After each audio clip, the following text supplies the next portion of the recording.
Tixie picks it up. There is Snox sent back their way, but only on Matic.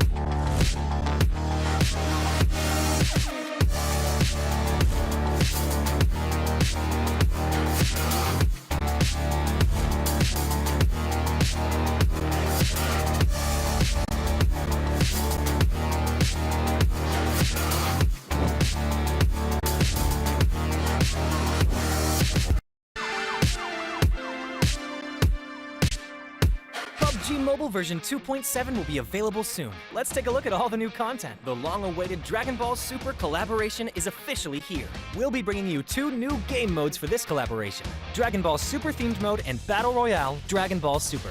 Dragon Ball Super themed mode will be available in Erangel, Livik, and Sandhawk. In this mode, we've incorporated Dragon Ball elements into the classic Battle Royale gameplay. All players will embark on a journey to find the Dragon Balls to summon Shenron. Collect the Dragon Balls scattered throughout the map. The team that gathers all 7 will be able to summon Shenron at the Shenron altar and make a wish to obtain powerful buffs. Maybe if you're super lucky, you'll get 3 wishes at once. During the journey of collecting the Dragon Balls, players will obtain a type of energy called Ki during the game. Players can use Ki to unleash famous Dragon Ball moves. Players can obtain the Kamehameha by picking it up. It equips to the pistol slot. After charging, it will release a continuous high-damage beam. Fukujutsu is another skill that can be picked up during a match. Players can use this skill to fly freely in the air and make quick tactical maneuvers. The Senzu Bean is a new recovery item that is incredibly effective. The Dragon Radar can display the location of Dragon Balls that haven't already been claimed by other players. It can help you collect the Dragon Balls more quickly. The Air Car can carry up to 3 players. It's easy to put away and has better performance than regular vehicles. Tenkaichi Budokai, Kame House, Korin Tower, Dragon Ball Village. These are some famous landmarks that will appear in the game. Call your friends and explore with them now. The collaboration this time even has a hidden challenge, named Dragon Ball Trial. Win consecutively in the themed mode for a chance to take on the challenge. After accepting the missions, the team has to follow the instructions and gather 7 Dragon Balls. During the process, your team's location will be exposed to other players. All players will be drawn into battle for the Dragon Balls. To win the game, the trial team must successfully secure the Dragon Balls, defend the altar, and then summon Shenron. Are you ready for the challenge? In this standalone mode, named Battle Royale Dragon Ball Super, players can roleplay as iconic Dragon Ball characters, use powerful, unique moves in a brand new anime-style map, and become the ultimate victor. There are 5 Dragon Ball characters in this mode. They are Son Goku, Vegeta, Ultimate Gohan, Piccolo, and Frieza. Select your favorite fighter. Master their skills to suppress your enemies and achieve victory in intense battles. In the new version, the new Ace-32 firearm will be made available on all maps. It uses 7.62mm ammo and has 6 attachment slots. What are you waiting for? Go try it out now. Furthermore, this update also includes a firearm attribute tag display. Newer players can go to their backpack to look at the tags of a firearm they've picked up to quickly grasp its characteristics. The new Cycle 5 Season 13 begins on July 18th. Be sure to stay tuned for the new season rewards. That's a wrap for the main new content of the upcoming version. For more information, be sure to follow our official PUBG Mobile community. Winner, winner, chicken dinner. See you next time. What's up, gamers? Welcome to the PUBG Regional Clash, PUBG Mobile Regional Clash. It's Europe versus Africa. My name is Sam, also known as Tekel. It's been a while since I've jumped into the PUBG Mobile, but I'm back, I'm here, and I'm ready to get educated by our 2 experts. Maxman and Crowns are joining me. Of course, we had to get 1 European expert, 1 African expert to come in and tell us what is up, because this is going to be a heated battle. Max, hyped to be. Are you excited to see Europe take the trophy? I mean, hey, trying to take the trophy and definitely going to be hyping them up. It's good to have you back, Sam, here for the good old regional clash of Africa versus Europe. And of course, I'm going to be the European specialist, the best region over here. And Crowns is here too, I guess. Yeah, Crowns is here for Africa, pushing Africa all the way. And I tell you, Max, the African teams are really here to take it home. I love how I came in here already trying to start beef by saying, are you excited to see Europe take it home? I wanted Max to come in and be like, of course I am, and Crowns to get angry. But you're both so nice. You were so polite about it. Maxman kind of threw it aside. Crowns, you're not like that, right? You know Africa's taking it home. Yeah, I know we've actually got what it takes. I mean, I looked at the team structure of the African teams. There's been a lot of changes in the rosters, and I'm pretty excited to see, and I'm pretty confident actually to say that they can go toe-to-toe with the European team. Wait, we took your best team actually. Okay, Crowns, okay, your winning team of Spring is now an EU team, so I'm gonna say your chances of winning are pretty slim. They're that big, they're so small. So well, not gonna happen. Only a couple of players from there, you know, but ultimately I'm gonna beat my chest and say, you know, it's not gonna affect us a little too much. Okay, copium. Yeah, I like the way you're just pretending that that's going to be okay. I mean, but this is what is kind of exciting, Crowns, with all those roster changes. Do we actually know what to expect? I mean, this first day is going to be an opportunity for us to just see a bunch of chaos and get a feel for some of these new lineups, right? Yeah, it actually does throw the analysis part off a little bit, given that, you know, what we saw in the spring is most likely what we're not going to see actually going into this PMRC. I tell you what, if you've just joined us and you have no idea what's going on, we'll explain. We got this cool video to do it. After a countless number of victories, the time has come. Two regions will finally meet in 2023 PUBG Mobile Regional Clash Europe versus Africa. The finest 8 squads have shown that they will crush anything that stands in their way at home. And now it is time to determine what region has the bulk of gunpowder remaining. These titans will have 4 intense days to show their immense experience on the battleground. During each game day, teams will play 6 matches on 4 different maps to score as many points as possible. The teams will earn a share of the $20,000 prize pool based on their achievements in the tournament's overall standings. In comparison, the regional leaderboard will demonstrate the region's drive to win and claim superiority over the opposition. The race for points is about to begin. Pack your chute and get ready for the clash. So much to talk about, so many teams that we have to discuss. We have to talk about that schedule as well and the maps that are coming in. But Crowns, I'm going to toss you straight into it and ask you, which is kind of a difficult one. I know you're the Africa experts, but if you had to guess what Maxman's going to say when I ask him the question, which European team is he keeping an eye out on, who do you think he's going to say? I feel like he's going to come for me and, you know, go for Titan Gaming. Right, I know that's one thing that he might just do. I would say he's gonna come for me by saying Titan Gaming. No. Max, I mean, okay, there we go. He's not doing that. Max, which is the European team that you're keeping your eye on? Oh, there's so many I want to pick right now. I don't like being on the spot, Sam, but if I really had to pick one, I would go with Gladiators, possibly. Of course, the team with the most international experience and has been looking good recently.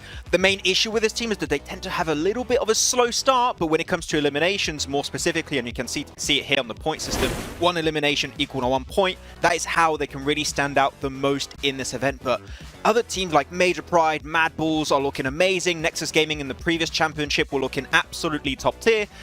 There's been some pretty big roster changes though. I think that mainly SBG with the lack now of 2 of their main players, Akashi, the old IGL, and Robs that went over to Titan. How is that going to pan out for them in this tournament? We don't really know.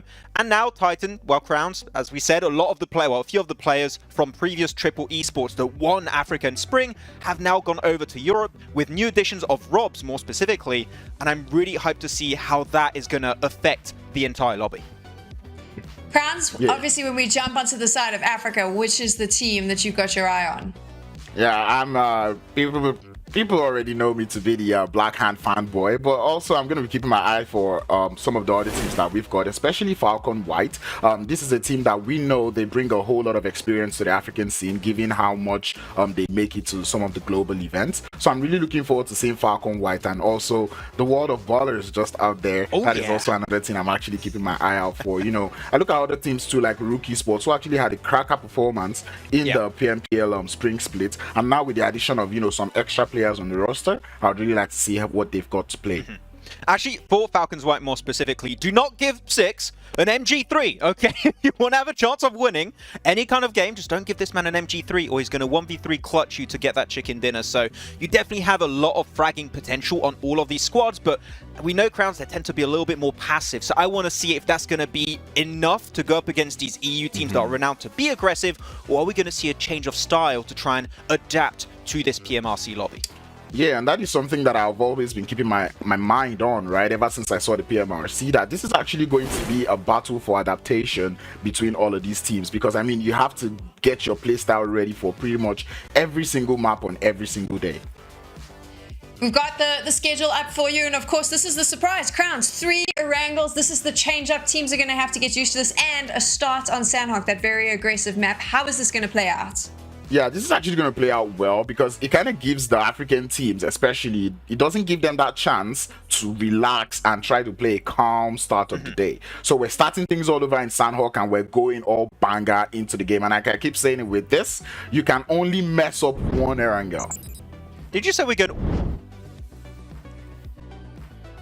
Great word. But yeah, I mean, 3 Erangels going to be on board, but how is no one talking about Vikendi slowly but surely being brought back into the competitive pool of maps for PUBG Mobile Esport? I love it. It has not been played a lot recently, a little bit in NA, I believe, and other regions, so intrigued to see how teams are going to be adapting to this one. But Crowns, I think we were in agreement when we were talking about this during the rehearsal. We have 3 Erangels and only 1 Miramar, and now Miramar is just a side map, it seems. Erangel is truly going to be your bread and butter. Yeah, I tell you, everyone has to make it in Erangel. You cannot mess your Erangel up, especially given the fact that you're going up against an entirely different region. You know, you're going to get into the first game, you might see a little bit of surprises, but getting into the second Erangel of the day, you have to make sure it counts.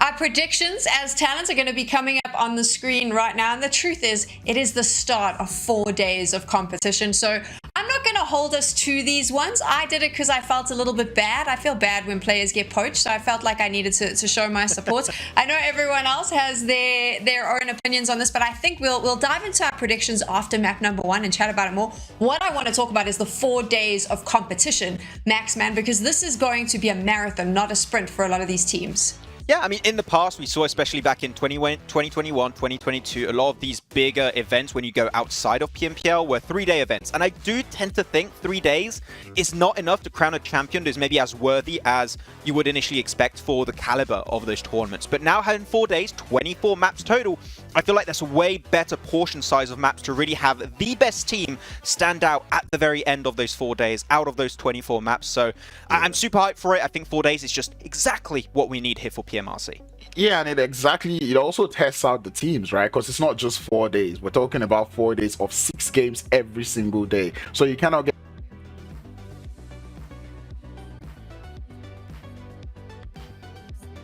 amongst themselves, right? Because ultimately having just one player play the IGL role for 6 games could tend to be a lot. So if you're able to play your game style with 2 different people as IGLs, that will work perfectly for you. We see a lot of teams actually have subs, so you can use the subs. I'm gonna interrupt you there because we are going straight into game. Blank, Jackie, let's jump straight into it.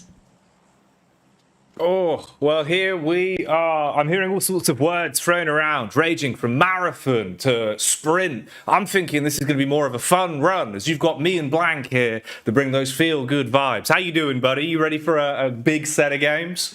I'm ready for a big set of games here, 24 total. I'm going to refer back to the lad in my DMs earlier on saying I have not said happy days in a while. Look, it is going to be happy days on this fun run here over in Sandhawk to start things off strong. You can see on your screen a couple of teams already dropping in. Gladiators up towards their usual spot of northwest side, alongside with Blackhand, who have dropped over towards Hatton. Dangerous spot for them, as Gladiators are used to dealing with that position on the map, Jackie.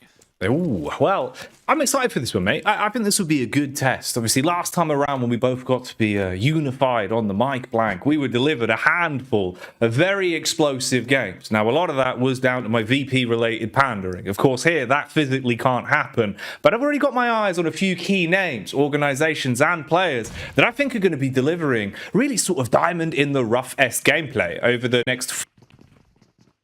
Oh yeah, okay, so we're going to have a bit of that Jackie sauce thrown into the mixture, add into the recipe that's going to make something absolutely extraordinary happen during these games. We know it's going to happen because Jackie does bring the good luck to these teams, so if you're one of those...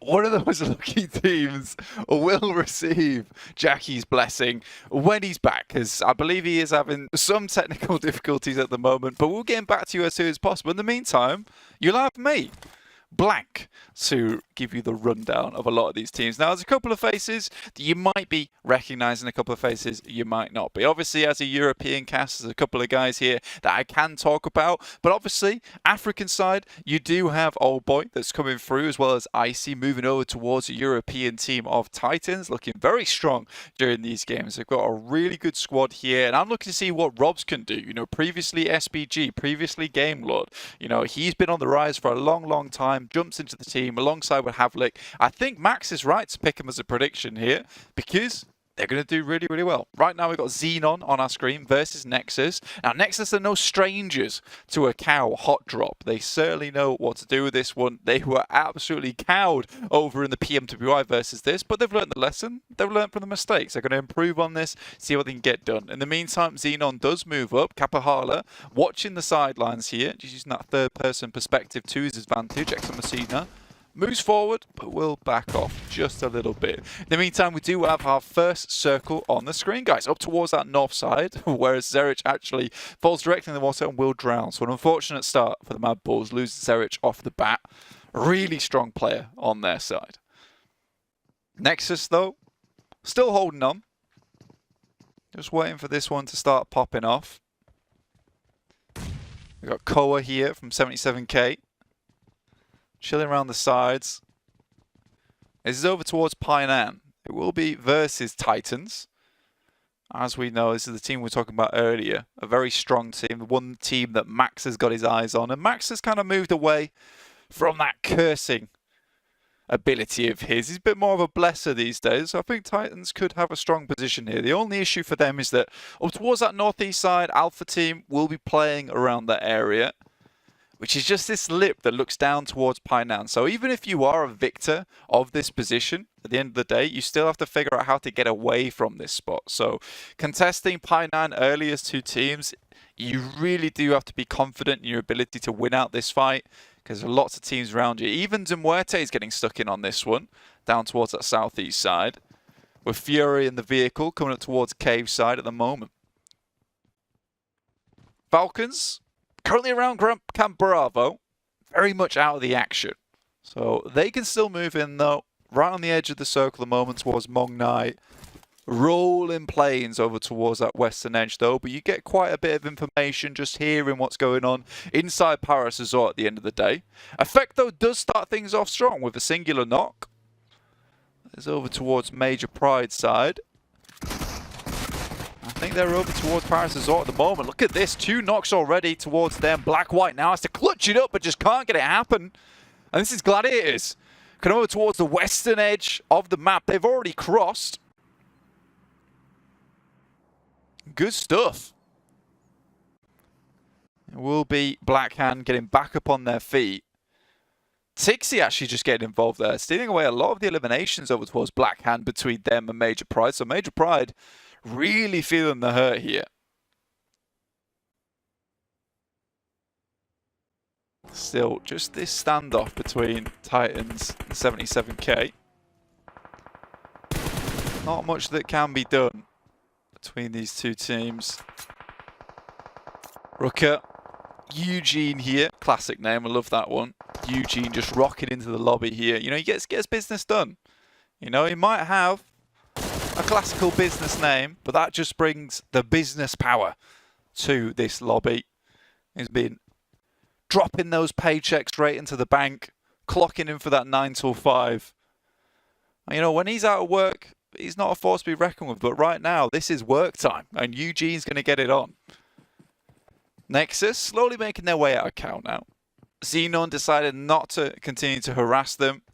Carefully looted up in the meantime. We're wondering about DMRs, whether there'd be a bit more of a fixture here. But over on Sandhawk, I do think still pulling out the DBS, which has been nerfed, guys. Has to be said. Still relatively decent of a choice. S12K even incorporated here for Octavian. Marshall from Xenon. Scouting out. This is the team up towards Tapmock right now. As Nexus did push them out, but again, this is a nice drop-off spot for them actually, playing Tapmock. A lot of angles that can be taken in this area, which is very, very useful to have. Alpha Be looking over towards MADBULLS as they make their desperate attempt to get in towards the circle. Remember, they lost Zerich early on, so losing another player now would be absolutely disastrous for them. So they can careen themselves past Paris Resort, find themselves into one of these rocky outcrops on the eastern side. Should be a little bit better for them. We've got the Triceratops buggy on the way to try and push through anything that comes between them and getting into the circle itself, impaling them on the horns. That's why they are the MADBULLS at the end of the day. But greedy for kills, finds Flique. Takes some shots, should have been an easy elimination. Nothing sticks, and Flique just simply rolls on out of there. Not a care in the world. No problem. Delhap, still jumping up. But again, next circle, one of our biggest shifts here is Zone 2. But it will be pretty much direct sent over towards the eastern side. So I think, obviously, this is going to cause a little bit of commotion here for some of the players. Just in terms of trying to get in. But I think once most teams have found their ideal route in towards the circle, this is going to be a case of, you know, aimers, sprayers, being able to get that gun skill on board, fight those fights. Obviously, towards this western side and tap mark is a bit more environmentally challenging, just with the way these paddy fields line up. Being able to get through there for Gladiators is going to be a bit of a struggle, but luckily no one else is holding them out. Xenon currently and Tap Mock will just be sitting pretty here. Obviously don't have the greatest of angles up towards that northwest side, but no biggie. I can still chill out. But for Gladiators, I think their main approach right now should be up towards that north side. Now, if you were listening to the desk, and I hope you were, some smart cookies over on that side. Loving life.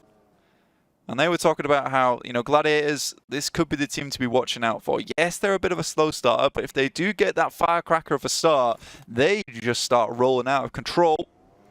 And like a snowball down the side of Everest, you quickly got a bit of an avalanche on your hands. So for Gladiators, this is the time to get a bit frosty, get a bit chilly, let the enemy teams feel the freeze. As they slowly move up towards that north side, just hope that none of these other teams bring the magma and thaw them out of that. Nice little bit of momentum that they can find at the beginning of these matches. Hello, I'm here. Is it Max? It is me. I am Jackie 2.0, not as good as the real deal, but here nonetheless. And you'll have to deal with me. You know, you are worse than the real deal because I can hear you twice. Oh, no, I'm so sorry. Jackie 4.0 now, unfortunately for you, but I've got an idea. How about I mute you on my end, and then you talk to me. Actually, wait, I got this. Say something. Say something, bud. Let's go. I'm talking right now. This is tech support live. I'll fix the problem. I am tech support. Brilliant. Beautiful stuff. I'm going to let you take this one for a little bit, as I'm tired. Hiya, you can drink some water, Blank. Well-deserved break right there. But no, interesting game. We have the circle happen quite a few times over in Sanhok. And actually, in the green room, in the shadows, I was talking with Crowns, and he said that he was particularly interested to see what Greedy for Kill were going to do this game, how they were going to rotate. And Greedy for Kill rotate straight northwest of Paradise from Paradise Resort itself. Really good position, good overview to see teams coming in from the north or the western edge. So Greedy for Kill potentially have a good game up their sleeve if they play things correctly. But other than that, we know, Blank, unfortunately, Paradise Resort terrain all around it. It's not easy to get in, it's not easy to leave. So teams are going to have to be really smart as to how they approach it. As Gladiators start to get involved into Cal, where Nexus Gaming still are positioned, which I'm not too sure about this play, but they're doing it. And that's all I can tell you right now. That's all that you can tell us right now, and that's all that matters to me, Max. I'm glad that you're giving us a helping hand where you can. Straight down towards that south side, though. That is a bit of a nasty shift, especially for Gladiators to get themselves stuck in on the action towards Cow alongside with Nexus. They're going to have to clean up this fight and then make a quick and clean again rotation down towards that south side. Nade sent over the top from Gladiators. That's Meku. Sends one in. Gets a good amount of damage over towards EXO, but he will survive for now. Just stands there menacingly, Max.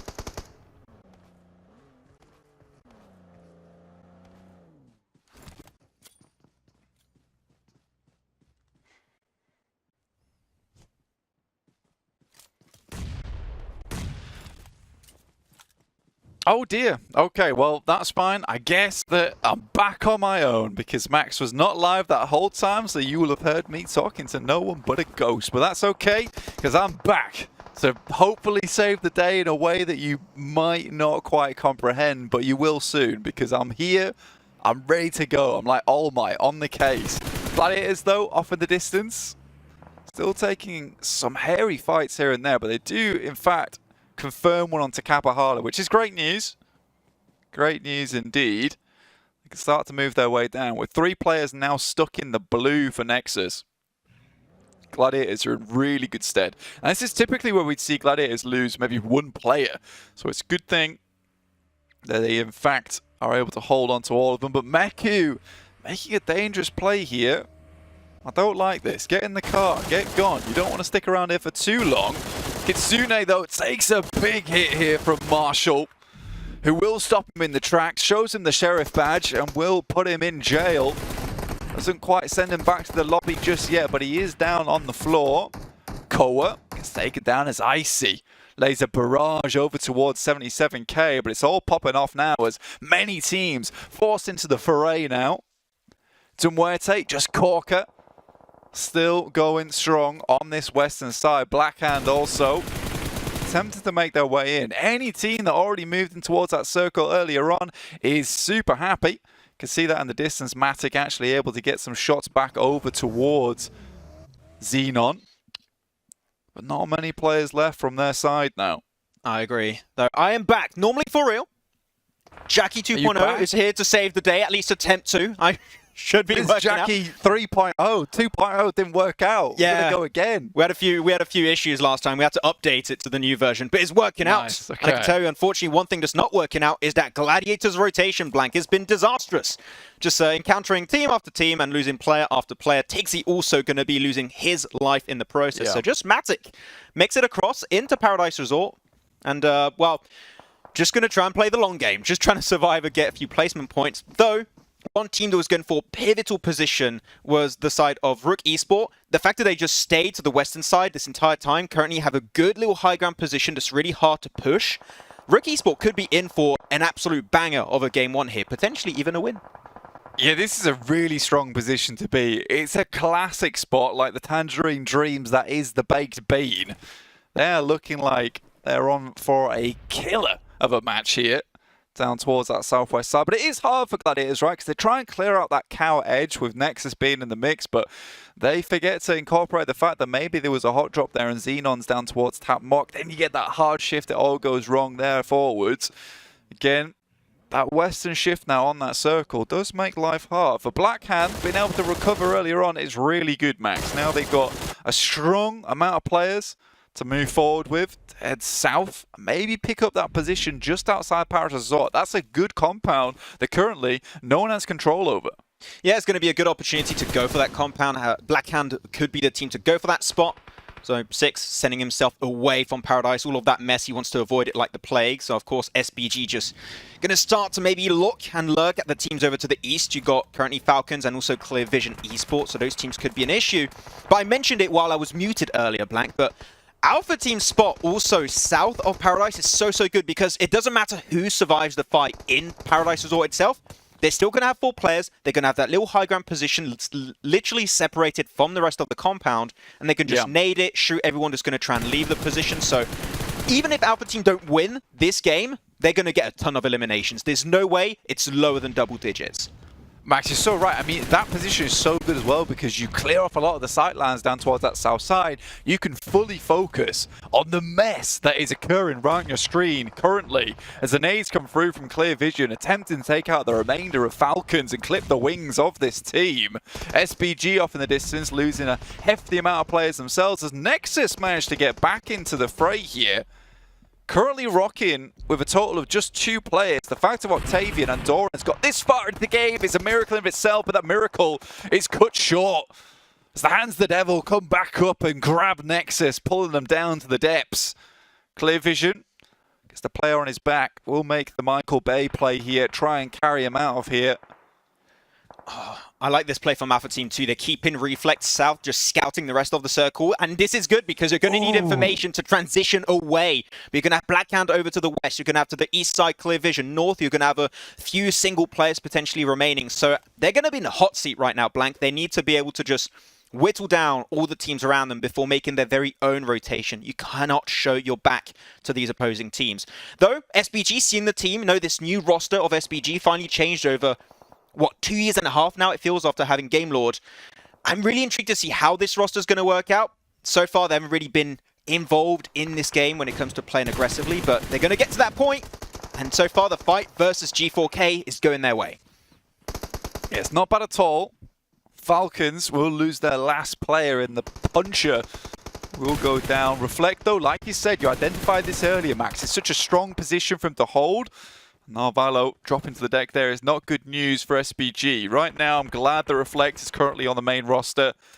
This guy is a very strong fragger for their side. And a lot of times, they can trust him to play these types of positions, Max. Yeah, I thought Reflect actually was not going to be a part of the roster, and that would have been a massive loss, but I'm so happy he's still playing for the squad. Reflect is a player you want to keep on your side as much as possible, though. Snowix, one of the newest additions to the team here, trying to just maneuver his way through the madness of this compound. And with the DBS in hand, still nerfed, but still extremely strong if you get in that range. He actually takes so much damage from Delhap, and he's going to try and wrap up that fight, but loses it to the hands of Snowix. And SBG make it out, but for how long? As they need to push right into Alpha Team. That is the super DBS in action. Reflect does take some shots from the side. Immediately repositioning now. Now's on the top side, but quickly Reflect puts him down with the help of the DBS. This thing is absolutely a winner weapon in the hands of the right player. Right now, Alpha still rocking with 4 players. 1 player is on the ground, knocked at the moment, Max, but so many players start to get taken out. This is what we're talking about before with Rook Esports over towards that west side, kind of cut off from the sidelines of Alpha, and they've done a fantastic job, Max, to hold out that position. The World of Battle has been actually impressing me so much. The way they rotated to this position at the perfect time when Alpha Team were not in that point of interest anymore was so pivotal. Or as I like to call them, TWAB. I just find it really funny to call them like that. But going for the World of Ballers also, as Crowns would call them. And if they can control this ridge side, Alpha Team is going to have a real tough time to make that move into the next phase. But it seemed like they're moving back because they had to go for the res, and this is an opportunity you cannot give up, Alpha Team. You need to keep claiming even more and more terrain, and from the move we're seeing from them right now, Blank, it seems like they are trying to close that gap between themselves and the World of Battle. And if they can do so, they might be in a position to get full control of the eastern side and claim supremacy on this first game. But I do have to say, you can't see on the map right now, a sneaky team of Titan is slowly sneaking into the circle south, and they have 4 players. They have all the resources in the world to win this game and steal it away, so you're going to have a few X factors in this finishing moment. Yeah, Titans have done fantastically well to move from Painan. We talked about this earlier, contesting Painan with 2 teams, difficult news for them. MUERTE even coming in from that eastern side, so we not paid too much attention to them this game, but the fact they're able to get here with 4 players really speaks volumes for them. Now, TWAB, or the World of Battle, moving up on this ridge side, looking to head over towards Alpha, but getting out the vehicle, they're a little...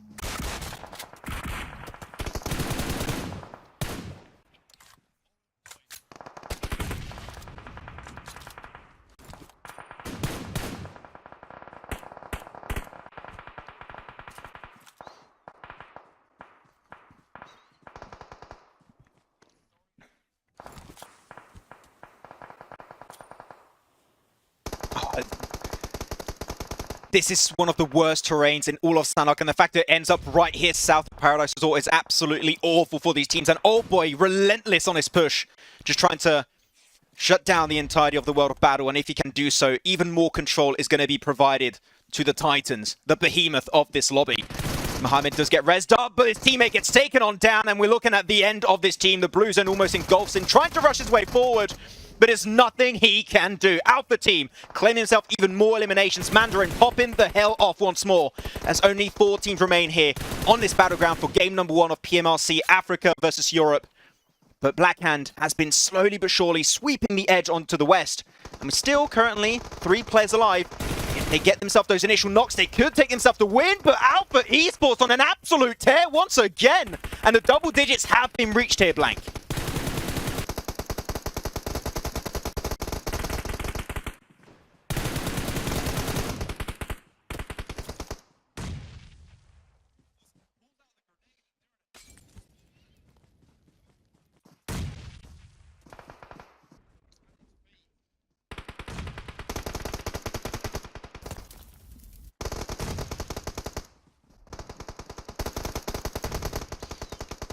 Ah.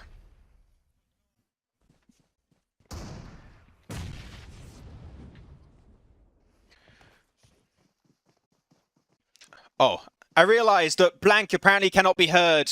So I'll have to take on over. Hello. Apparently it's fine. We'll have to be good. But it's Jackie. Jackie 1.0 with Jackie 2.0. Well, 3.0 now. And Jackie, we had a great game to kick things off, but here the control is going the way of Rook Esport. It really is. It's like an exciting game of musical chairs, inside and outside of the battlegrounds. I can hear you twice, Max, but I'll deal with it. I'll be able to make my brain piece it all together, because right now the plays will make up for any of the mistakes as the damage is going down, and this is looking like an intense clash that's about to occur. We could see a ridiculous play from Icy if he's able to cut his way through them so nicely. He's waiting for the timing, Max, and it's looking like the utility might kick that engagement off a little bit earlier. Oh, Ramid, such a great opening nade onto Koa. One of the top fraggers of Black Hand. The fact that you take him down specifically is so important, Jackie. There, Icy sneaked his way around the corner. Unfortunately, it is not going to go any further than a top 3. Still a great game from Titan, but here you go. The push happens, and the S12K is going to be the end of him. That's going to be it, and Rook Esport taking so much control, but maybe Storm can bring it back. Oh, look at this position that Storm's been left in. It'll be about decisive decisions, man. He's got so much to do from this. That's the res coming on in, get him back on his feet, double up and play that numbers game. But the flank could be the all-important play. It looks like the angle's being watched though, Max. They've got smart wits about them, but this man's got a DBS that's ready to pop off. Oh, the blue zone's coming in too. Storm is going to be in there. I mean, Rook, you're going to be closer to the center. You need to go back to your position. Great nade off the Storm. And that's it. Rook Esport to wrap up this game and secure themselves the first chicken dinner of PMRC Europe versus Africa. Oh, and what a big chicken dinner it's going to be. It looks more like a Christmas turkey with the way they pull that one off. That's a hell of a way to kick off what should hopefully be an explosive set of 4 days. Very intense game there, Max. Hell of an ending circle.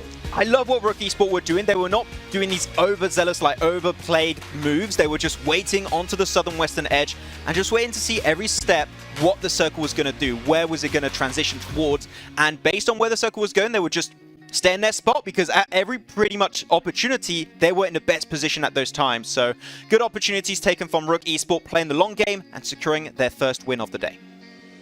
Great way to kick things off, getting the chicken dinner in, the points for the region, and starting things off in a successful manner. Now it's just about continuing on from this trend and seeing just how far they can go in terms of running the distance. But a good start for the gauntlet, a good start for our first map. Now moving into the back-to-back affairs, it's going to be exciting. But let's get back to the desk and see just what the analysts and Max the commentator hybrid analyst thought about that one.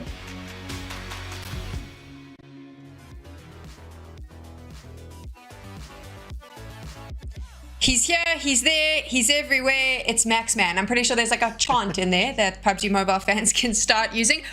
But what an incredible game we just got to watch right off the bat. Sandhawk Crowns, I gotta give this to you. Your African teams dominating there in the final fights, right? I tell you, to think that conservative play was actually going to work out in Sandhawk, that is something I actually did not expect. But seeing the way the African teams have actually started on today, Max, you should be shaking. I'm shaking a little bit, especially because Blackhound just obliterated Major Pride, one of the most aggressive teams from the European region, and the fact that they lost in the first, felt like 2 to 3 minutes of the game is so impressive. So we always have these questions as to how is Africa going to play outside of their region, but it seems like they've made these changes, are willing to be aggressive, and that's the minimum of what we needed from this region if they wanted to bring the heat here in PMRC. Yeah, and it's this not is just what's interesting. Krantz, off you go. I'm interrupting analysts, and I shouldn't be doing that. I was gonna say it's not just in terms of like the aggression, right? You know, me and Max were pointing it out earlier. The rotations that they actually went on early on in the game, it's not something that would normally see of the African teams. And you know, right now it actually did play out well for them in terms of elims. But I mean, Rook Esports playing conservative worked out for them to get the chicken. I do want to say it is a very specific scenario though, because we do not see circles end in the terrain around Paradise Resort that often. It is a really tough terrain to play, and I can ask any team and they would say, yeah, we hated that game because the circles are just so rough to transition every single step of the way. And if you don't have to transition, which is what happened with Rook Esport, right, Crowns, you can just hold on to those little rock positions in the center and just obliterate teams that are rotating late, that are lacking players because they've been fighting around Paradise Resort. and you can just pick up the win because you've got the numbers to wrap it up. It did get close, but really playing the slow game for Rook Esports was exactly what they needed to secure this chicken dinner. Kranz, I'm curious from your side. I mean, do you agree with Max in that sense that the circle kind of fed into the conservative play? Maybe wouldn't have been as easy for the African teams to find themselves up in those top spots if it wasn't for where the circle was? Yeah, I actually do agree with that one because, I mean, it was all down to just playing with the terrain, right? Looking at the way Titan and Rook Esports actually played it too, it actually worked out well for them because the whole trouble was up there on that northeastern side. Everyone was in Paradise taking the fight. At the point, I was like, come on, guys, push up from the south. But, I mean, not pushing up from the south actually did work out well. So that was actually quite nice from them, and it was very, you know, zone-based.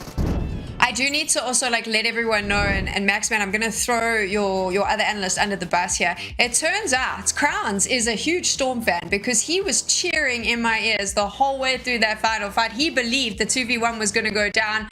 Crowns, I mean, were you impressed with that play? You are such a big fanboy. I loved how excited you got. Yeah, I was actually chanting, let's go Storm, 1v2 Storm. But ultimately, I mentioned this. I saw that Rook Esports make that change in the roster, and having default on that team, like, I know that's a very strong mechanical player, and him still being alive at that point, I began to, you know, doubt, you know, the possibility of that. But that nade from Rami, oof, broke my heart.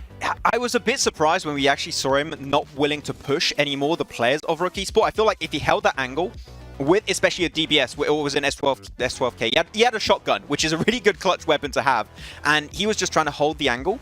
I feel like if he doesn't go back to the north side of that rock, I think he wins it. If he gets that opening knock, it's down to a 1v1, and he can clutch it out. But the fact that he took so long enabled not only the rest to come through, allowed the first aid to come through, and then it's just Nade City to just wrap up the game. So it was a bit unfortunate, but I understand that also in those situations, you are under pressure, so mistakes do tend to arise. Max, were you surprised towards the end game that so many teams were coming in with 0 kills? It happened towards the end there where you sort of started seeing that a lot of the teams hadn't really even popped off once. They hadn't even tried to take a shot. Were you surprised when you were casting that was the case, or kind of expected based on the circle? Kind of expected because that terrain is horrible, already stated. So when you have bad terrain over on Sanhok, you're just going to snake your way and just try and avoid these engagements as much as possible. I mean, a lot of the eliminations came from teams that were fighting in Paradise Resort, and because of that, all the eliminations are fed to the northern teams. Teams that enter from the west, from the east, and the south, like Titan, were not elimination heavy. Their game plan was to make into the late game, and if they still have 4 players alive, maybe overwhelm the remaining teams and win that way. Though, talking about eliminations, and this is a question for you, Crowns, because I was nerding hard about that during that game. Alpha Team's position south of Paradise Resort was so good to get a ton of eliminations. What was it, 10-11 at the end of that match? Alpha Team play that game textbook when you are in such a good position. Yeah, and I really enjoyed the fact that they understood that the one thing you don't want to do is get into Paradise, right? Staying outside staying in the outskirts, lurking around, getting yourselves 1 or 2 pickups here and there did play out well for them. Ultimately, they fell down to that distraction that came through from Titan Gaming in the side of Old Boy, but still, it was still a good game coming through from them. 6 games will be played tonight. 1 has been played. Sandhawk is now out of the way. We're moving on to 3 Erangels in a little bit. But first, we're going to give you a quick break so you can recover from all that action. We'll see you after this.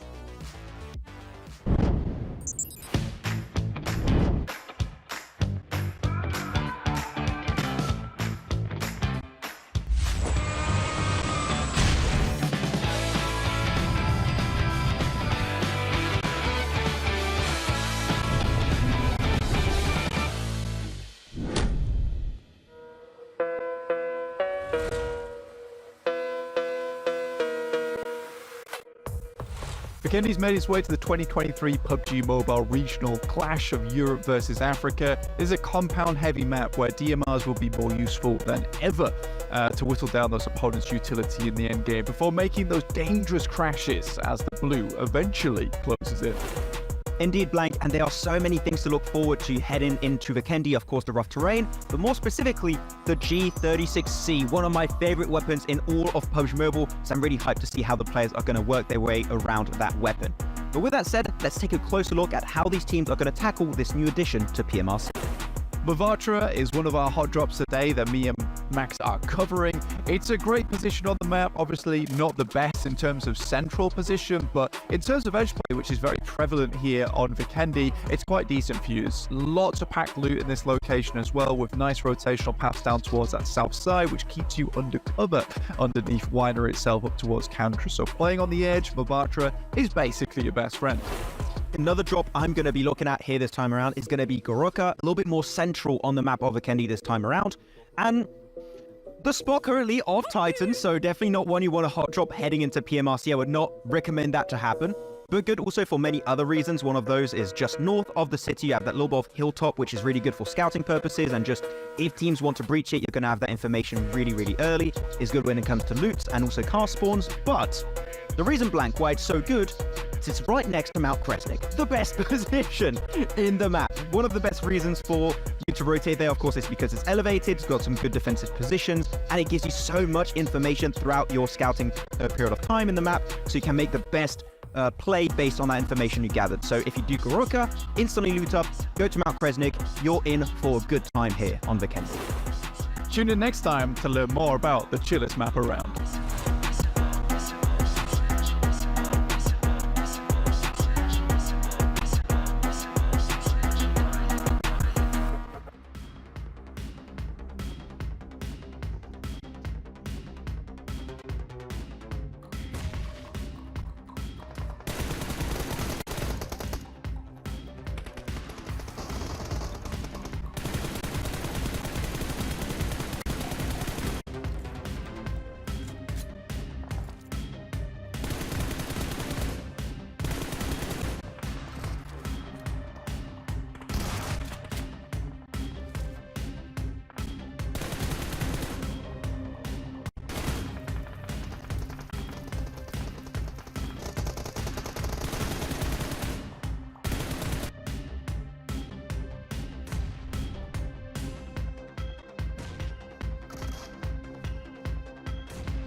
Welcome back to the PUBG Mobile Regional Clash. Africa up against Europe, and Africa looking like the stronger team after game number 1, but there are 6 games that they have to play tonight, so it is still an open season for all of these teams, and we are now moving to Erangel. So Max, man, tell me, how is that going down?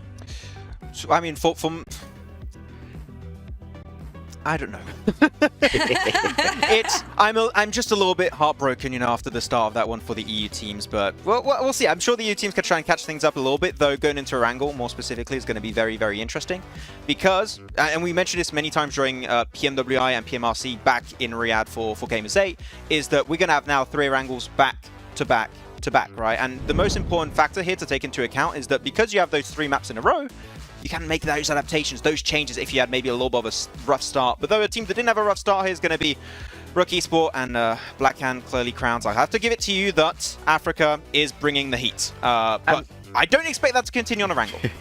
Well, Erangel is where we're going to test out everybody. And I feel like the African teams have actually gotten the memo as to how they want to start up in this tournament. Seeing that we have about 5 of them on that first page is it's giving me, you know, it's giving me flowers. Let's put it that way. How does this? I mean, but Crowns, I'm gonna be naughty now, but this is the way I like to do it. It kind of worked in their favor, you know, in terms of where the circle was. It fed into the African play. Things could be very different here on Erangel. And do you think that the African teams can keep that dominance up?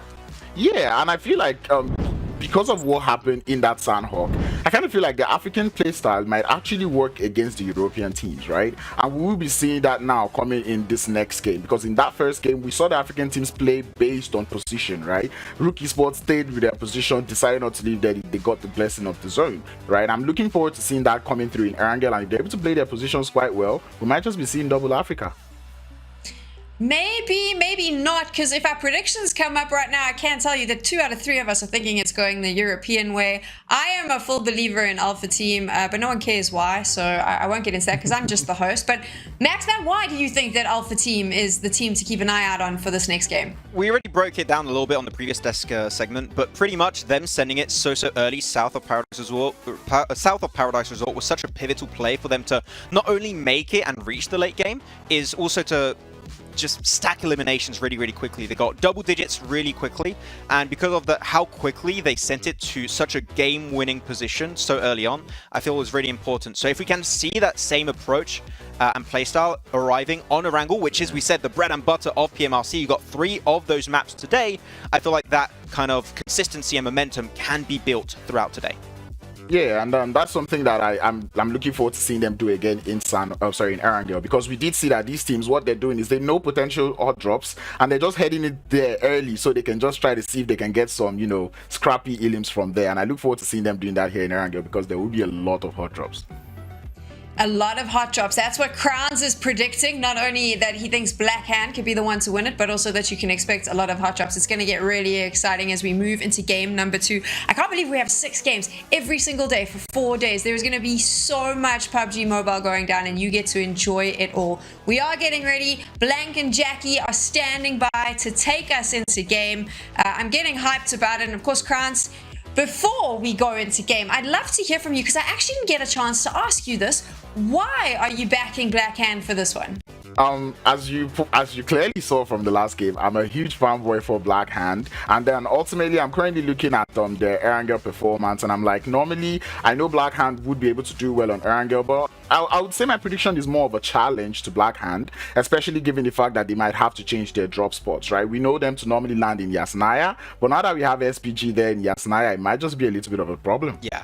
Yasnaya Polyana is big enough where it could host 2 teams. I don't feel like SPG and Blackhand are going to fight. One team's going to go to the east, one team is going to go to the west side. Because of that, you can still drop there, just don't overstep your welcome.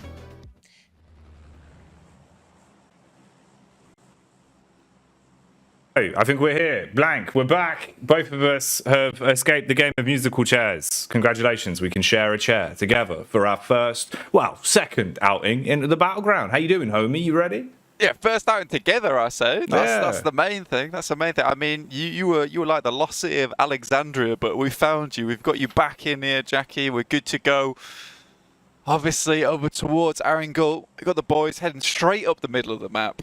Obviously, that Sandhawk was very African team orientated. There was some really good stuff there. I think Rook, you know, at the end of the day, they have that winning compound. But as Max said, right, you know, you take that winning compound, you don't have to flex out too much. So I think this is a case of like making that strong decision of whether to hold or fight. And they held, but they did well. They did well. I'm proud of them.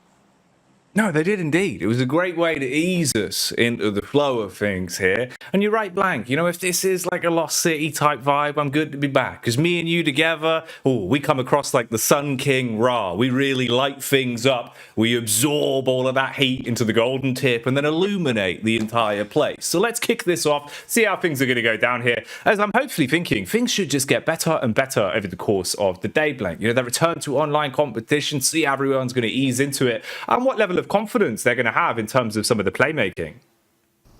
I mean, they're going to need to have some serious confidence here, Jackie, because we're heading straight down towards Sosnovka. This is a big shift, a big change of pace for a lot of these squads. Heading down towards Sosnovka, not always the easiest thing in the world, but I think with this particular circle, it's very much guaranteed to be a Sosnovka finish. With the way the playing path was going straight up the middle, there's going to be a lot of teams over towards the eastern side, a lot of teams that can head over towards that west side. So both of the bridges going to be fairly contested earlier on. Thing is, though, a lot of those major cities, those points of interest that people want to get into the thick of early on, are kind of situated over towards that eastern side of the map at the beginning. We've got MUERTE, we've got Farm, we've got Yellows to spread around with. We've got teams actually flexing over towards Shelter 2 with Alpha on that side. So we will have a bit of a cluster heading down towards that south side, and it will be onto MUERTE, Jackie, to try and hold them out. Or they can opt for a different plan entirely and head further into Sosnovka. Oh, MUERTE. Always exciting to see some of the things that they can pull out, of course. Diana, the artist formerly known as Milky Way, one of my favourite constellations in space. Well, actually, I think technically, what is the Milky Way, Blank, in terms of space? You're quite familiar with space. I believe you spent a lot of time looking into all sorts of different varieties, constellations, didn't you? Obviously, you know, like, I'm a big fan of the Big Dipper, the legendary pan in the sky, which Bleake has already found himself one on his backside at the moment, keeping him nice and safe. It's what's required a lot of times here, Jackie. When those bullets come a-plinging, you better get that pan ready to start getting those bullets off your side, because they will sting at the end of the day. So you can make sure that happens. Bleake already, though, with the UMP, taking some pot shots over towards Mohammed. Not very nice of him. Does tickle him a little bit, but will get back into cover fairly quickly. Instigating a bit of a firefight and establishing some chip damage, but fairly nice in terms of the positioning here from MADBULLS with how much spacing they have. The grouping's looking good. Feels like they could build off the back of this. And Zachary, well, he's found another man quicker than reverse image search on that one. So contact here, and this is where it could start to kick off.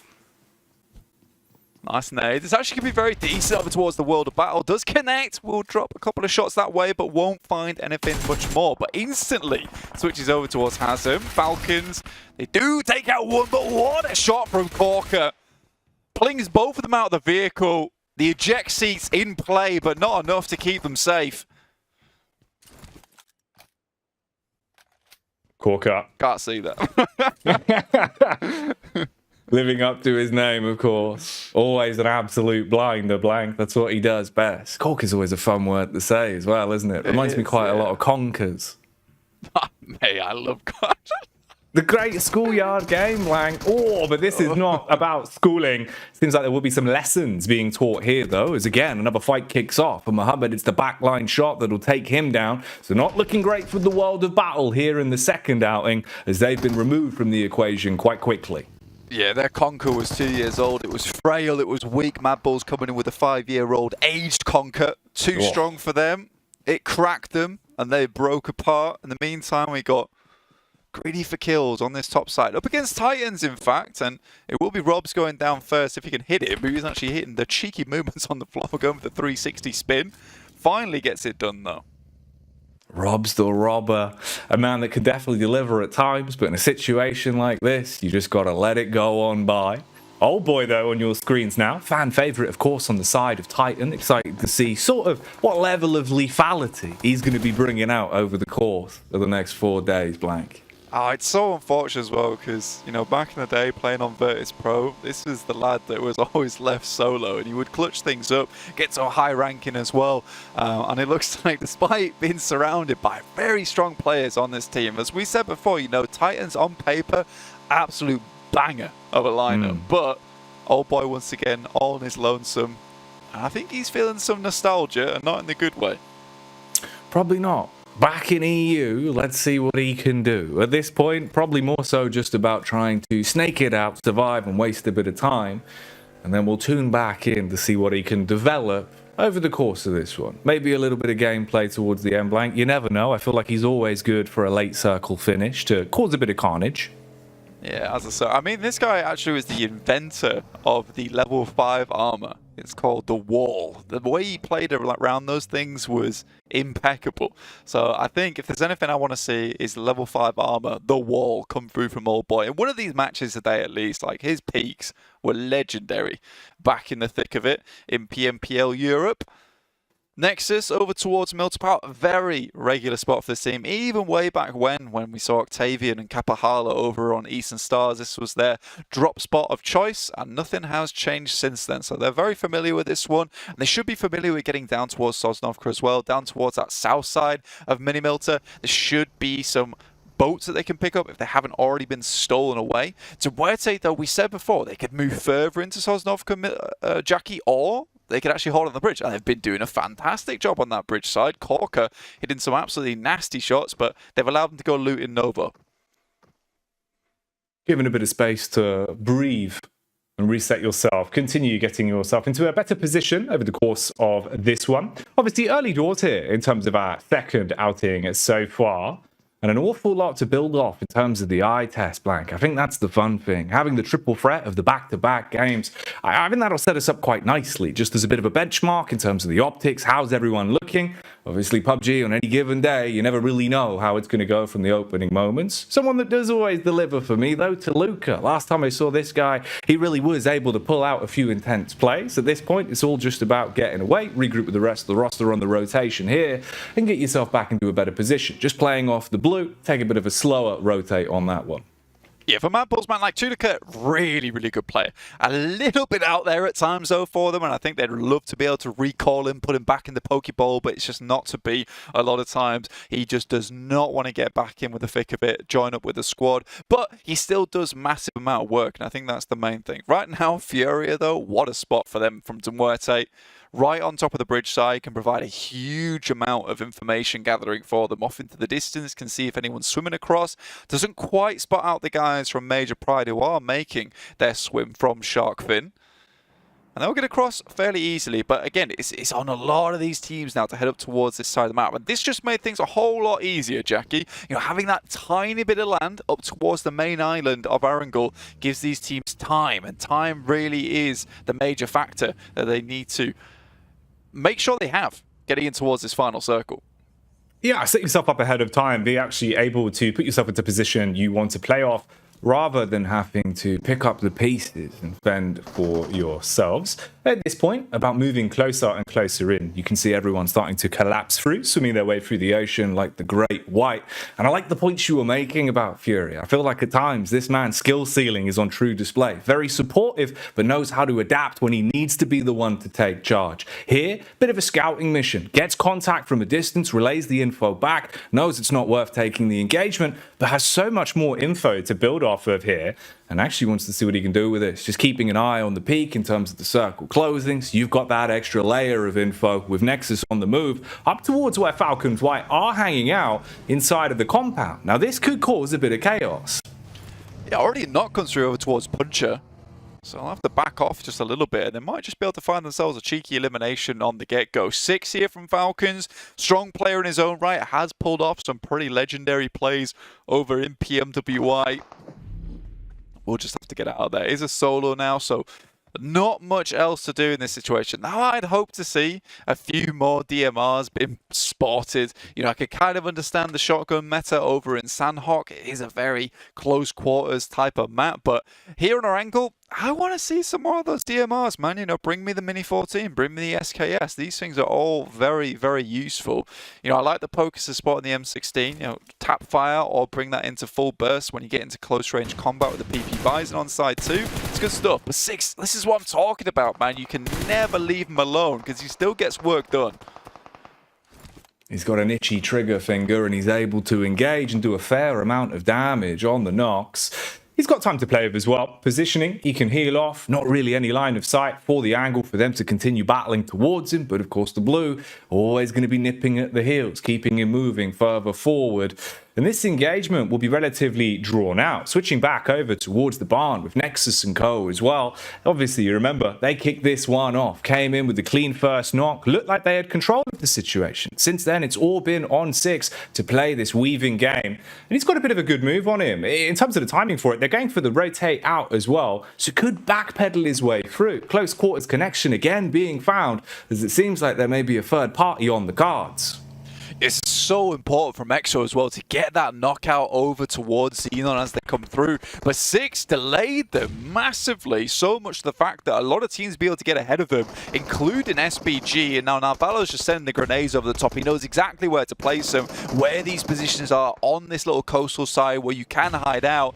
And I think for NEXUS, this might be all but over for them as EXO tries to get a little bit more done, but he's nowhere near the rest of his team, Jackie. He's not. He's bobbing. He's weaving, but he's probably in a position where he's going to be panicking. Meanwhile, back on the POV of Furia, just from a distance, he's getting stuck in wherever he can. I like the timing on the face from Marshall as well. Trying to take the wide swing off the audio cue, barely missing the bite with the DBS. And now it's turning into Nade City. Everyone's got the frags pulled out, pin pulled, ready to engage. And EXO, he's just trapped inside the shed. Tries to go for the bold maneuver, but he might be left for dead. Oh, it's looking rough, Blank. Doesn't quite find him. Marshall gives a bunny hop and squishes him down to the ground. That is unfortunate there. I really felt like there was a big play coming out from EXO in that situation, but again, the big delay still comes through. 6 is still going. Has found himself a first aid kit. This guy had no meds at all for a long time and is able to finally squeak himself just a little bit of something to keep him still going. Obviously, he's going to try and expend as many of the bandages as possible first before he starts moving into that bit more high quality gear in terms of the first aid kit. Senkei does go down on the top side as SBG still moving through. Navallo off in the distance here with a nade. This could be big. It's such an easy toss as well. Oh, if you land the 3-pointer on that one, it could be absolutely atrocious. The level of lethality it would hit with. Marshall, low, but still kicking. Able to keep himself square for now. But this is really looking uncomfortable. You're looking at the quick rotate for 6, trying to get away. Spam towards the back, but near misses. No real connection.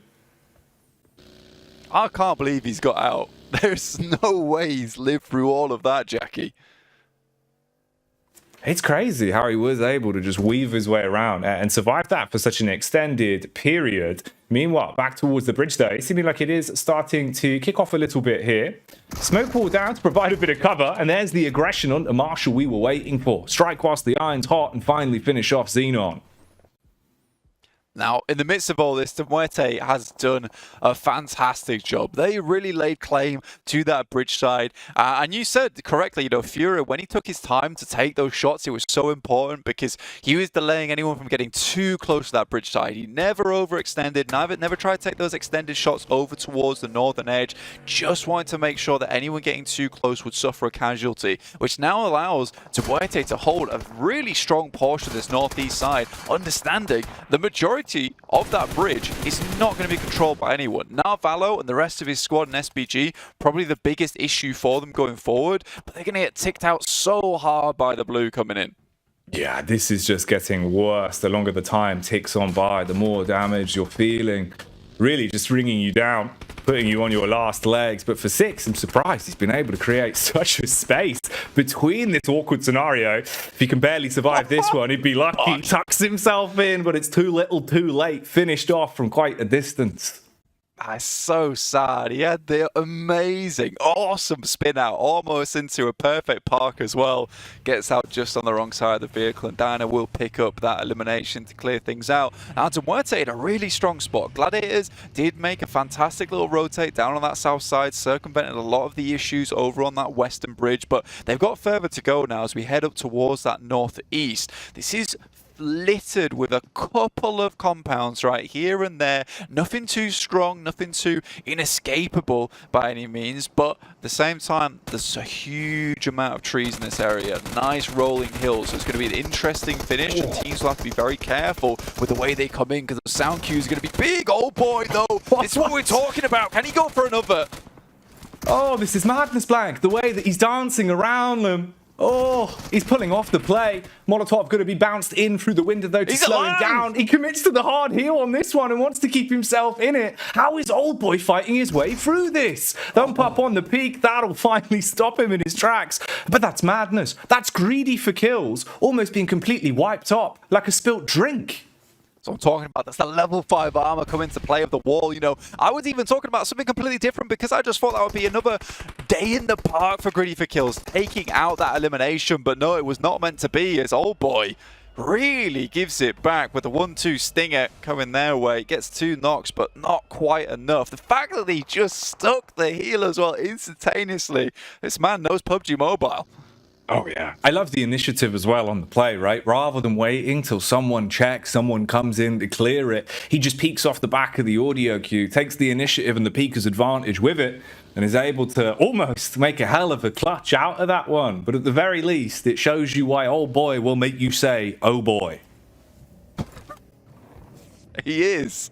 He is the great surpriser of PUBG Mobile. I'm going to have to shut up every time he's back on the screen again. Now, Valo racks up with his teammate here. In ours, we'll just be chilling with him over in this ditch. Now, Valo, historically known as the survivor. This guy is great in these endgame circles. Really difficult to pin down a lot of times. And this is a pretty decent position they picked up at the beginning, but more of a scouting point to launch themselves further forward. Now, MUERTE's fairly far back at the moment. Will be just chilling in the wings, and they've lost their player already. But 7 eliminations accrued on this map. It's already good enough, right? With 8 teams remaining, you know, a strong top 5 finish is on the card for MUERTE. Maybe a chicken dinner if they play their cards right. But again, getting up towards where Clear Vision are currently playing is that strong spot.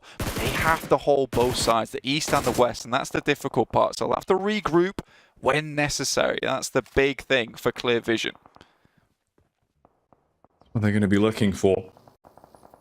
We'll see if it's going to be 2020 vision the longer this one goes on, or how things will be looking when the dust settles. Right now, it's the smokes providing somewhat cover for SPG, as they've been able to get stuck in with the odd fight here and there. At this point, though, you're down to just one man that remains in a very uncomfortable scenario. Teams all around him effectively trapped in a bit of a rough triangle. Shots coming through. Follow-up smoke goes down to buy him time with the util, but you can see with the zone, there's an awful lot that's about to develop here in terms of the spacing. I mean, you call this a triangle in terms of the amount of teams looking his way, and he's practically in the Bermuda Triangle at this point. It is dastardly dangerous in this location.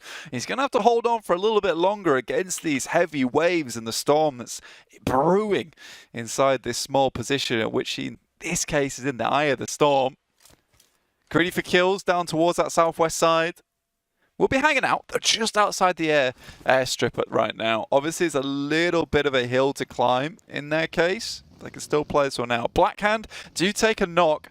And again, with this low ground they're playing around with, Gladiators is slowly working their way up to where Clear Vision is playing. They've got to understand there's a team on this side. And like we said earlier, the regroup is in now for Clear Vision. They understood and identified the main force was on this west. Okay, hocus pocus with a little bit of magic. He splits them in two like a bad magician. But how much more can be done?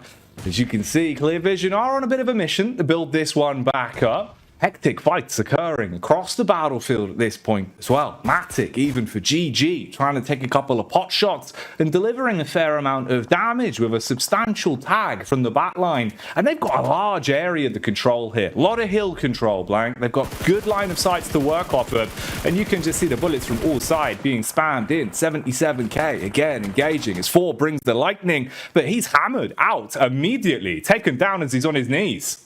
Now, this is a really important time for Greedy for kills. Either they move out from this compound on the south side, or they just continue to harass versus 77k. There is a potential this circle moves down towards that south side, but I think you've already cleared out that south side of the airstrip, so pushing over towards 77k, taking them out early, then controlling the entirety of the south side is not a bad idea. Looks like we will see Hemo actually moving first over towards that position, just flush out that target.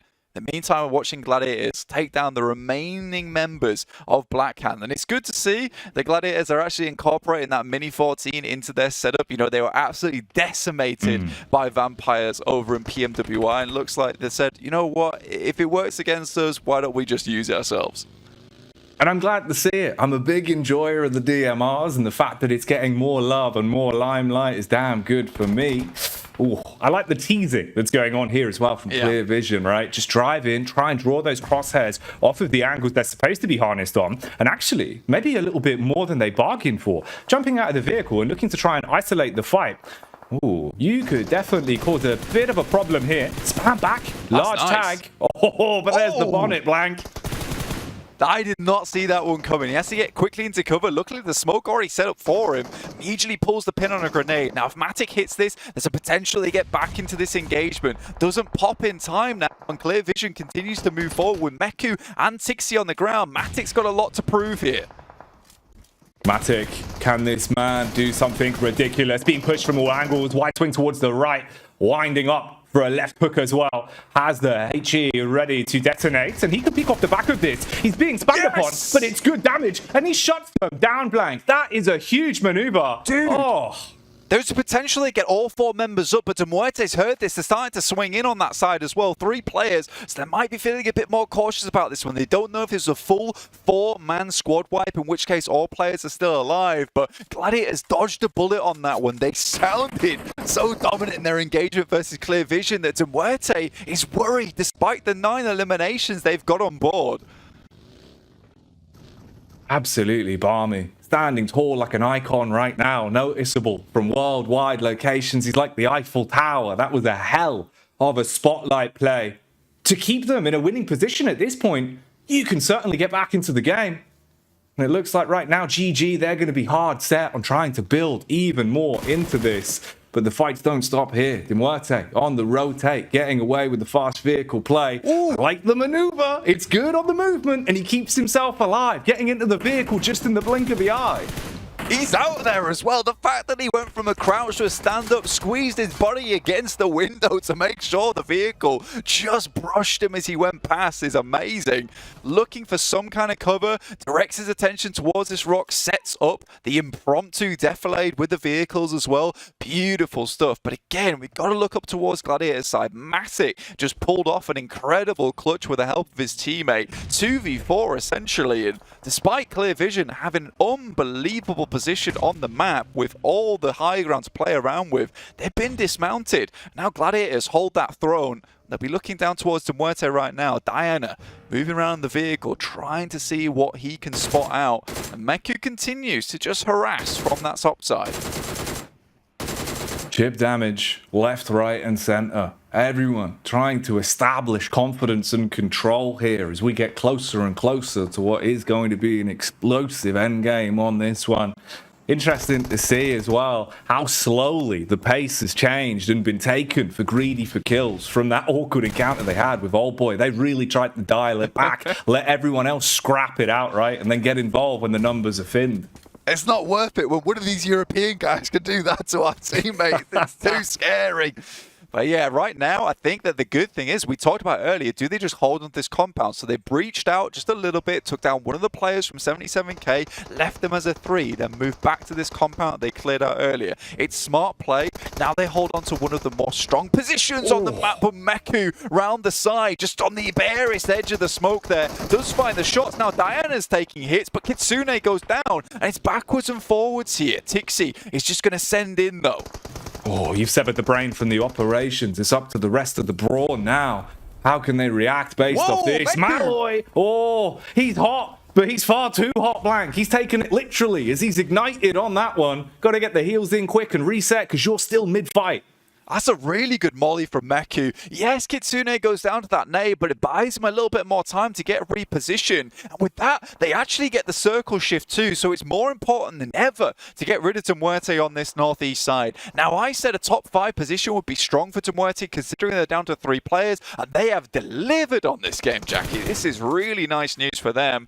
With a couple of changes on the team side for MUERTE, looks like this is a winning combo for them. Diana sends a grenade over the top, still 5 more remaining, and this could cause absolute pandemonium for Gladiators. They just want to remain on this high ground as long as possible, but MUERTE, they're not scared. They're rushing in now. They know it's a 3v3. They're getting stuck into this one. They really want to try and blow the top clean off. Diana with so many nades in the back pocket as well. This man's going to be looking like a human mortar when the engagement goes through. Having a quick look around at how the rest of things are developing as well. You can see, still down in the compound, just playing the slower game. Ooh, greedy for kills, waiting to see if they can do something. A little bit of a contact peek on the spam across.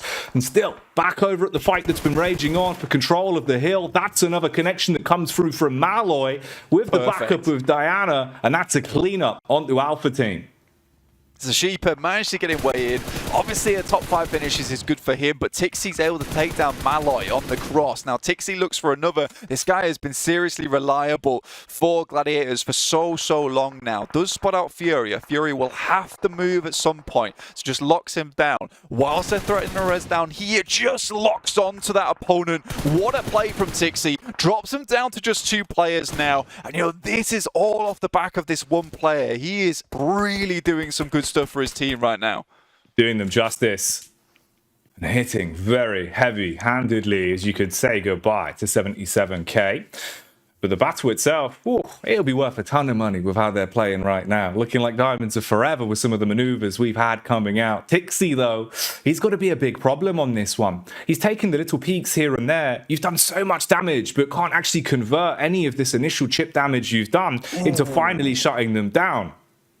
That is a disgusting circle. Now, the best thing for MUERTE was the fact that that loot crate dropped right next to them. Now, it's hard cover. A loot crate doesn't really get much better than that, but it's not in the circle, Jackie, which is the difficulty. Matic takes down one of the players from Greedy for Kills who tries to move up nice and early, and they have been just a little slow. They were waiting for too long for this circle to keep moving down towards that compound, as opposed to looking for a bit more pressure around the map, right? With the 4 players that they had, they should know that these teams are whittled down just a little bit, and having a bit more control over the map would have been lovely earlier on. Now, Tixie continues on his little spree down the hill. I did enjoy the way that Gladiators moved back as well to further higher ground. It's smart because a lot of the players on that team are using the DMRs. It's going to be extremely good for taking pot shots over towards the MUERTE as they move out, and Greedy for Kills, who are currently in the open. It's great how MUERTE have played this, though, from such a poor position, constantly just finding the damage across onto the players on the lower ground, being able to even get a couple of knocks out of it onto Greedy for Kills that have been biding their time for such a large portion of this circle. Tixie, he's been waiting for finally a chance to put down the players that have been directly in front of him, and they haven't given him an inch, but he wants a mile to work with. You can also see, again, more damage on the side. That is Greedy for Kills finally finished off. They played a good game, but it's too little towards the end, and this is where we get an intense one for the finish.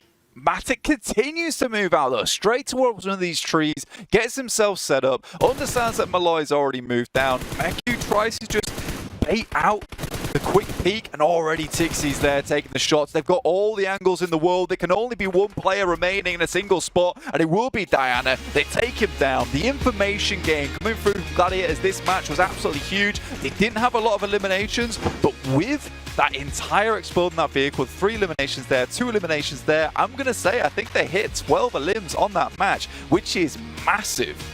That's a fantastic game. You think about some of the ways they were played against in terms of the positioning, right? Their crosshairs being drawn off the angle, making it look so uncomfortable for them for such a large portion of those final 2 circles. But they took every fight that came their way and did so with swagger, Blank. And to go on to finish it off in this manner, absolutely incredible for them. A well-deserved chicken dinner. Yeah, it's great. I love the way they play that as well, Jackie, because they push further back to try and pick up some of these positions where they have range, where they can use the DMRs. And it's really interesting because we used to see a playstyle where you try and get as close as possible with the shotgun, and it looks almost cowardly from the perspective of Gladiators, but it's not. They're just looking for a better position to use those DMRs. They are. They're just taking the fights that they favour. At this point, though, we'll head back over some of our favourite people as we've got Tech Girl and Co back on the desk to break this one down.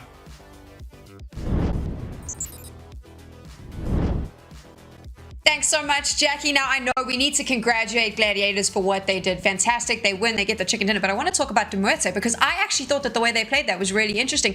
There was a moment coming into there that I thought that maybe, and I mean, I know, Maxman, you agreed with me on this one, that maybe they looked a little bit scared, but yet that playstyle worked for them, found themselves in that second spot. Yeah, it's very interesting how they went from that super aggressive push north against Blackhand, against Clear Vision, against a portion of Gladiators. And the moment they understood they're starting to reach and to encounter a bit more resistance from Gladiators, they were like, we don't want to get too involved on this. We're going to go back over to the east.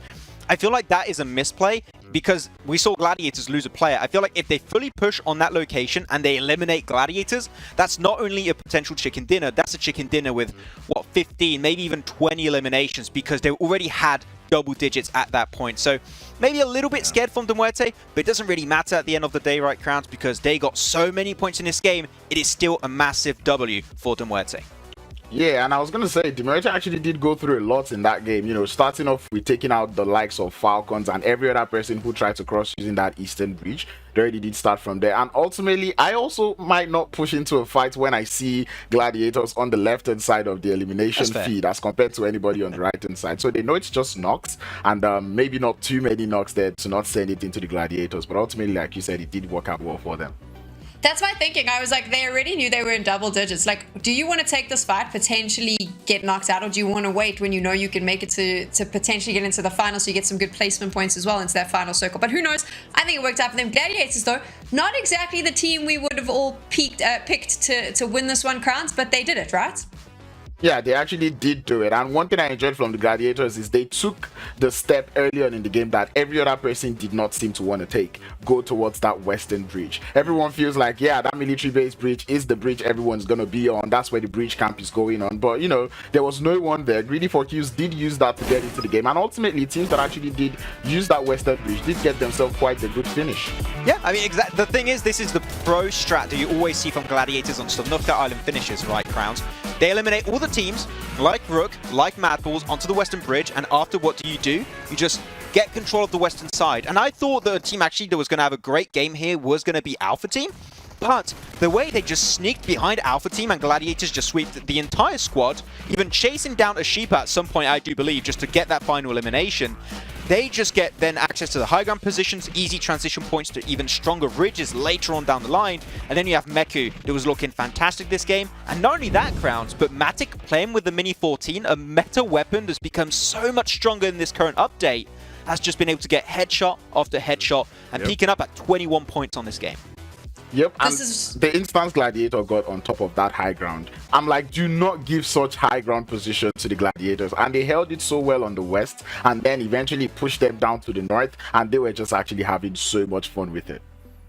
Do you know what I do like when we start looking at the results so far, though, is that every time we go, it's been 2 maps now, and every time when we get into those final fights, it's even kill. 2 European teams, 2 African teams. Were you expecting that, Crowns? Yeah. Well, I was expecting more African teams, but still, I'll take 2v2 at the end of things. I mean, I'm setting it up so that you can knock it out the park, because I live in South Africa, so you know where my heart really is. But this is what's been quite interesting is, despite our conversation, Maxman, at the start of this about the teams potentially having very different playstyles, they seem to be working it out amongst themselves, and we're getting really good games because of that. Yeah, I do like what Africa's been trying to do, trying to play a little bit more aggressive. They're still being a bit reserved. I think the one team that comes to mind, and I'm not sure if you agree here, Crowns, is G4K, Greedy4Kills, that were playing maybe a little bit too slow in their compound. I feel like if they eliminate 77k a little bit earlier, maybe they can try and create some game-winning plays later on down the line, but it did slow down their entire approach to this map. They're looking at some of the top fraggers this game. Diana, I mean, sure, MUERTE, I had my criticism about this team, but Diana, or ex-Milky Way as we know them in the past, has been stepping up big time over here on the Wrangle.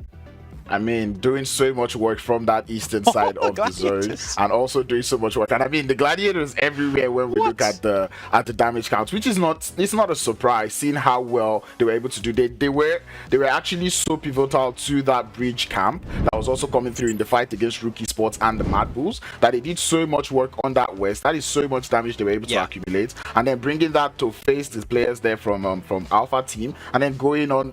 I could just keep mentioning the amount of teams the Gladiators took, and those damage numbers, definitely they deserve that. I do want to bring up one point though, and this is a little bit back and forth we had during this game, right, Crowns? And we were talking about Gladiators split northwest towards, I think it's phase 5, phase 6 at some point, where Black Hands were north, Clear Vision were over to the eastern side, and Meku had an off angle wide outside in the blue. I was a bit critical of that because I feel like they needed to regroup a little bit more. It ended up working out, but you were actually a big fan of Meku split, if I'm not mistaken. Yeah, I'm someone that likes the off angle, especially when you're taking long range fights, right? Seeing the fact that they had 3 players out there in the zone, and then they had already spotted the side there of Black Hand. And I said it would only be a bad play if they've not spotted Black Hand. And seeing the fact that they knew Black Hand was there, they held that off angle. Meku was all there till the last player of Black Hand got eliminated, and then the group up that we wanted from the Gladiators eventually came through. We've seen our first Erangel. We've got 2 more to go. We're going to take a quick break, and when we return, you'll get to see the second one.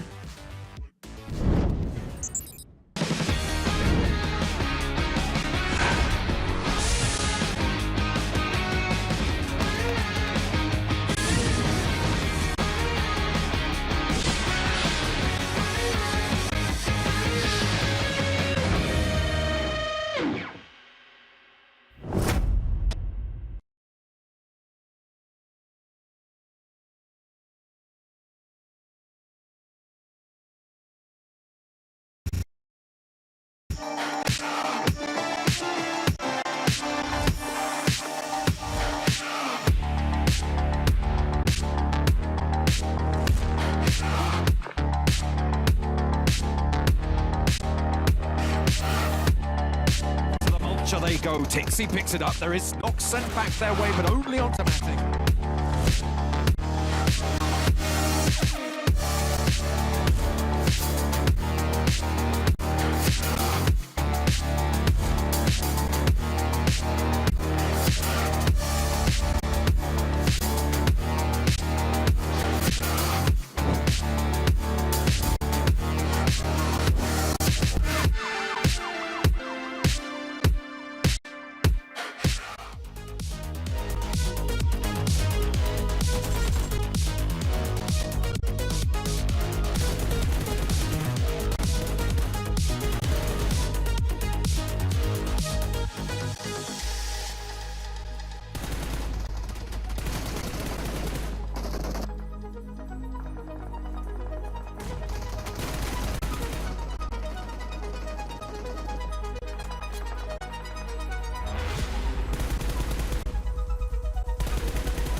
to the PUBG Mobile Regional Clash. And you know what? We want to get your views on this because obviously we do this for the players, but we also do this for you. We want to put on the best possible show. So we'd love your feedback. We'd love any suggestions you might have for the show. What is it that you want to see? What is it that you don't want to see? You can let us know. We're dropping a link in the chat right now to a survey, and we'd really appreciate it if you gave that link a click and you went and did that survey so we can try and bring you the best possible show. Your feedback is important. That's what it says down there, and that's what I'm saying as well. Let's get into the second Erangel. How is it going to go, Crowns? Well, I feel like the second Erangel is where all of these teams would have taken what they've learned from that first Erangel, and then they will come put it in play in this next Erangel. You do not want to make the same mistakes you made, especially with the drop spots. Yeah, you want to be careful, especially on those rotational paths. If you do have, by any unfortunate luck, another Sandovka Island, at least you know how to approach it, but we should have a more normal, basic kind of game, hopefully this time around on Erangel, so we're going to see how teams are going to be adapting to that one, of course. But when it comes to drops, I'm looking at Rozhok more specifically. I want to avoid that entire fight that we had happening earlier, so hopefully no hot drop this time around, so teams can have just a little bit of a smoother early game into those later stages. There are the tournament, the overall standings so far. Any surprises for you, Maxman? Any surprises as of right now? I mean, really seeing Rook and Blackhand up in second and third place is not really the big surprise. It's mostly like the amount of eliminations they got. They were fragging hard, especially in that first game. So I want to see if that can transition throughout the rest of the day. Other than that, really, the big surprise to me is seeing Major Pride not doing anything for the European squad. One of the most aggressive European teams with their roster. And unfortunately, not able to find any success. So Crowns, I'm hoping to see them step up on this second Erangel. Yeah, Major Pride and even Nexus, right? This was something that I actually did have in mind before the PMRC started, because I was like, okay, the European teams, or most of these European teams, have just come from playing the PMRC MEA versus EU, and they didn't do too well there, right? So I was expecting that, you know, this would be like their redemption chance there for the European teams to come short, especially with Nexus Gaming, right? But seeing the way Nexus is right now on that overall rankings, I'm not too happy about that. It is obviously only 2 games, but I always like to ask this because I think that the whole point of it is that a lot of people watching, they want to see their favorite team, Crowns, from the get-go. They want to see them up in the top 3, top 4. It is a marathon, like we said, but for the fans, it's not good enough if they don't see you on that left-hand side of the board, right? Exactly. If you're not on the left-hand side of the Elim feed, or you're not on the left-hand side of the board, it's not something that we're really happy about. And I'm really looking forward to seeing many of these other teams that are out there on the second part put the numbers up on board. Yes. I've got MADBULLS there because, I mean, I feel like it's about time we see MADBULLS actually pull up with a good performance. They were onto something in that Erangel game. But what's going on, Crowns? You're picking EU teams now? What's going on? We're going into game. Well, Crowns is picking EU teams. So, Blank, Jackie, over to you.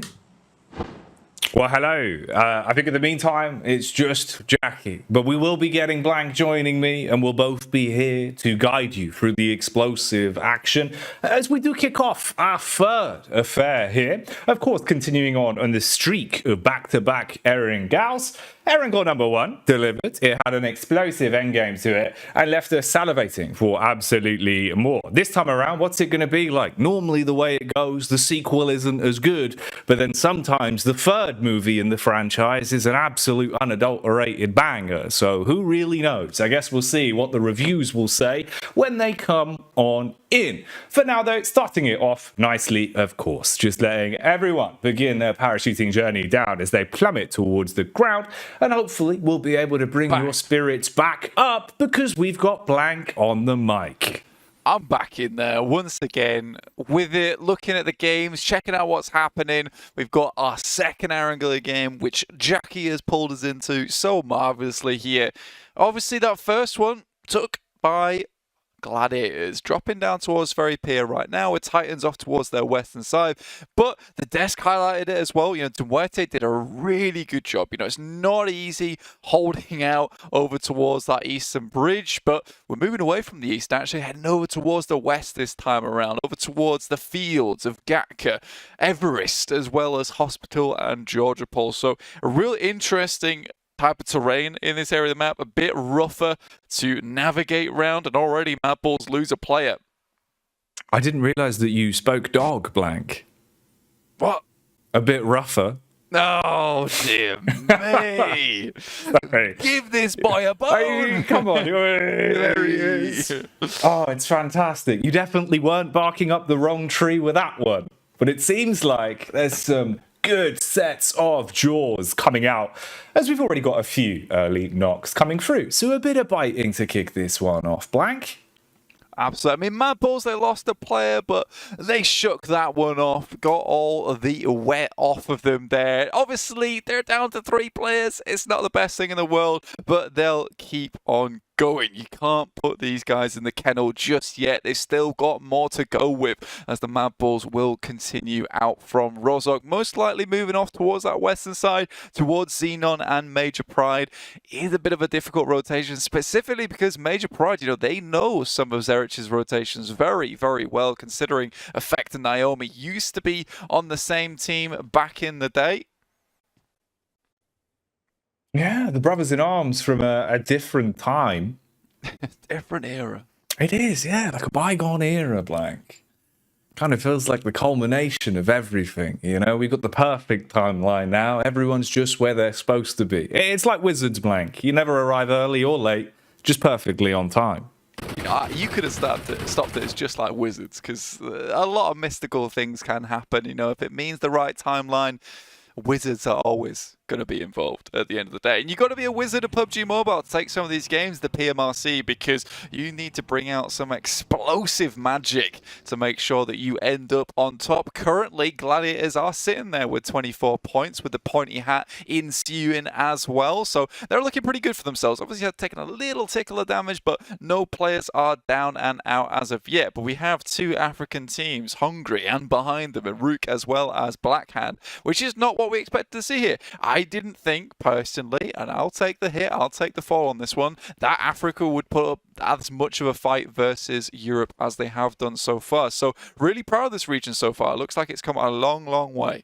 No, it's interesting, right? Because even before the event started, we were kind of discussing the difference of meta in both regions, the way the play styles kind of combat one another. But already here, when we talk about the actual combat, there's been some big highlights individually, some of the players being able to definitely step up to the bar. And the rotations have looked pretty tasty as well. Continuing on from a bit of a savage start on our second outing here, there's a bit of damage being done, finishing off some of the downed players. 77k continue on from the form they found into the prior game, being very effective at creating space and building up elim points into the early game in terms of the circles. Yeah, I mean, 77k, not bad results so far. I think they've had some decent rotations, like you were saying, Jackie, picking some of those eliminations where they can. Blackhand are dangerously close to them, though. Morteza has a nade, throws it completely the wrong direction, though. His info was given to him by a bad broker there, and he'll have to go back over that way and maybe try and extort a little bit more information out of him, because he certainly will need it versus Blackhand. This is a very strong team. You need all the info you can get on top of them, but this is just a dirty spray coming through from Morteza, a veritable player that's been in the scene for quite some time here, really done some good work, and that kind of spray down, there's not much you can do about it as you try to get on your bike and get going. More iconic than Morticia Adams with a maneuver like that, and definitely going to get you bopping, remembering the theme tune over the course of this one. It's a good space, good early way to kick things off, get a few elim points in, but not over-egging the pudding. Still being able to play a relatively slow game, build up the loot, and play it for the longer con. Rotation's already coming through as well, with one vehicle being shared between them, like a good older brother does with a younger brother, Blank. You just take the one vehicle and you both play with it together.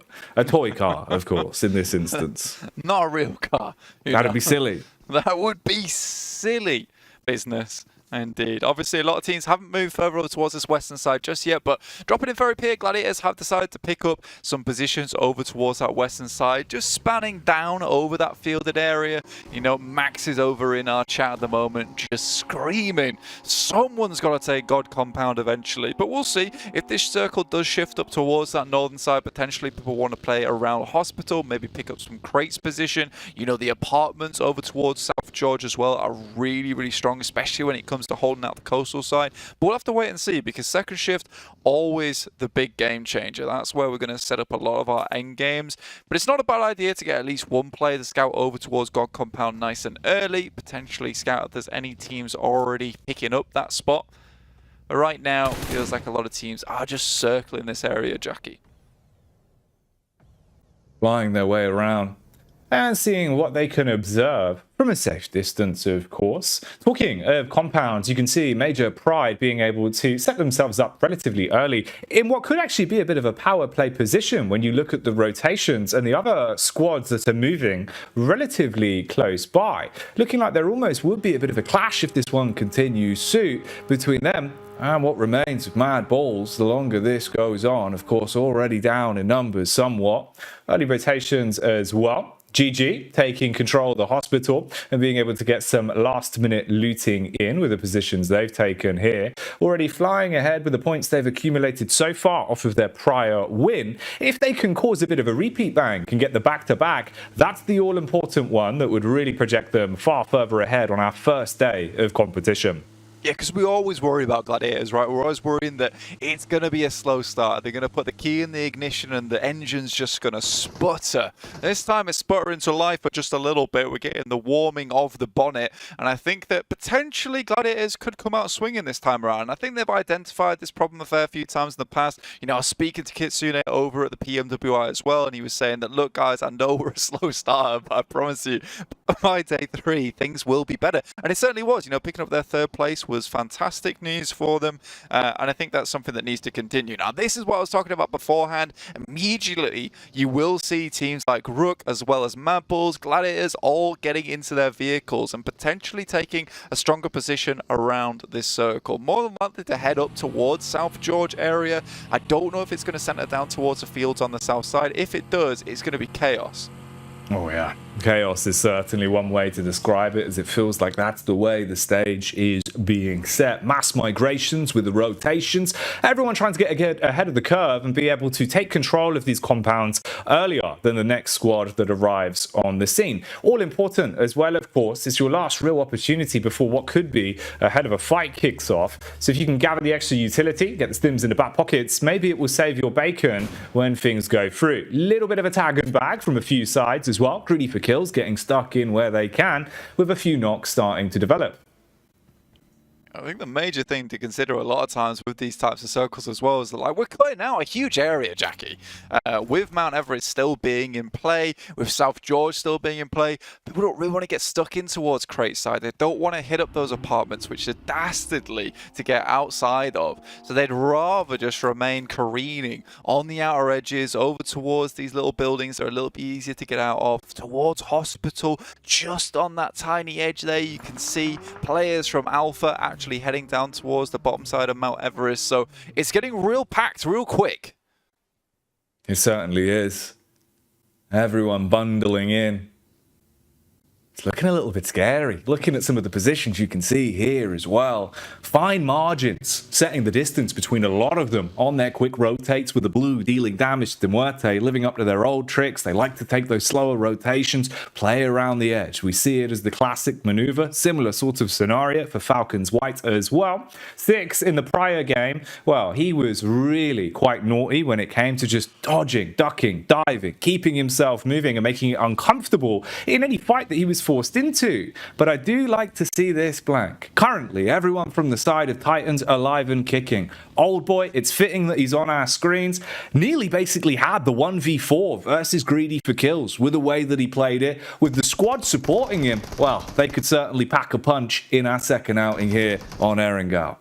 I'd love to see it coming through from Titans, honestly. They're a strong team. They're a strong team on paper. I said it once before and I'll say it once again, but recently we have been seeing that paper being put through the shredder, and I don't really want to see that happening whatsoever. So I think that for Titans, a little bit more coordinated play, and that'll happen over time. It's a relatively new team on the block right now. They need to get that synergy going. There is 4 days, and that's probably the magical number for them right now, is the fact that, you know, a lot of times we see these 3-day tournaments, there's not enough time to get that synergy on board. So for them, this first day, this can be the day for them where they figure things out, test some stuff, see what's working, what's not working, and go from there, because it's very, very important for them in the next 4 matches to build that synergy now, because they're a team that can absolutely pop off out of their mind. They're not falling behind too hard right now, currently with 10 points, but they want to up that point caliber for themselves.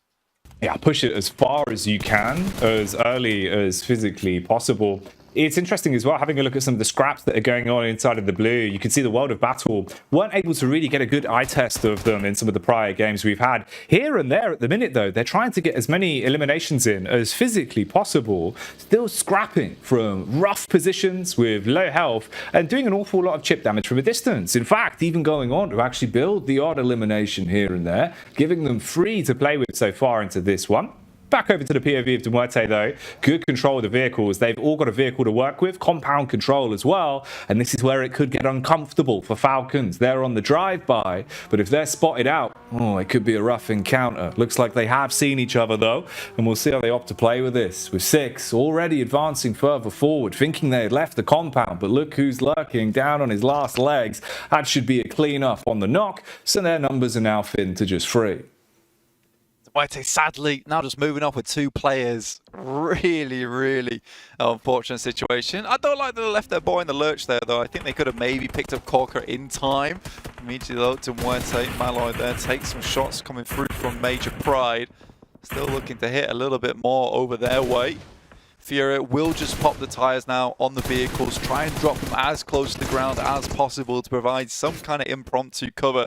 Not the best spot in the world, but they have got very central. That is the main thing, Jackie. So they can play out this game for a little bit longer. It's unlikely we're going to see too many serious crashes over towards this position, because Major Pride has oversight over this spot. So until someone from Major Pride comes out, starts tossing grenades over towards MUERTE's dip, they are relatively safe. It's going to be hard to cross this field without Major Pride shooting out the vehicles, and it's honestly a miracle that MUERTE have. It is. It will buy them a little bit of time to work with. And one of the nice things you can see there as well is Furia, just in terms of the adaptation, right? Even when he's in an uncomfortable scenario, always tries to make the best of it by playing the mechanic, setting himself up, getting that additional cover, removing the vehicle from even being part of the equation if they were to lob in the nades to get that increase on the splash damage. We can flick back over to what Blackhand are up to as well. Storm seems to be caught in the eye of this firefight. 2 close positions being taken, with the blue making it even more, I say, a bit rough. I mean, TWAB all stuck inside the backline building, isolated in the 1v1s as well. You're trying to get the rotation off, but it looks like the frag round the corner will blow the legs clean off and make this an awful lot worse, thinning the herd again and putting them into a really rough spot. Now finally committing to it with the elimination coming through, and that's them wiped off the face of the battleground. This is a grim prospect for a lot of teams now, Jackie, looking down towards this southwest side. You've got the field taking up more than a quarter of this little circle itself, which means that rotating from the northeast side, where the majority of our teams currently are, is going to be difficult. We've also met with the ridge side that currently Xenon as well as Titans are playing. And right now, I think Major Pride's got a very strong compound, and they need to leverage this compound now, because like a crowbar, they're going to have to pull the hatch on this game, because so many teams coming down towards them from that northeast side. They need to clip the wings as many of these teams as possible, Jackie, because if they don't, they're going to be met by crash after crash after crash, because there's little anywhere else to go at this point. You know, you're quite limited in terms of your options, so you really do need to be ahead of the curve. Any late decision making, last second fumbles, any blunders here and there could make it so awkward, even on the re-rotate here for Blackhand, trying to group back up with the rest of the team. Play around the edge you've got and use that map geometry to some form of an advantage, because you're in just such a rough position. You could see with the crosshairs and the angles that were to work with for Greedy for Kills and with the compounds that were taken, you were in no man's land, just trying to breeze your way over that grass valley and get yourself some distance between both sides. And this is Greedy for Kills taking a slightly different approach as well, looking a bit more proactive in terms of the damage they're attempting to establish. Previously, we saw them trying to take that really slow roll game, whereas now they get stuck in. We can also see Falcons back again towards the top of the hill, clean line of sight for the contact, so a lot of information gathered for them. And this is looking like we're getting closer and closer to what could be a bit of a scrappy affair now, Blank.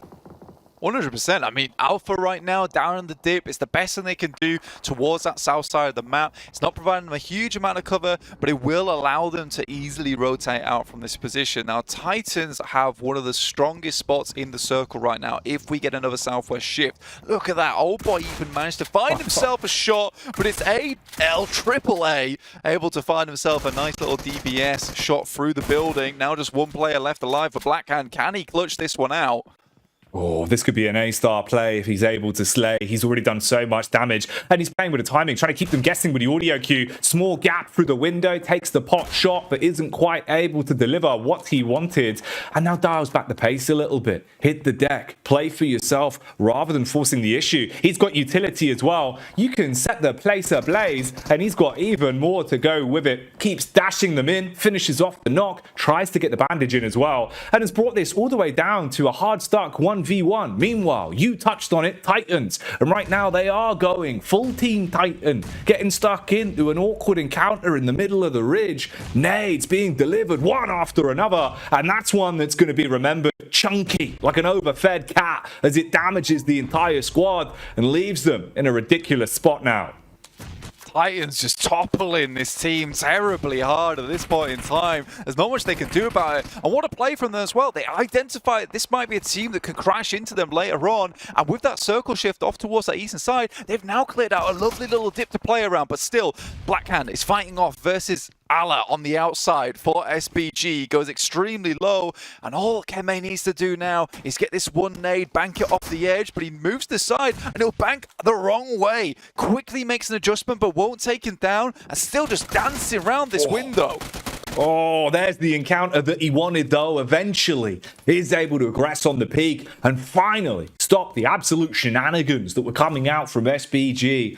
Madness to think what you're left with there, really. Effectively, it was the 1-on-3. One by one, he chipped his way through them, just playing a slower, more snaky style of PUBG and being able to pick up the pieces on that one. Not quite the full squad wipe, so a fight that's reset, but the damage he's done can't really be recovered from when you're talking about the amount of eliminations he's picked up there on the squad. Oh, flicking back over to the POV of GG as well. They were able to pick up that chicken dinner into the previous time we saw them out here. This time around, they've been taking a bit of a slower style of affair, but still finding eliminations here, there, and everywhere. Tied with Blackhand for most elims at the minute, with 5 a pop Blank, looking heavy-handed. Yeah, I love this side of the map as well because they've got that little slope that heads up towards the fielded area. Doesn't mean they have to engage right away, but they can still gather as much information as possible. Right now, Major Pride have to push down in towards them. They were holding that lovely little compound on that northern side. Now they have to move over towards where Matic is currently playing, and he has eyes on. Oh, spam across. Eugene's got the specs on, and he's trying to spot them from a distance and see if he can deal some damage. A bit of disrespect here from the large range that he's in. Constant carnage occurring as well in that elim feed. As you can see, everyone is scrapping for control of any real area to breathe. At the minute, the spacing between them is getting smaller and smaller. Very fine margins, with Nomi chiming back in again. And that's Major Pride going head to head, it seems, up against GG Blank. That's a fight you do not want to be a part of. Really good plays though. Right now, Gladiators, like we said before, the key was the ignition. We were worried they were going to stall, but right now they're off to a 0 to 60 miles per hour start at the moment. Nomi quickly moves inside, tries to find himself a position, will get taken down, and Effect tries to move out now. But look at this, Gladiators have so much control. Marshall even sees it, but expends the mag before he can take down the UAS behind this hay bale. But the explosion might just take down Effect, so it has to crawl away as quickly as possible. Barely getting himself out of dodge. As you can see, the pressure is on. Everything is getting worse second by second. And it will be Blackhand that's finally taken out of the equation. A lot of damage, a lot of limbs, but no more to be said about their legacy here in our third game of the day. Clear Vision still in it, with actually a full squad to work with as well. GG, they're going to get contact onto this now. You've got high ground from this position. Matic, he thought that he had the big maneuver, taking the wide swing for a bit of chip damage from quite a substantial distance, peering off into the real distance as well. Look at the fights that are occurring, Blank. This is an absolute scrap. It's right now Titans versus Nexus, and they cleanly finish up that fight. They lose one knock, but look at that, 8 eliminations. Yes, Havlik scouted this out earlier, and they have laid claim to one of the best spots in the circle, and it was cheeky from NEXUS. They came up from that south side, they moved in that building as soon as they saw one of the Black Hand players get removed at a distance, but Titans weren't willing to allow them to take that position away from them, immediately sent in, and NEXUS just wasn't ready for the rush coming their way. Oh, you're watching Kitsune's POV on that one as well, looking at the arc, the camel drop with the frag, thinking that he's going to decimate, but he doesn't need utility. He's a human firearm as he gets stuck in, burning down the damage, and being able to make this just so really rough now. He's not only got the elimination, but you can keep the pressure on as they're trapped in what is effectively looking like some sort of death triangle. Any peaks you go for, these angles are going to be covered, and everyone is starting to create space. They know timing-wise that circle's going to start edging its way in, so you've got to take distance off them. That's one way to do it. Sending in the vehicle up close, not going to work too well though, as that will come back to bite him. Half of his HP wiped clean off, and MADBULLS looking to instigate the fight from that contact. Toluca, armed with a DBS, doesn't need it. Instead, he'll deal damage with a rifle. The dinner plate comes out, the DP, perfect weapon to use here, has a lot of bullets in the mag, quickly sprays down, fairly accurate too. Good stuff for them. Now it's Rook on the top of these buildings, still can play this one out. They picked up this building after Titans left. They made a pretty heads-up rotation earlier on, head towards the western side, towards that beachhead, and just stay quiet. This team managed to find themselves a strong win on Sandhawk using a similar kind of strategy. But look at that! Meku just moves straight through, runs down the 2 players from Xenon, and is in fact looking for a little bit more. Managed to get towards the telephone tower, will be looking over towards Rook inside the building, but they've got bigger fish to fry close by. But Matic already spots some Fleeke's down, but Kitsune, the IGL, left in the dust. Oh my god, Toluca as well with the dodge and the close movement. Oh, blank. There's nothing calm about this. Toluca now trying to wear the shoe that was thrown against him as he dives into the vehicle and wants to get some form of distance between them. Meanwhile, Titans stuck in the thick of it here, attempting to gain control of this compound and not give it up with clear vision, putting pressure on more and more as they take that hillside control. You've got the backline developing as well with MADBULLS still trying to keep themselves in it. Toluca effectively isolated in a 1 versus 3 against Gladiators. Titans, if they can hold this blank and keep back clear vision, they look like they're in a prime position to go on a real streak looking at the squad spacing from this point forward.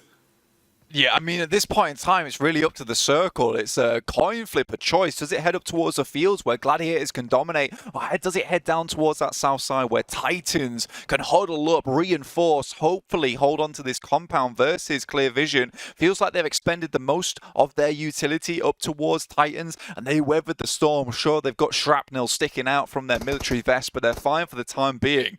They'll keep this one going, but it in fact moves over towards Toluca. Now, Gladiators might be able to swing just a tiny bit further in towards this circle, but the fact that it has gone so far to the west, Jackie, leaves these rooftops still in play.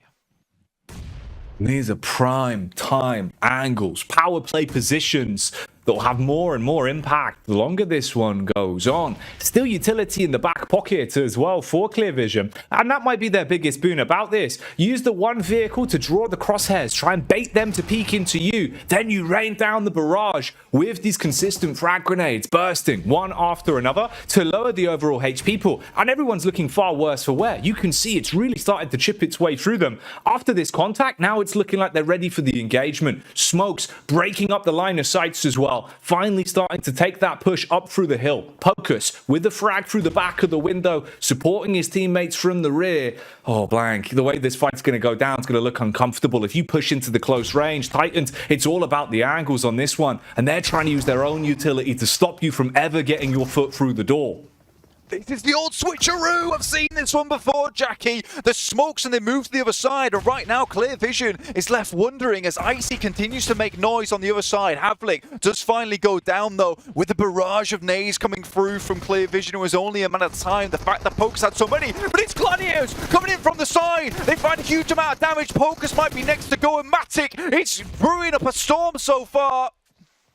Oh, Matic, The madman himself being able to constantly deal damage. Oh, he's in a rough position as well, though, with the blue tapping its way through him. They turn and burn, shutting him down and removing them. Gladiators, no chance for the back-to-back. The two-peat will not happen. 9 limbs is all you get on this one, even with the timing and the flank that could have been made of absolute magic. Now we flick back on the Titan we've been talking about on the whole time. And Havlik, he's a mean machine, Blank. He shuts them all down. Clear vision are gone.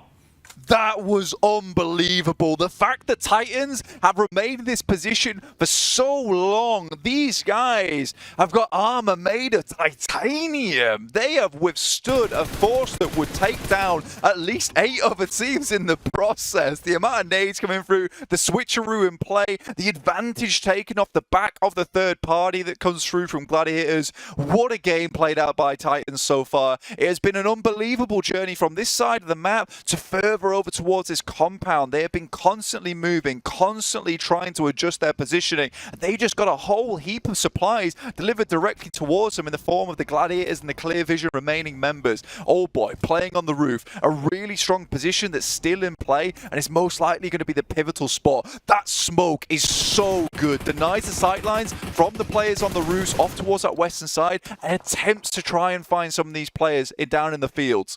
It's genius, and you can see they're being able to cycle this utility as well. As like you were saying, just so much loot delivered to them. It was dropped off by drones effectively, and it's waiting at their feet, so they've still got more nades to throw out when they need to restrict vision once again. Tulika realizing that he's probably in the worst spot possible. Sure, you're in the middle, but that means you've got 2 teams about to swarm onto you. No contact from Titan just yet. Splitting up into 2 groups. Take the far left flank. Use the utility you've got to create distance. Old Boy gets into a better position, drops that smoke, gets the full heal in. Icy seems to have had a read on Tulika lurking down in the gulch. Lob that down and see if you can blow him out of commission. Prime hit on that one. That's a 3-pointer. 14 eliminations. We're only the 3rd match into this game. Icy instantly moves forward in the exploded buggy so far. Havlik also moves up, currently on a tear with 7 eliminations. Just on the drive-by. And it's Titans Old Boy take them out with a nade from Icy to finish things off. Titans just played the game of their lifetime here on our angle.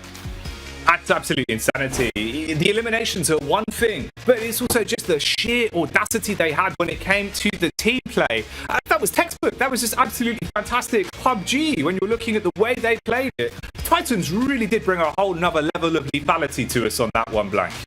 Man, they kicked half the lobby's tees out at that point in time. It was insane.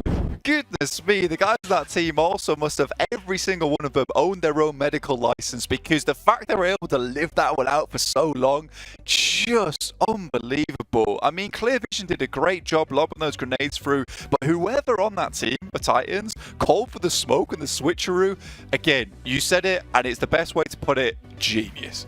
It really was just textbook stuff. School was literally in session on that map, and they taught everyone a lesson. The way they were playing it in terms of the comms, the spacing, and how they took those fights, right? It wasn't just hard committing. No real tunnel vision, Blank. Even you were calling it out when you're looking at the way they were making split-second decisions and winning 4v4s that they were disadvantaged in. Crazy, crazy. I mean, look, the only thing I can say is I'm glad Old Boy's back. Oh yeah, Old Boy always getting us excited. But let's get back to the desk to try and break this one down, as that was explosive.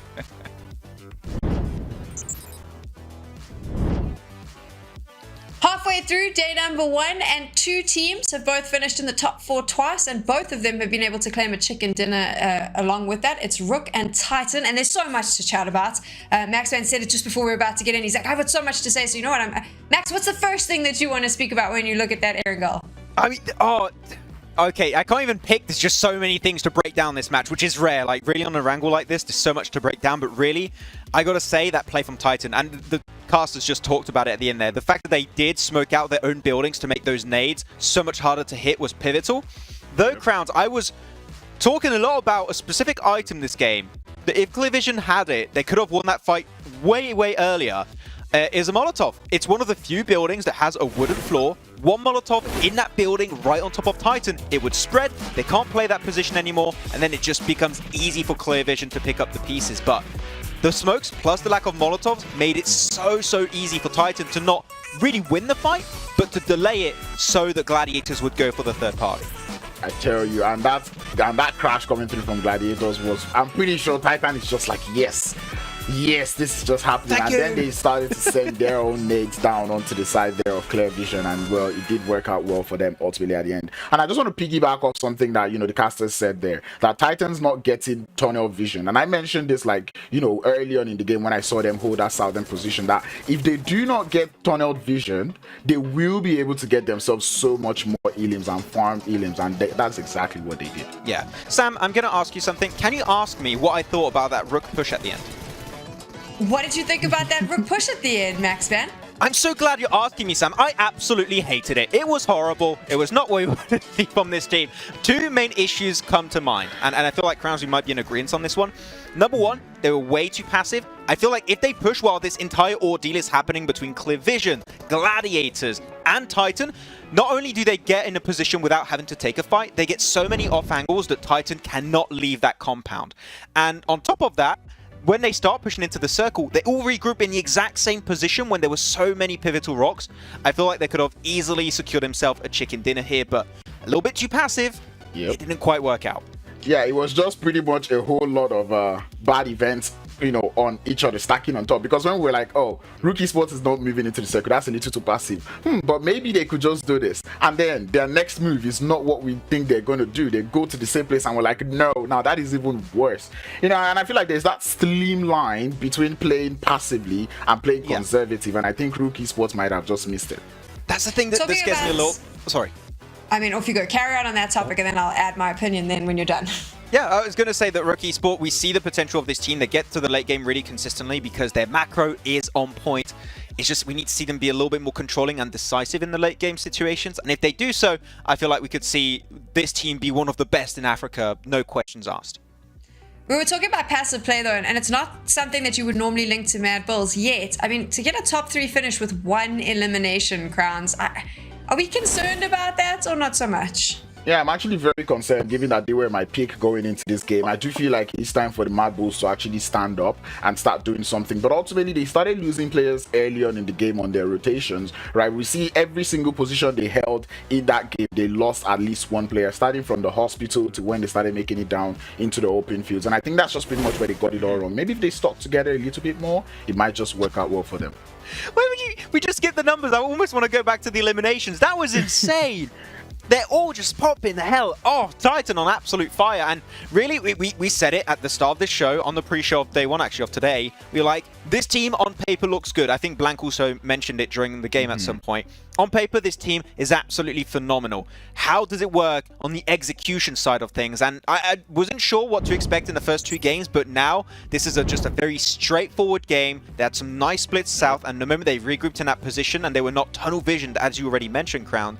I'm hyped with this roster. Like, this is just the start of what this roster has to offer for 2023.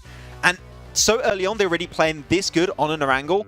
I'm hyped to see how not only PMRC is going to go, but how the entire year is going to wrap up for this team.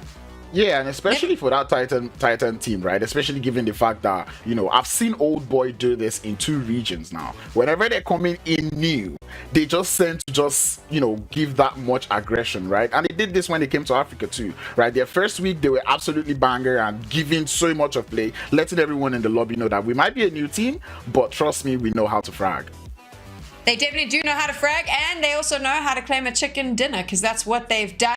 We are halfway through, like I said at the start of this, and we are moving to the final wrangle after this.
cautious. Ballistic actually rolling down. Okay, yeah, they're not even going to waste any time. They just move out to the only position that they can go. The Molotov in from Tixi. This is bold, this is brash, but it is what you expect from the Gladiators. They want this top. I'm sure we are going to outperform our African counterparts.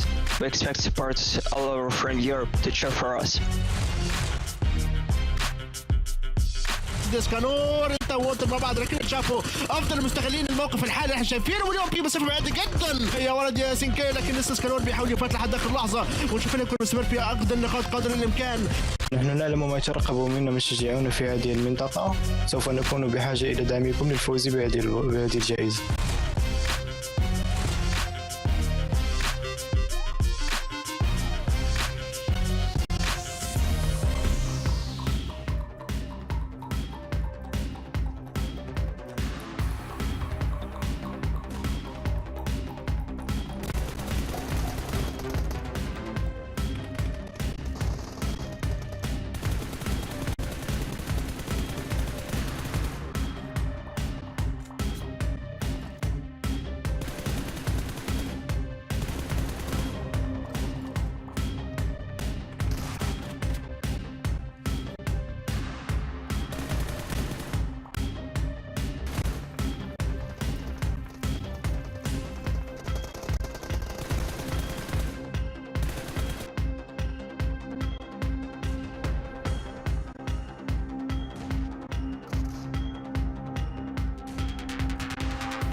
Welcome back and welcome to our final wrangle of today. It is of course day one of the PUBG regional clash, Europe versus Africa. And I'm not going to get into the European African battle just yet because I kind of want to hold that till later in the show. Right now though, I want to talk about Erangel because it has been the thing we spoke about right at the start, how our teams were going to adapt to 3 Erangels. And how do you think they've done that so far, Maxman? Well, some teams have tried to adapt a little bit more with the hot drops. I feel like there's still some weird things going down, Sam. Mainly I'm seeing SBG and Yasnaya Polyana. The way they're playing that is very odd to me, getting back to Yasnaya very early on when the circle's hard west. I didn't quite understand that. So yeah, unfortunately I do also know, and this is talking with a few of the teams and players, that they're also using this as a training opportunity leading into PMPL. So maybe teams are going to come up with some unusual strats to try and prepare for the full season because, as you know, PMPL, that's where you're going to get all your points to try and qualify into PMGC. So I feel like teams have got their focus elsewhere right now. So right now they're just maybe trying things out. Yeah, and given that Yasnaya is a place that I was also looking towards as for the African teams, like, okay, I know Black Hand likes to land in Yasnaya, which is why I started having a little bit of doubts, like, how are they going to fare when they go up against another team? But 77k landing in Yasnaya is something I don't want to see in this next game. Halfway through day number 1, and it's still quite tight at the top of the leaderboard there, and you can see only a few points separating everyone. Any teams that you see now sitting in the top 8 crowns that, and I know I asked this to you earlier, but I always find it interesting when we're looking at the scoreboard, that you're kind of surprised, because if you're sitting in the top 8 now halfway through day number 1, you've had 3 pretty consistent games. Yeah, and I wouldn't say I'm surprised, but I would say I wouldn't have expected this from G4K, especially given the fact that there's been no Miramar games, right? We know G4K to be that team that is quite strong on the map of Miramar, and given that they're able to pull up a top 6 even without any Miramar games, I'm actually impressed. It is impressive for them, and obviously they'll be really happy. You know what else is interesting to me, Maxman, is if you look at the top 8, there is a nice even split between European and African representation. You can appreciate the symmetry also of not only the first page, but also the entire leaderboard. Exactly. Look, just look at it. It looks so bloody satisfying. I'm loving it. But it got some interesting teams, a nice pack of African teams more specifically doing well in the top 8. Though Titan and Gladiators are currently the cream of the crop when it looks to these rankings. And it's so interesting when it comes to storylines too, Sam, because Old Boy was a previous player of Na'Vi, which is pretty much the entirety of Gladiators right now. And they're back head-to-head, back at a similar level, which I absolutely love. And I truly hope that this kind of storyline is going to bleed into the full season of Europe. We're going to have to keep an eye out on that. I'm looking forward to it. And now, Crowns, from your side, your African region, are you happy so far with how your teams have performed, or are you expecting more from them? I'm excited with the way things are going so far because I'm enjoying the fact that they're not totally being pushovers like almost everybody would have thought it was. You know, everyone was always looking at the African region as a weaker region in terms of like fragging ability. And right now, seeing the way they've been taking the fights head to head, it's been actually quite impressive to see them hold up against some of those European teams as compared to me expecting them to play, you know, a little bit more passively. Yeah, exactly. And talking about, we mentioned this many times that the Africa teams are a little bit more passive, but I don't know if you agree with me on this one, Crowns, but it feels like we are seeing that slow transition towards trying to be a little bit more controlling and aggressive. It's not there yet. I mean, we saw it with Rook more specifically last game, that they were not willing to make what could have been a game-winning play. But teams are understanding, okay, versus these European teams, we need to start fragging out and balling a lot more, just like World of Ballers, and try and do well in those late-game positions. So there is that process starting off, and it's good that it started on day 1, so we might see big evolutions later on down the line. Yeah, that is something I wanted to point out also, that the fact that they're able to do this on day 1 is very interesting. I mean, we've seen Greedy 4Kills hold good positions in the game, and they're able to get themselves pretty sweet eliminations to go alongside it. Rookie Sports has done that in the first game of the day, and I'm really enjoying it so far. It almost feels like they're not used to it yet, because I mean, we can see it. Sometimes they get the good positioning, but they don't get the elims, and sometimes they get the elims, they do not get the good positioning, and I feel like they will be able to nip it in the bud as we continue to go on. Putting up predictions right now, I went with Gladiators because I think they're knocking on that door and they're hungry for some chicken. Tell me, Maxman, you got a very, very quick way of telling me why you think Titan Gaming is going to take another one? Because they're pretty good. No. I mean, there we go. I'm actually perfect with that, and I think that was a good explanation. Crowds, can you better Maxman's explanation for your prediction? Well, Titans are good, but I feel like Rookie Sports have shown me like they have something coming. And like you pointed out, right? We've seen them in the top 4 in every game so far, and I feel like they've gotten the fresh chicken dinner. Now we're going into another game right now, and it's Erangel, and I feel they've been knocking. They can do it. I think you're wrong because Maxman's explanation was shorter and better. Thank you. So we're going to go. I'm the desk host. I'm just kidding. Obviously, predictions are all just fun, and we'd love to hear from you if you're watching. Tell us who you think is going to win in the chat. Have a little bit of fun with us. Let's see who's right at the end of the day. I am definitely not keeping score. I think so far we are all on 0. Time to get into game. Blank, Jackie, they got you covered. Or not into game. We'll just carry on chatting. Yep. There we go. Now, Maxman, I can actually give you more time to break down why you decided that Titan was your choice. I guess not. No, I guess not. Let's go into game.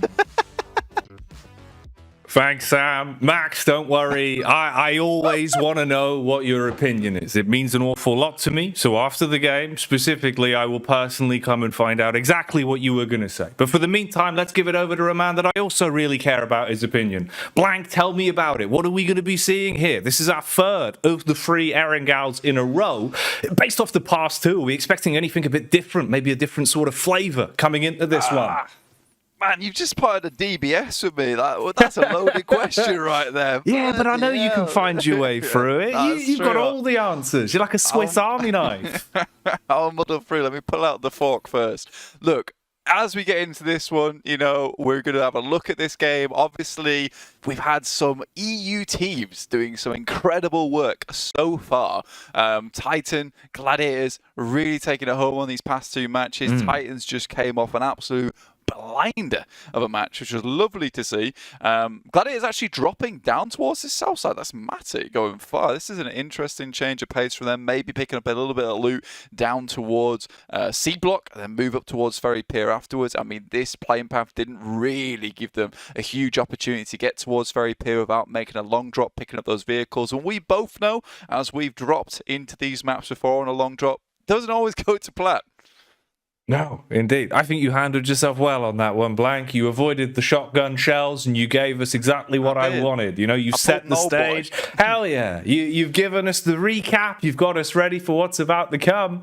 And like we touched on, this will be the third of the 3 back-to-back Erangel affairs that we have. After this, we get that complete change of pace with Miramar and Vikendi waiting in the wings. And I'm glad today, Blank, it has been a bit of a different flavour in each and every outing that we've seen, right? With the different chicken dinners being picked up, a bit of a closer fare when we talk about the overall standings with the global points between EU and Africa. I think all of us have been really pleasantly surprised with the level of competition we've had just on day 1 alone. If this is like the taster, like the opening morsel that you get, an appetizer, if you will, the deeper we go, the closer we get towards not only the main course, but that dessert at the end. I think this is going to be a banger of a tournament. A lot of talent scouting that could be done in terms of the optics of these next few days. Yeah, dude, I mean, I'm all in for the 24-course meal. I'm ready for that one. And right now, this 4th course that's coming through, I think this is going to be a good one here on Erangel. We've already seen some good teams putting up some great numbers so far. Right now, Titans have surpassed the Gladiators. They're currently 37 points at the top of the leaderboard, with Gladiators dragging behind by just 1 point. It's not too much, but we have 4 African teams underneath them right now from that region. Looking really, really good. Zerich gets absolutely handled there by Mid along the way. Anything but Mid, though. This guy's on the top of his game for a shot like that. Oh man, that was a big old banger. Certainly one to write home about, to be honest with you. So it's a nice way for him to start things off and instantly bring himself into the forefront. This is interesting. Look at the position we've got here for Clear Vision. 1 versus 3 effectively, with the push coming in, all different angles being swung upon. And that's rough on the peak. The Bizard being able to deal enough damage to fully shut him down, finished off with a conversion from the knocked position. So Falcon swooping in early, much like the bird of prey itself. Yeah, good stuff there. Everybody knows that Max Landesi loves that PPP zone. It is his gun of choice when he drops into the game. And look, it did good stuff for the Falcons there. Picked up one of the players from Clear Vision, leaving them sat pretty unhappily on 3 players. But we saw what MADBULLS could do with 3 players last game, able to get very far into it. And, you know, we kind of underplayed Tulika's position in that map, managed to get himself a 3rd place because Titans were playing just one hell of a game. But the fact that he was able to get that spot is really good news. Now, I did have MADBULLS over in me and Max's Rankums as one of the good teams. I thought was going to do quite well in these matches. They were in our number 2 tier, not number 2, alphabetical 2. Actually number 2. Yeah, I am absolutely going crazy. It's so hot. It's very warm. It's very so warm, mate. It is. It number is really 2 didn't warm. sound right in my head. Just the number 2. Numero dos. Oh dear me. Numero dos. That sounds better. Yeah, I'll go with that. Top 10 Cinco PUBG mobile play. Honorable mention. I've forgotten what's going on. But I'll get right back into it. Yeah, that's it. MADBULLS, great team. Hopefully they'll do better. I agree with you, man. And like, honestly, you know, you look towards someone like Zerich, right? Can he feed the hot hand, I suppose, is the big question. In terms of the eye test at the minute, I still feel like he's being able to pull out some big plays now and then.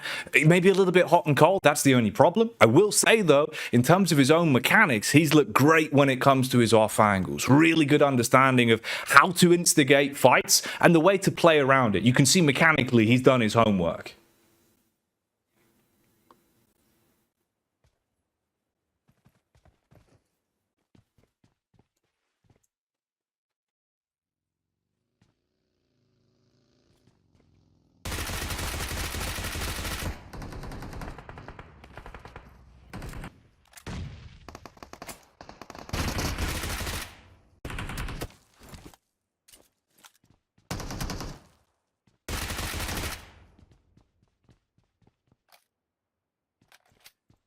All right then. At the minute, Arthur, much like the Arthur meme, he's got his fists ready to see if he can catch hands on this one with the early damage re-established. Fielding Max Mann's most fabulous weapon with that PP Bizard in the back pocket. I don't know why, it just made me laugh thinking of Max. He just makes me happy. Either way though, this fight is going to be something that's going to leave you unhappy as the barrage rains down. Tulika hitting heavy with the frag from quite a distance as well. This is an opportunity I didn't expect. Storm now getting stuck in with the third party. The Mini 14 certainly packing a large-sized punch as it hits from a distance. Gets another knock through. Ooh, it's looking rough for the world of battle as well, as they're feeling a world of hurt. Paper thin walls as they fall with the shots coming in again. That's a very early removal from the equation for the world of battle blank. They just haven't been able to display that level of killer instinct we were kind of thinking they might bring out today. And there's nothing that's going to bode well in terms of the positioning here for MADBULLS as well. Sure, you got the compound, but so much early damage from a spot where they were thinking they can clean up. You've still got Blackhand with hill control as well. Oh, but suddenly that line of sight isn't such a delight. Seems like from the distance, they've now been spotted with a lot of tag damage being instigated here.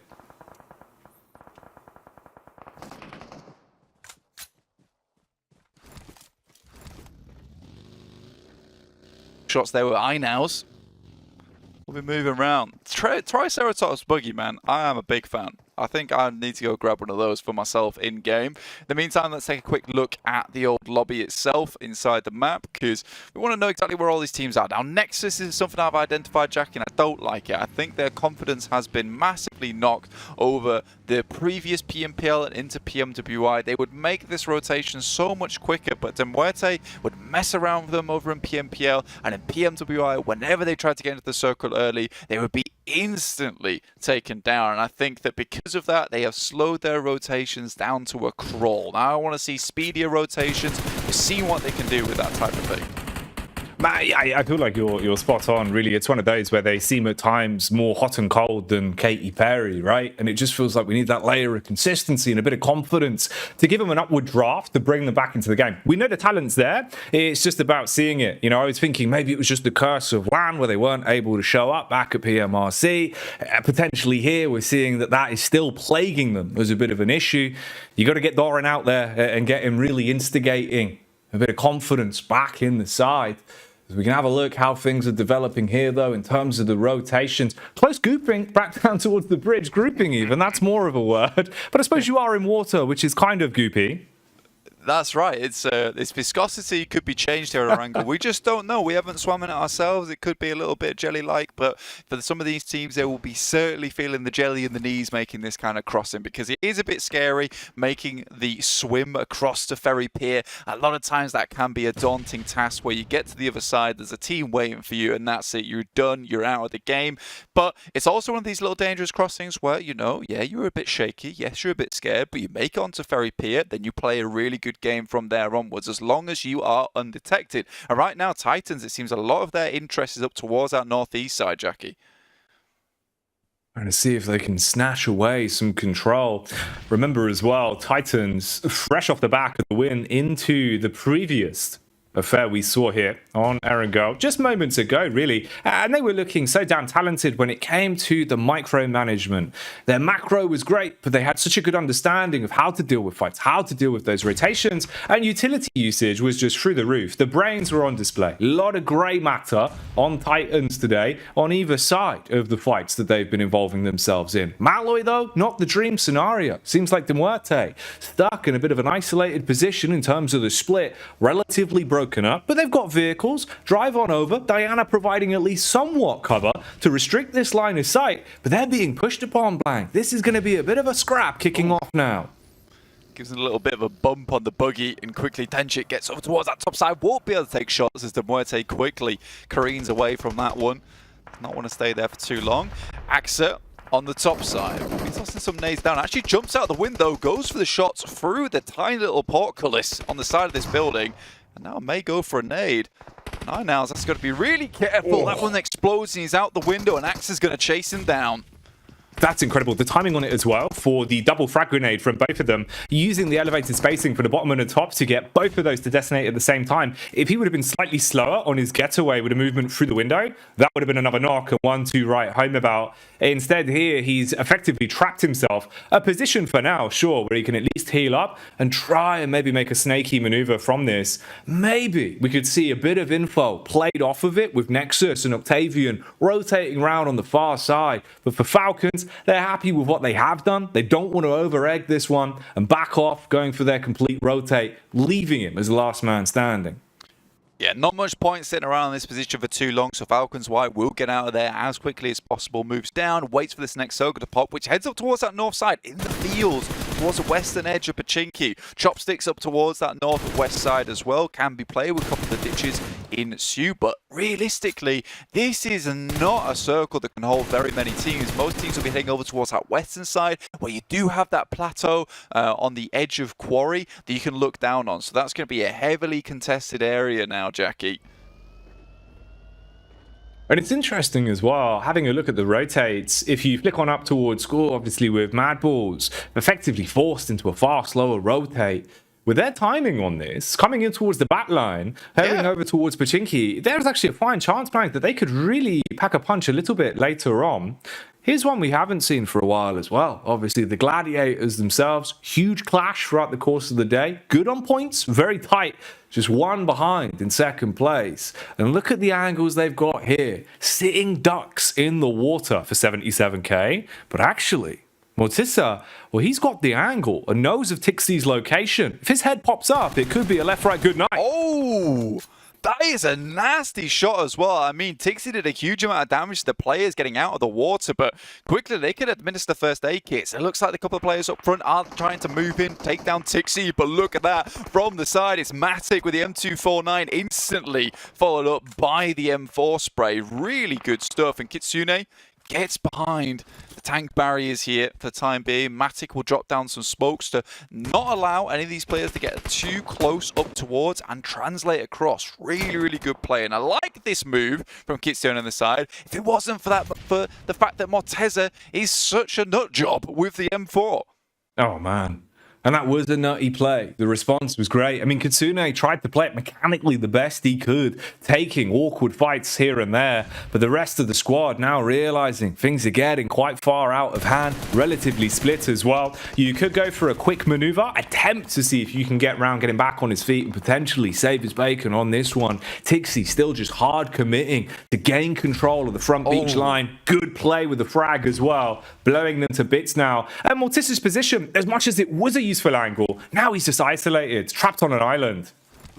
Yeah, best he can go for now is to try and get some of these eliminations on board for Gladiators. I think they've done enough. Yes, they can leave Morteza behind. He's practically in the middle of nowhere, and they can quickly dip out into cover, into the tree line, get out of line of sight from Morteza himself, because they need to start picking up a position within the circle itself. And, you know, their direct line could be up towards that northwest side, towards those buildings with the silos underneath the plateau itself. But Titans currently hold that. So they've got a hell of a fight in front of them, and they've got to be ready for it.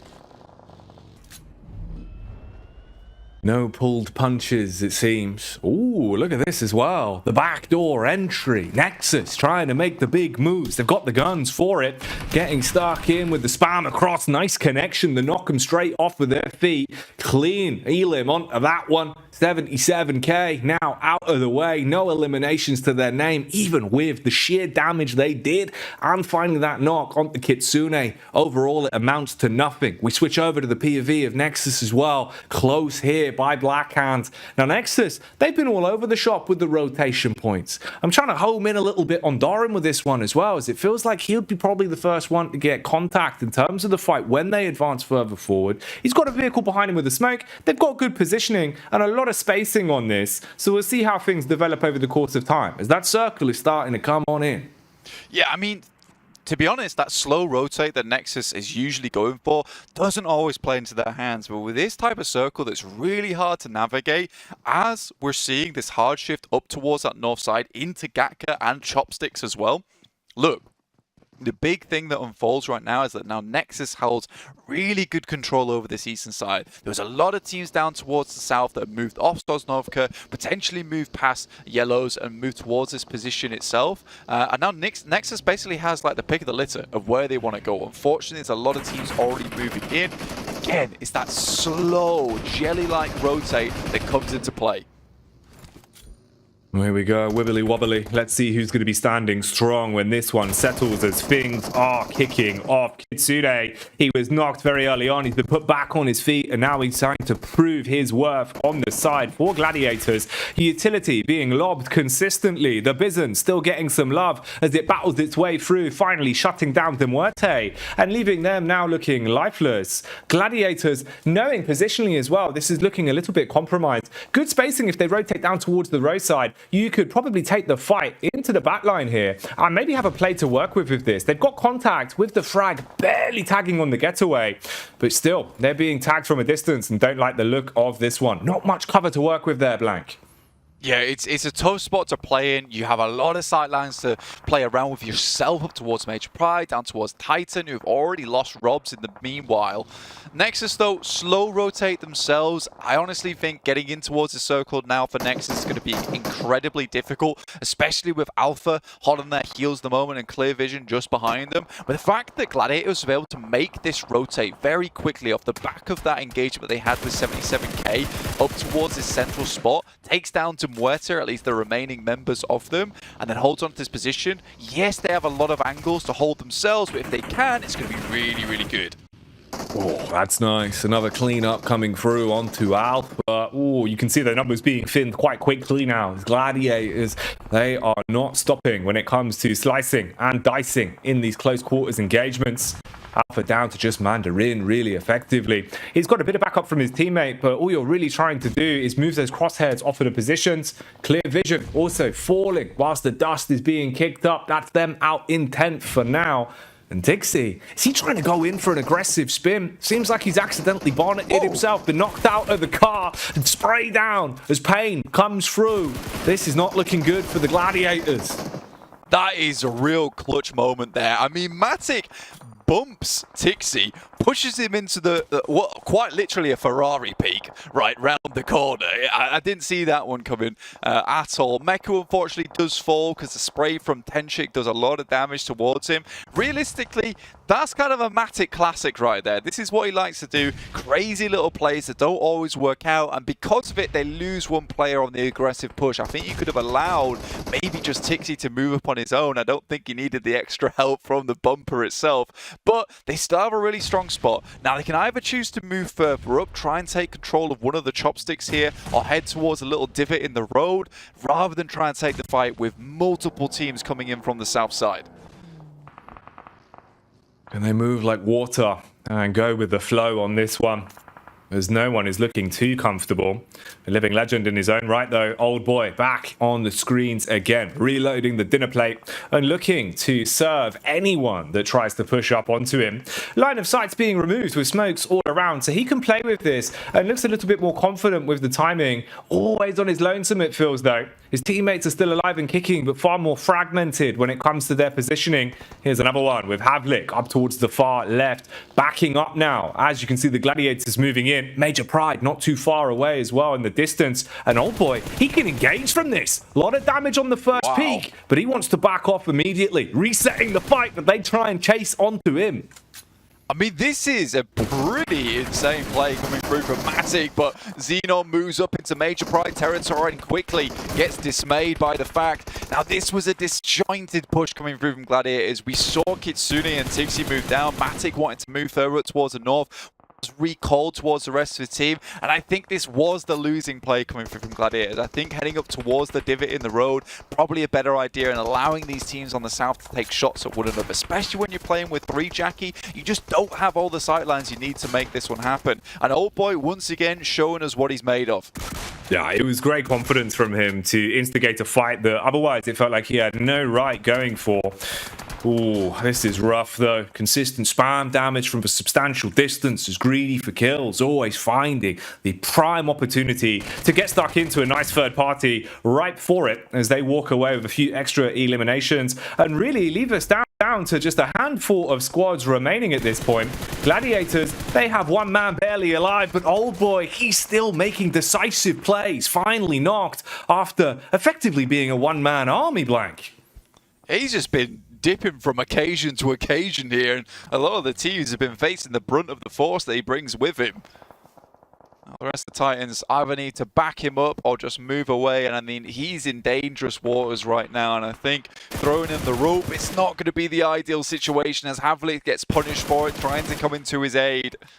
Havlik thought he could be slick on that one, but it gets detected and dealt with, thinning the herd a bit more. And for Titans now, the chance of them being able to get the back-to-back, it's looking far less likely with the numbers game not supporting it whatsoever. They join Gladiators in the Solo Dolo Club and have to work their way into it with far slower gameplay. And actually, they're going to be swung upon. Icy, he's hiding in the smoke, he's trying to stay alive, but he's been finished off, peppered down as Titan Gaming leave 6th. 3 African teams still up with a good amount of members still on side, but Europe suffering massively. Major Pride's done fairly well from the southwest side, though still going strong, but Rook once again, they identify a strong compound off towards this western side. They hold on to it well, using one of their players in Rami as that cover on the north side inside the ice cream truck there, inside Ice Cream Shack. That is really, really smart. It doesn't allow Blackhand to get too close. Unfortunately for them, they will have to leave this compound. So instead, they're opting for the third party down towards the south side, Jackie, but greedy for kills. This is massive. Oh, they're certainly living up to their namesake. They are greedy for eliminations right now. Oh, pickup after pickup, they deal damage. And that's the biggest and last standing EU squad that we had taken out, fully wiped out of the equation. Major Pride will not have any pride on this one, as right now it's all about the pride of Africa. The only remaining squads that are here, deucing it out to see where it will stand at the end of this final bout, up close and uncomfortable. The DBS dealing damage from the backline, greedy for kills, setting themselves potentially on a course here to actually go on to shut this one down. They've got the utility for it, and they're causing so many issues with the splash damage. Meanwhile, staying out of dodge and trying to play the long con, Blackhand keep their distance from this one and completely reset the fight.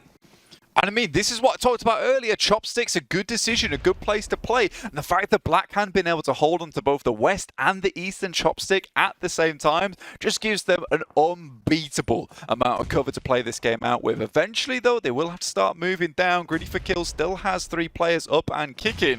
And realistically, the thing you wonder about the most is Blackhand feeling very warm into this game? Because Greedy for Kills coming out from this one looking really, really strong. But Blackhand has been sat still for a long time, and that warm blood has started to cold a little bit now. Well, it seems like Storm, he's starting to get himself going again. A bit of a pump on as he engages into the firefight and from a substantial distance finds the light, knocking Ruck out of the equation. Blackhand, even if they're a little bit slower to the roll, right now you've got one additional player in the squad to work with in a head-to-head 1 versus 1 clash to try and pick up the chicken dinner here and do it for your home region. A battle of these 2 squads, Blank, that could be decided by Blackhand's influential maneuvers. At the minute, they're keeping their distance again. They really want Greedy for Kills to play into them. Yeah, this is smart. They get themselves upset into cover. There's realistically that rock in front of them that Greedy for Kills can move up to. Great use of smoke so far, though, to allow them to reposition. And this angle from Delhap might have been good, but it has been spotted out by Mozaro along the way, and he has to make the mad dash to the rest of his team. Administer the first aid kit as soon as possible, but right now, Greedy for Kills just running with 2 players. Make that 2 again as they regroup back on one another. That 2-man on the top side without Delhap was devastating. Delhap being far too haphazard on that one. Oh no! Storm has been absolutely ridiculous, by the way. Really living up to the name and being a marvel of a player in a situation like this, consistently aggressing, taking outrageous peaks, dealing the damage from a distance, and instigating fights in the vehicle. Blank, it basically individually has been able to claw this one into just 1 player standing for Greedy for Kills. Mate, the fact that Toxin got back here is incredible. He sends it out into the blue. That's naughty. Closing it down on his own terms. He gets himself but that means Blackhand have done it. I know, that's mad. Oh. Great chicken dinner there from Blackhand. Wonderful stuff. Really good control of the chopsticks as well, Jackie. You love to see it. And I think at the end of the day, you know, I think they deserved that game. They identified a really strong position in the map, and I think a lot of teams just opted to go for too many fights, Jackie. Heading down towards that south side was just not the play. No, it really wasn't. And I think, obviously, you know, if we were trying to highlight some of the key maneuvers we saw there from Blackhand, I was thinking coming into this, with not too much of a microscope I've been able to put on them in the past in my own right, I was expecting a lot from Koa. In reality, though, it was Storm that was just impressing me level after level with his movement, the way that he would instigate fights blank, but also not being afraid to not be a backline player or fully take control in situations where he realized, okay, I'm just going to go for the confidence ball. Really seemed like he had a great understanding of the flow of the game there, especially in that last circle. Yeah, I mean, we've got to really congratulate Crowns on the desk as well, because he was a guy who was hyping up this team on Blackhand, who was saying, you know what, Storms is a really strong player. You should watch out for him, and look at this. He is performing extremely well, Jackie. He is indeed. Blackhand snatched the crown from whoever thought they had it in that one. So let's get back to the desk and let him gloat a little bit.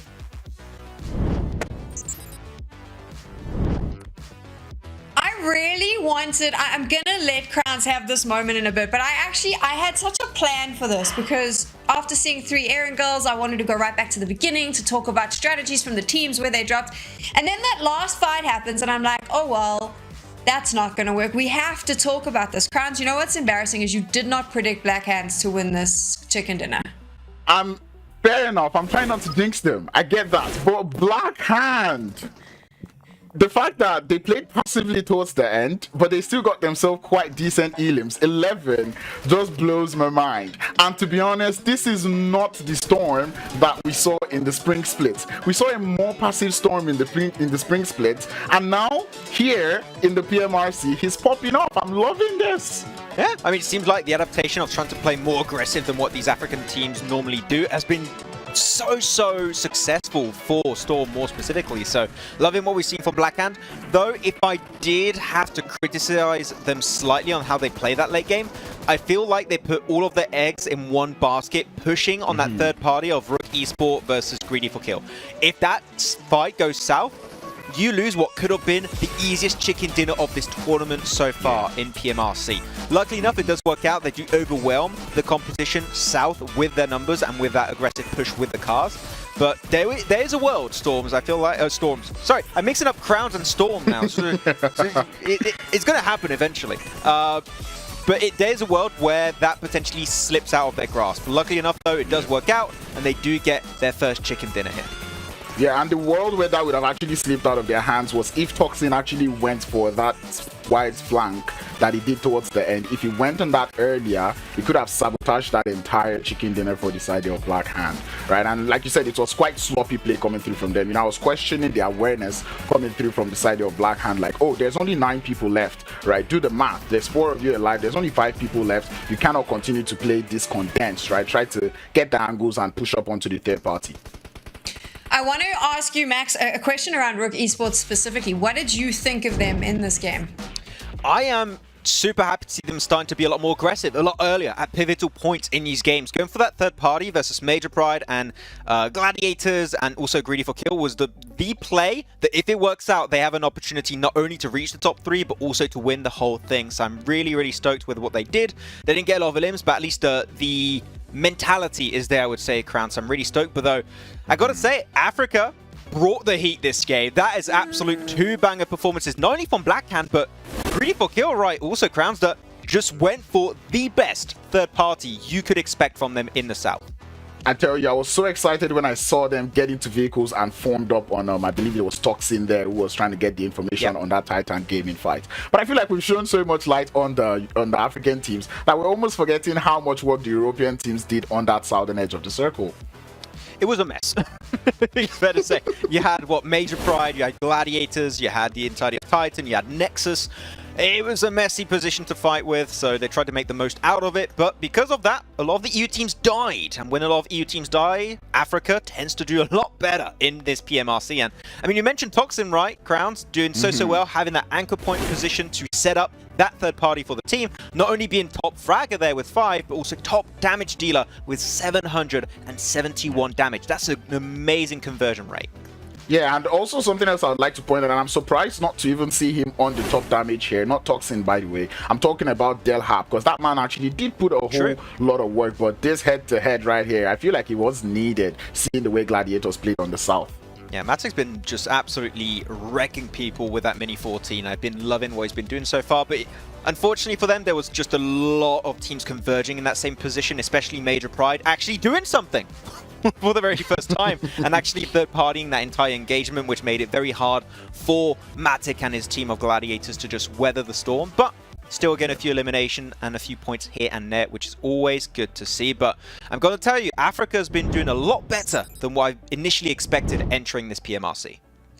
I don't like how the two of you have become so complimentary of one another's regions. I wanted blood, I wanted war, I wanted fights, and now they're all like kumbaya in the corner there, giving each other high fives and cheering each other on. We're going to change that after the next two maps. I've decided I want some sass and salt, but I do want to go back to my original question that I actually wanted to ask after seeing 3 Erangels now, because we'll be moving on and this will be forgotten.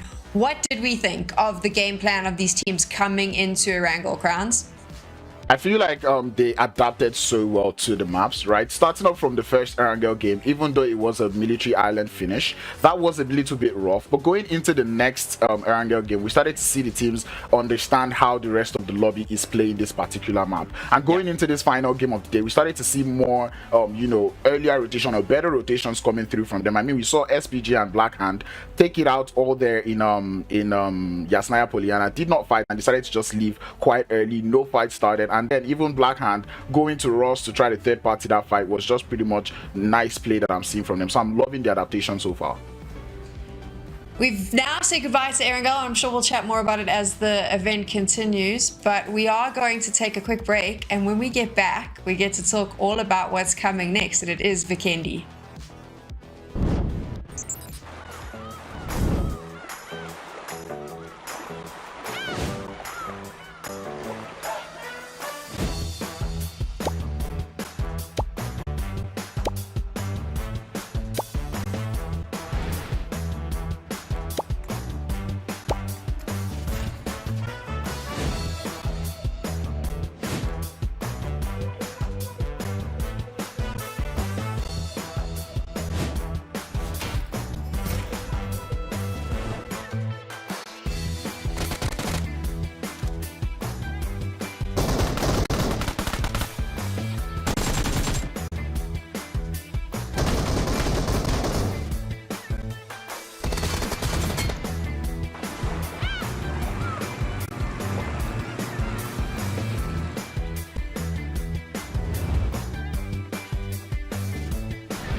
Hayes spotted.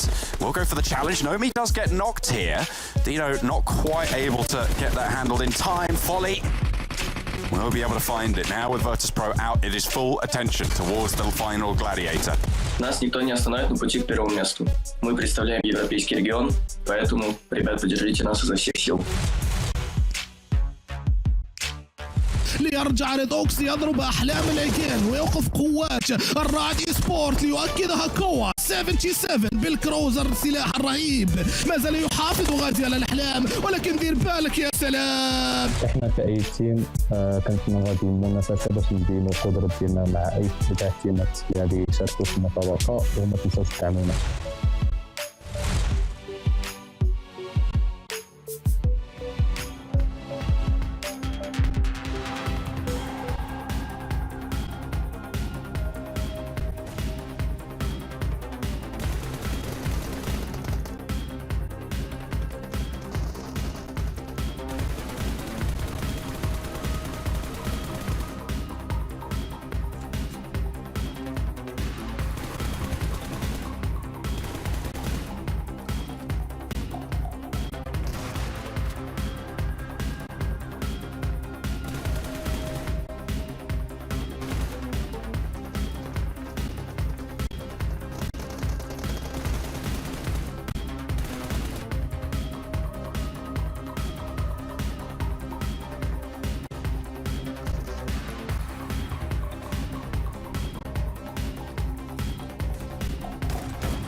And we are getting ready to go to Vikendi, which we're all very excited about. We have to prep our predictions before we come on here, and we're all saying we just don't know what to expect on Vikendi. And because we don't know what to expect, I'm obviously going to throw my analysts under the bus and go, hey, Crowns, what do you expect from Vikendi? Why me? Why me? Max is the one that likes Vikendi.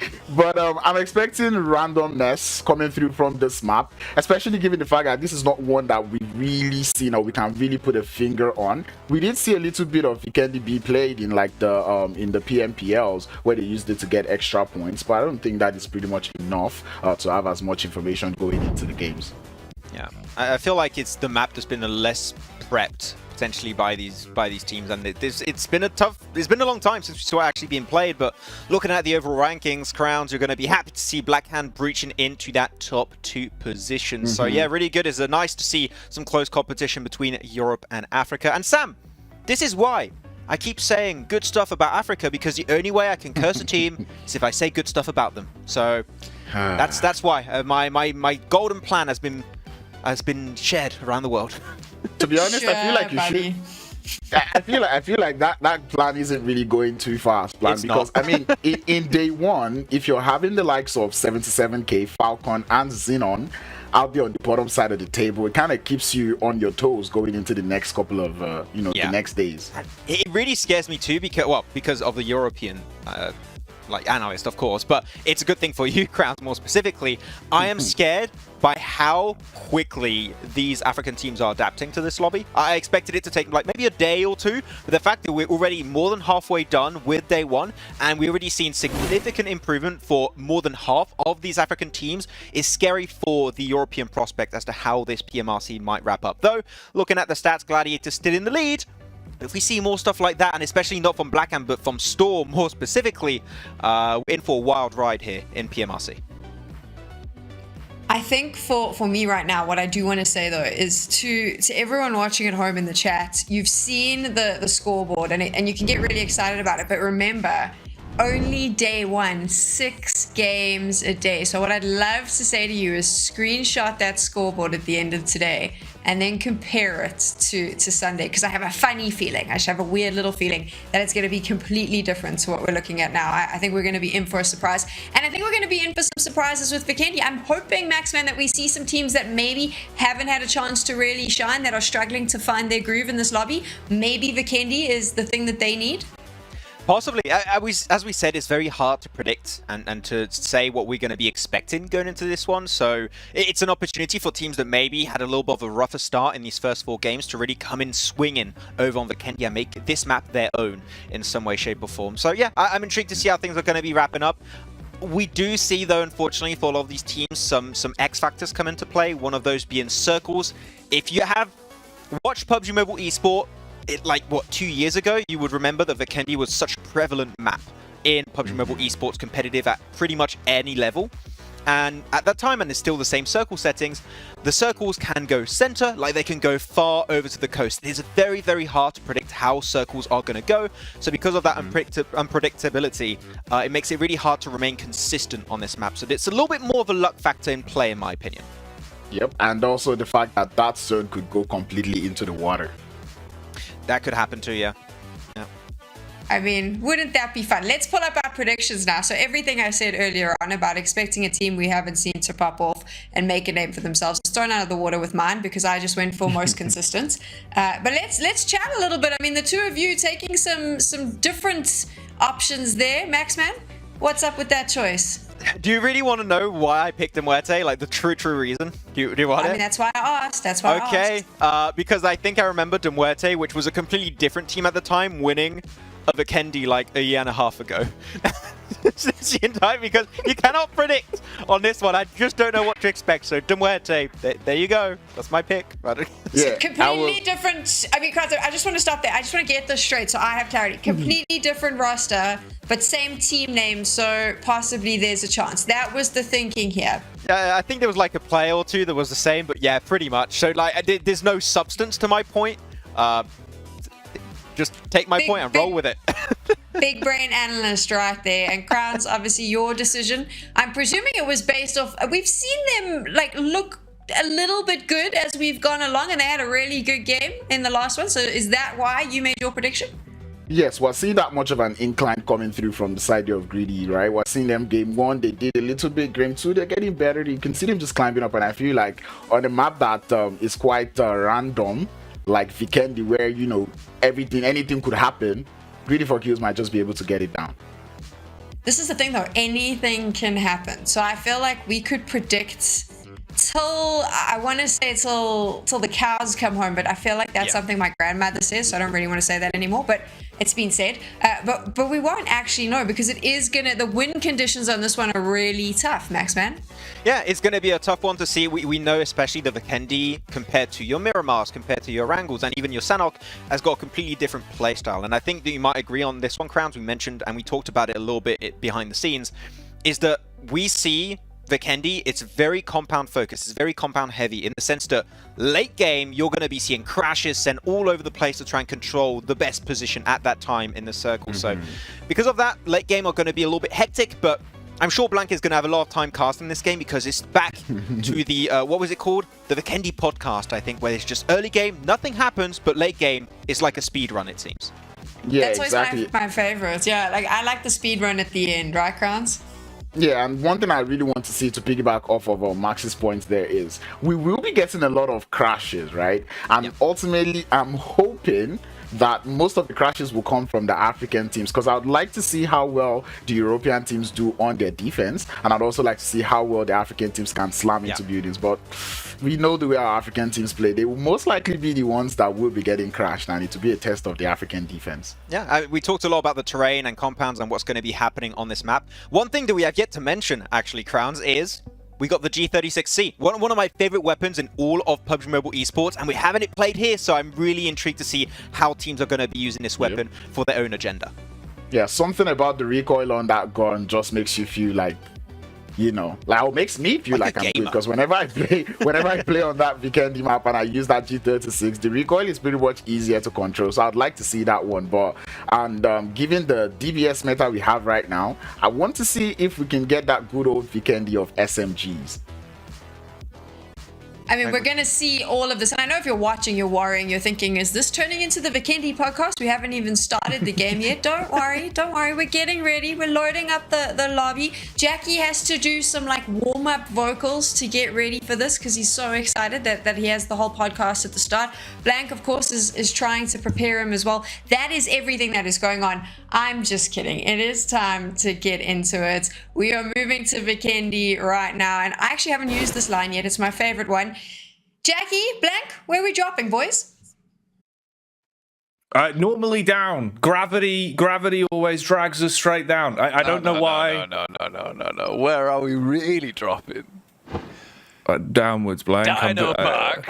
Actually, I mean, to be fair, if it's there, if that's the option, get me to Dino Park ASAP. There's no place quite like it, Blank. A range of different dinosaurs. You got your Stegosaurus, you've got your Platosaurus, you've got the old school classic, the Brontosaurus, and they're all in one smooth location. Get your tickets now, www.dinopark.com. That's right, head over there right now. We've even got the meteor that extended the dinosaurs in Dino Park. Yeah. We do. We hold it. It's a lot quite smaller large these days. Yeah, it was quite large. We have modified it to be viewable. Yeah, well, viewing size. that's the thing about the atmosphere. Burned quite a lot of that meteor off, didn't it? Dude, burned quite a lot of that off. It's basically a tennis ball now, but we will charge for you to see it. I'd hope so. Yeah, it's our real moneymaker. That and the Brontosaurus, as you were saying. Moneymakers in this game, though, as well. Definitely some of these African squads, they're doing real good so far. You know, Max was saying, like, look, they have surprised me. As is that. So this is... So that's a Vikendi circle right there. If you are at all familiar with PUBG Mobile, you are a PUBG Mobile enjoyer, you will know that these are the circles we see quite frequently. We've cut off basically 80% of the map already.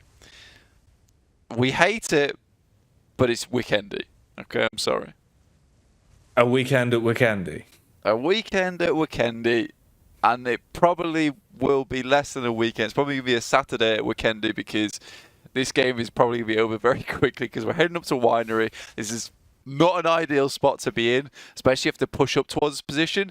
The fact that oh, bloody hell, that soda's really got me going there.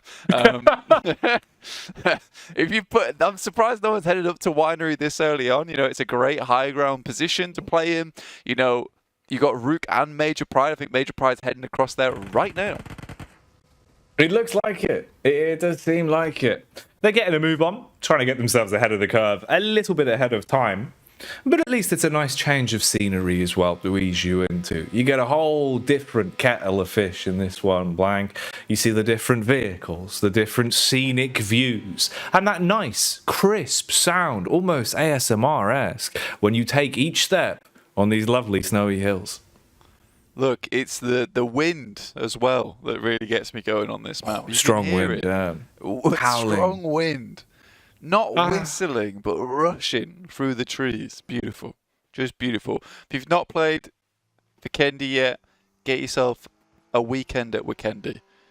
You will thank us. Now, the only thing that I will say is a little bit of a Debbie Downer here is the fact that, look, Winery is not very snowy. So, although we come to Weekendy for the snow, we're not likely to get a lot of it. Unfortunately, Clear Vision has to catch these snowballs as Senke has just sent an absolute barrage their way.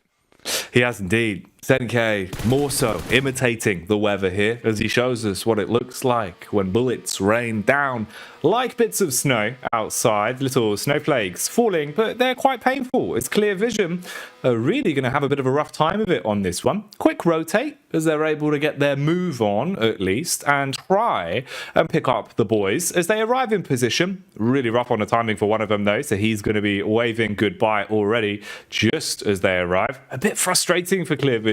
They've had some chances over the past few games that we've seen from them, but this feels like by far the most unlucky start they've had. Yeah, I mean, I didn't expect a lot from Clear Vision. It was nice to see Pocus in the roster as well. The guy used to be on Giants back in the day, 2022, came second place on that team. Since then, a lot of that roster's been flitting from one place to the next. Pocus seems to have found himself a home here on Clear Vision, and he's trying his best, trying his darndest right now. Carry Boy moves in with a DPS, takes some shots. Pocus just about gets up those stairs as quick as possible. Padding away. Oh, this is nice though from Carry Boy. The lineups that he's working with, you can see that he was able to do some trigonometry on this one. Definitely got a college degree when it comes to lining up some of these nades, bouncing it in through the windows and trying to make it so much more awkward for you to actually hold any of this compound. And it's effectively fully compromised already. Carry Boy's walking on in and clearing out the lower levels. You've got the backup outside as well by the other boy in the server. Lazy Boy himself will be looking for you to come running out through the back door and be able to close the gap. Effectively just a bit of a tripwire. Doesn't really seem like there'll be much of a getaway plan here at all for Clear Vision. They have no easy way of surviving this.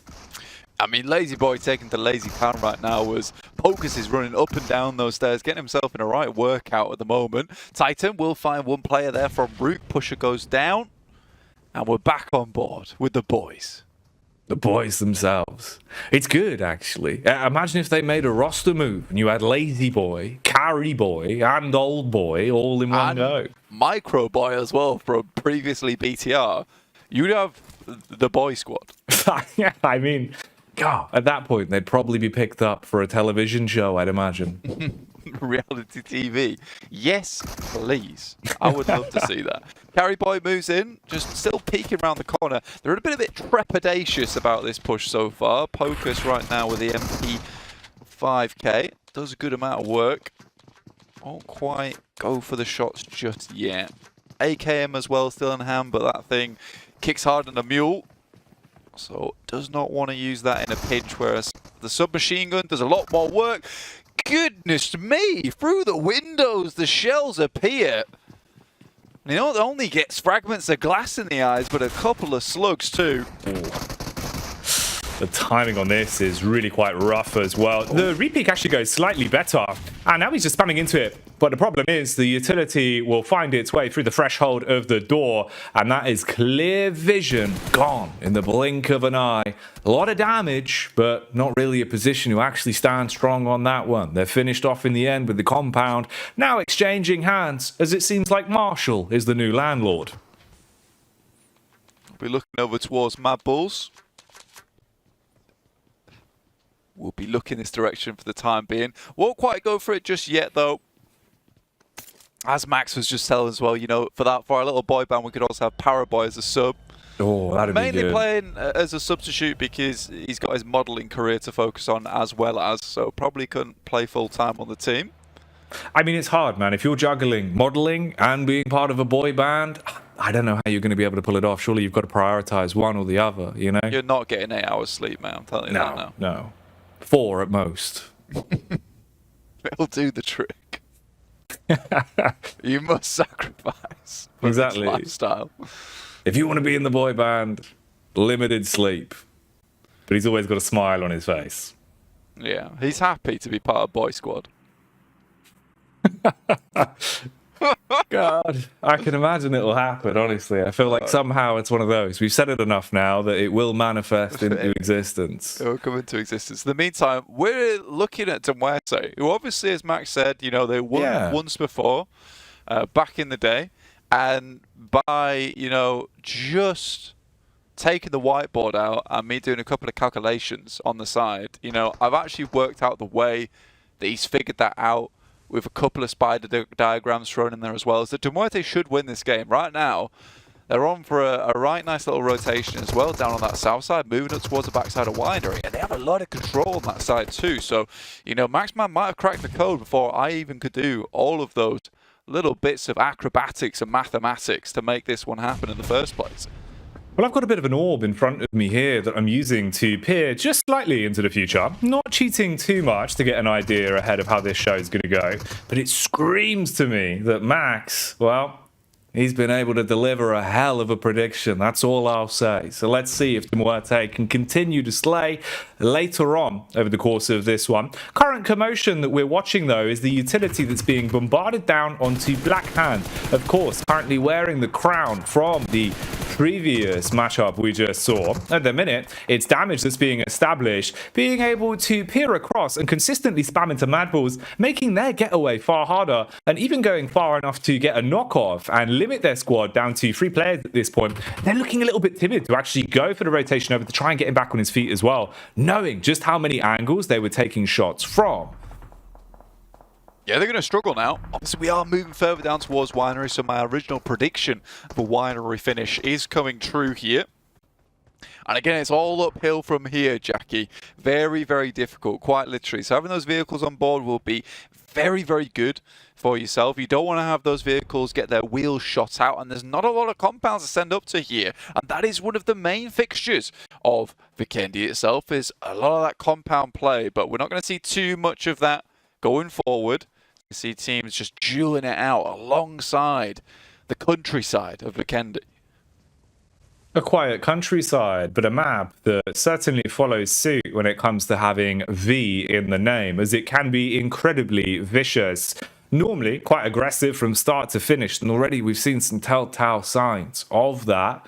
At the minute, switching over to the map view as well, you can just see in terms of the spacing how on top of each other everyone is, even quite early into this one. This is why we were teasing the idea that it would be over relatively quickly, just because the pace is ramped up tenfold compared to what we've had over the course of the day. You're forced to basically scrap your way through every other team and really try and put your foot down to control any compound. Looking at that, you can see Octavian here, utility in the back pocket.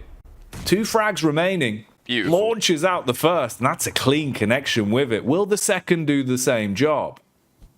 Looks to get it over the side. Will that be good enough? Does. In fact, scrapes the Sheeper. Sends him away. But it'll only tickle the chin there. Won't fully go for the knockout.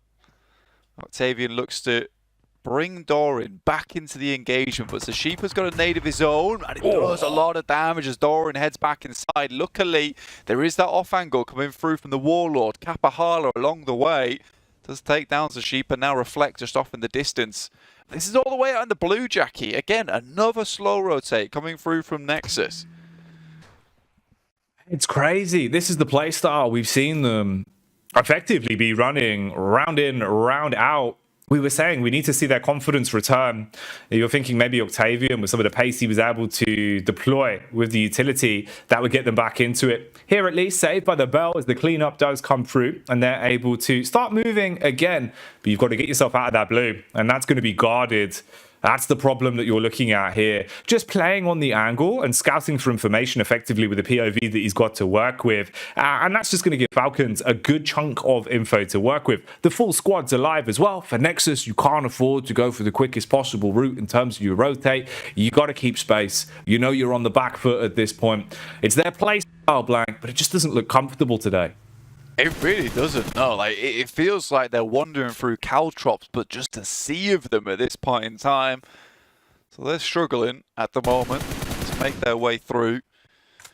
At least Kapahala's found himself a safe-ish rotation into the circle. The blue is closing, though, and most likely will have to move at some point. Marshall, the landlord, evicted himself from the compound, did have to get along the way as soon as possible. Titans playing down towards that south edge of the map. Very much on the low ground right now, but Falcons are just picking apart teams here and there, everywhere.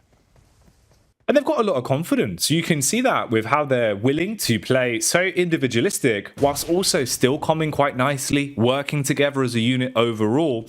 Marshall here, like you said, evicted from his house and now fully removed overall. Tons of damage for Xenon, 5 eliminations, but finishing far too early in the grand scheme of things here to contend for that chicken dinner as we wave goodbye to them. And this still further doubles down on our point about Falcons being really good in their current position. If they can keep this sort of pace up, I think this shows a good form from them that could lead them into a position to maybe get that big victory on Vikendi.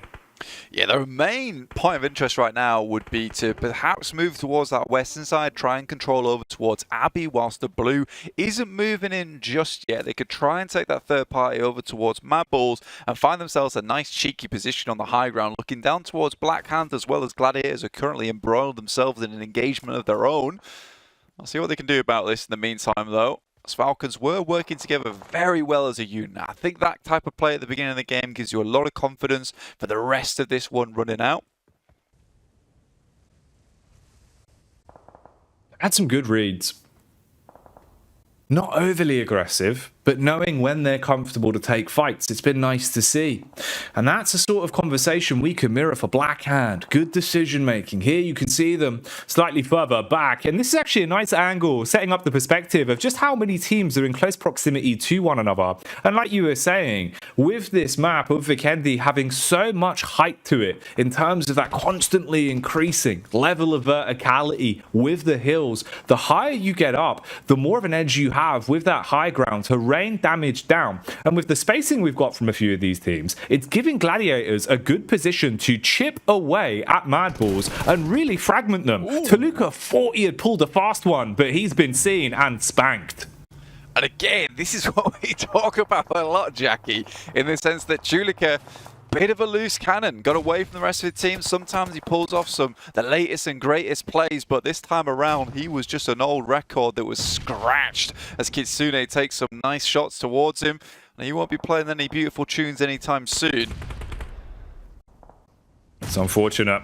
Toluca, the guy is absolutely unchained at times. You can win and lose your games off his own back, but at this point it feels like it might be a loss for MADBULLS unless something can change. If they can start seeing red, if Frozen can leave the rest of them down on their last legs, has utility to work with on the turn round the corner. Nice damage, fully hard committing to this one as well. They've got the height and the close range engagement to work with. Oof, but this is rough. Contact from the top of the hill again puts pressure on them. Fleek has to back off to play with his teammates. You've got to reset on this one. Far too low on HP.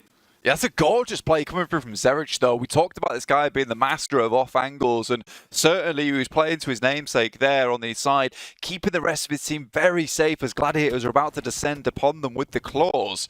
Really good stuff. Molotov through the door should take out that player from Falcons White, removing him from the game. But in the meantime, we get a nasty shift down towards the southwest side. The team that's down there, none other than Titans, who's been hugging this coast for a long time, making it their best friend.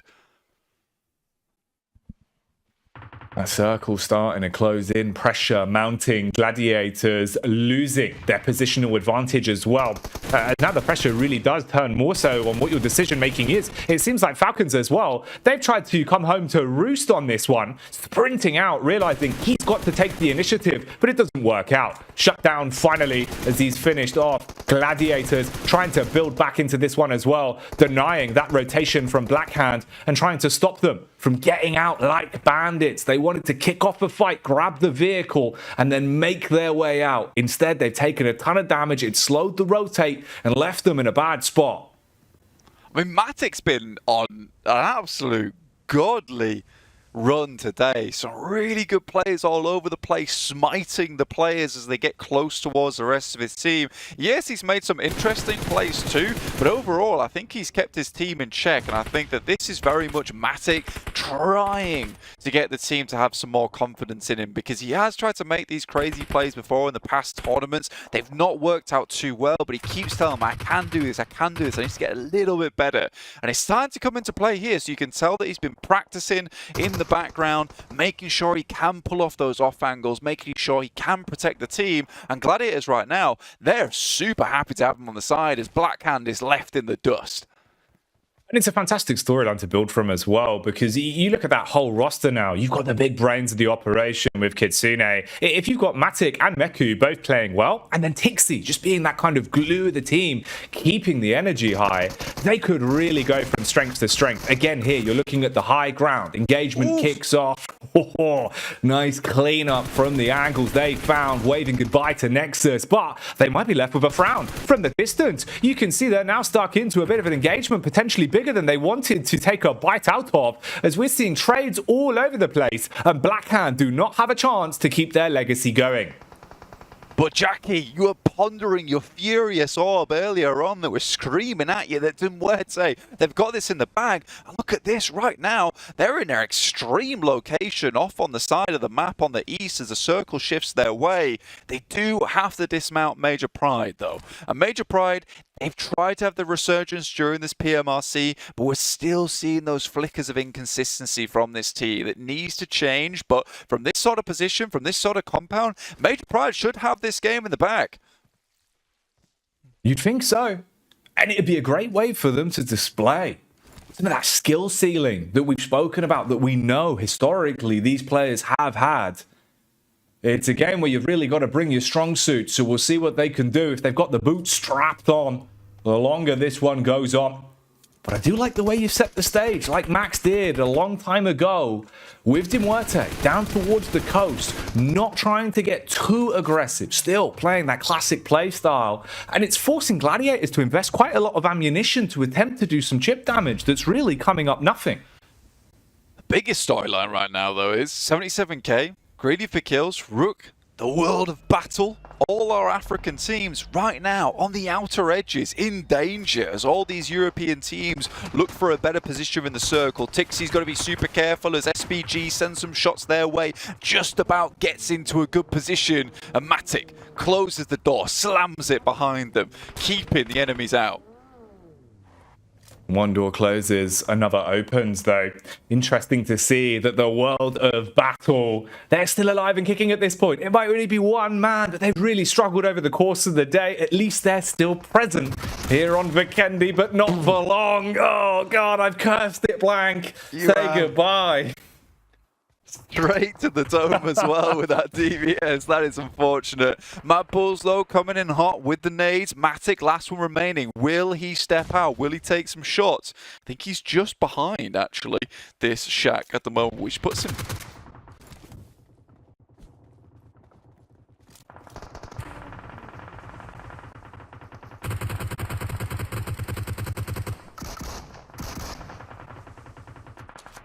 Oh, MUERTE, they're here to play, and right now they're dealing damage. It's got to be decisive, and the problem is the pressure's being applied. All of their numbers are dropping. You're just looking at Diana in such an uncomfortable position. It's up against Old Boy as well. Great timing on the mechanics. Hits the deck instantly. Forces Diana to make a decisive decision. Do I go for the revive? Do I try and get my teammates back into this, or just bail out? You've got no good angles to work with. MUERTE, they might not be left standing for very long with how this is going, and look at the spacing. MADBULLS, MUERTE. You've got everyone in such a close position. You've got Titan with just one player in Old Boy left standing. 77k from a distance, trying to get involved with the action as well as the spray comes through. Oh, it's hectic, Blank. Man, it's the worst guy to leave up from Titan as well as Old Boy. And MUERTE can't be calm just yet until they remove this thorn in their side. The Major Pride with this circle, it should be a Major Pride win. If they lose this game, it will be one of the biggest blunders in PUBG Mobile we have seen in quite some time. Look at that though, Naomi hits some nasty shots over towards MUERTE.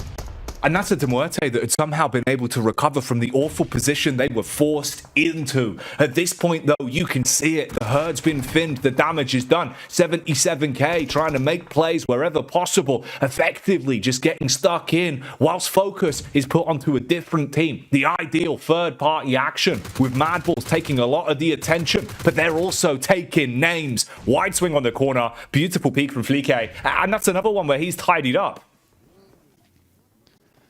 Effect right now, takes down Diana, was crawling over towards Corker. Luckily, Furia for MUERTE is in the circle itself.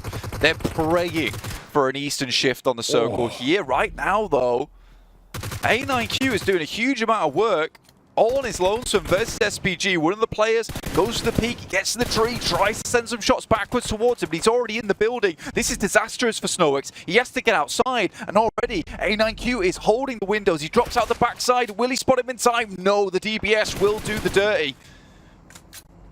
Oh, he had a good understanding of how to play that one, but the problem in, he was just swung upon and dispatched. Furia, though, in a great position. SPG, they're taken out by the blue. That's enough to finish their run off. MADBULLS, they're down and out. Stuck in the smoke, about to be left broke. Oh boy. Furia from a distance dealing damage, but where has Old Boy popped up from? Man's on a hill, miles away, but doing things that will make you feel ill. That's ridiculous.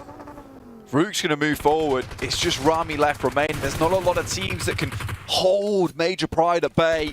Effect moves on the outside. They've been effectively given a free game here. But again, Old Boy still up. MUERTE out.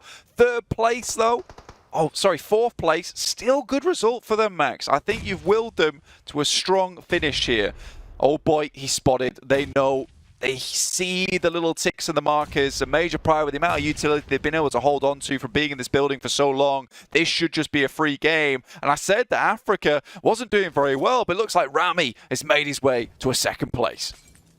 A nice second that you'll be happy with. Finishes this one off nice and hot. Warms up that chicken dinner for Major Pride that have finally been able to lock it down. So no MUERTE victory. We've changed universes. We've broken into a different timeline. And it's one that focuses on the Pride themselves, Blank. Again, though, we have to respect Major Pride because they were one of the first teams to identify that this is one of the best positions in the map to move over towards, headed towards the east, and they just took that spot. It was really, really well done, holding on that south side. Beautiful stuff from Major Pride. They deserved the win. They needed that win. They did. That's like the critical thing to take away, right? Is you had to get some points somewhere. In terms of sort of overall predictions, you're expecting them to at least do a lot better. You know, in Europe, one of the top contenders at times. At the minute, it felt like they didn't really have that pizzazz they normally show up with today, Blank. So, I mean, it's a little bit late in the day, but hey, it's a victory. You can't take that away from them. You absolutely cannot. But in the meantime, one victory that we absolutely have to take away is Max. Sorry, you didn't get your prediction right, but you were very, very close. But we'll send it back over to the desk now, and they'll cover that game.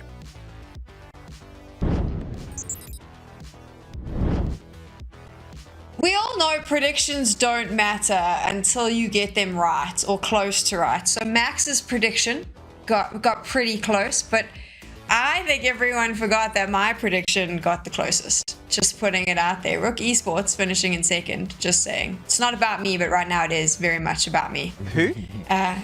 Oh, Max, don't be cheeky. Sorry, I was a bit mean. I apologize. But hey, Wow. they did make it pretty far. Okay, I'm trying to be nicer. They did make it pretty far. They try and get himself a few points though. If I had to go on a more serious topic this time around, Crowns, looking at Titan, they had such a good split south.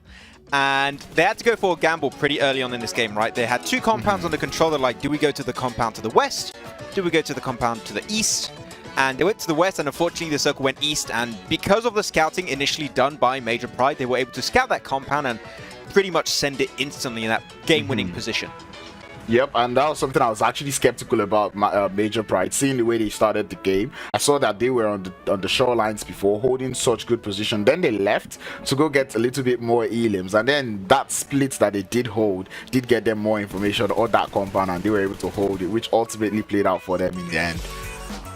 It was a good one for them, and obviously Major Pride taking the win. But I do think that there was a couple of teams that we need to pay attention to because they have been consistently placing relatively high up, which obviously this is a long-term competition. Those placement points are going to matter down the line. And I think by now, Crowns, we can start saying, right, these are the few teams that, especially today at least, are teams that you need to be watching because they seem to be hungry to finish at the top of that leaderboard. Yeah, exactly. And one of those teams will be the side of Rook Esports. They've been so consistent today in terms of placement that I'm actually very, very impressed with the way they've been playing so far. I was going to say the same about Clear Vision, but it did go out quite early here in Vikendi, which was quite sad to see. But thankfully, Rook Esports still holding it up, and Vikendi maybe not just the map for Africa. And it's even scarier. We mentioned it even before this game that Rook Esports are starting to be a little bit more aggressive, starting to tune things up to the next level, turning it up to 11.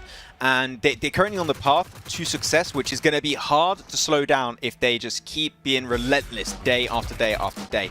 Though, unfortunately, one-off angle was a little bit tough for them to deal with, especially Morteza of 77k Esports. That did slow down their approach, but they didn't make the most out of a bad situation with the West being in a tough position to maneuver your way through. And though fight's actually over here, 77k again taking a fight, and A9Q, it was able to just keep the hope alive for his team versus SPG for so damn long, but it didn't go the full distance, unfortunately. Yeah, and that is something that we wanted to see just going into the Vikendi game. The fact that we already said we wanted to see teams crashing against each other, and seeing that you know, the side of 77k were able to hold that defense or that attack against the side of SPG was just nice to see. So now, of course, on your screens right now is how that game played out. Another team that I think we need to keep our eyes on, Max, is definitely Titan Gaming because they're being pretty consistent as well throughout the day. Yeah, very flamboyant when they get themselves these big finishing matches, and here's 7 points on the board. Definitely not a bad game. Not an amazing game, but not a bad game. And if you can have 7-point games be your worst performances in the day, then you have an amazing day, I think it's fair to say, Sam. But they actually had a nice rotation south. Unfortunately, as we said, they weren't lucky and didn't pick the best compound that could have been a game-winning compound if they did remain on where Rob's was at the time. But them sending it, I don't know if you would agree actually, Crowns, on this, but them sending it towards the MUERTE, it wasn't successful, unfortunately, but I feel like that was the best way to be in a position to potentially contest a chicken dinner away from Major Pride if you do win it. But as we saw, it didn't quite happen. Yeah, the defense coming through from the side of MUERTE was absolutely wonderful. I mean, see how I believe it was Diana was holding down against Old Boy there on the south, and that was very wonderful to see from him. Like holding that beautiful position, trying to keep that defense strong is something that I enjoyed from the side of MUERTE. And in as much as Titan Gaming were fragging out and playing well, it just wasn't strong enough for that MUERTE defense. So we've spoken a lot about the squads, and this is, we've seen all the individual analysis come up after each test, but I haven't actually spoken to you about this, so I think I'm going to jump right in right now. Crowns, who has been the standout player for you so far? I was going to say Storm. No, I'm not gonna say Storm, and I wouldn't count out Storm's contribution or participation today just because of this last game. But from the Africa side of things, it's kind of hard to place my hand on it. I really want to say Rami from the side of Rook Esports because I really enjoyed the way he's played so far. Being the last man up most of the time for the team actually did also has been lifting that team to good you know, placement points up on the board. So I think I would point out Rami for the time being. How about you, Max? If I had to pick an EU player, because apparently you can only pick players from our region, crowds, but I'm going to go with Matic. I think he's been just such a pivotal player for his team, especially playing that long-range DMR kind of weaponry, especially the Mini 14. He's been really successful so far, so I'm happy with what Gladiators have done on the first day, which is insane. On the first day, they're doing good. This doesn't happen very often, so keep it up, lads.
Hello PUBG Mobile fans, this is Alan Walker. The airdrop carnival is now in full swing and I hope you're ready to dive into the most incredible event yet.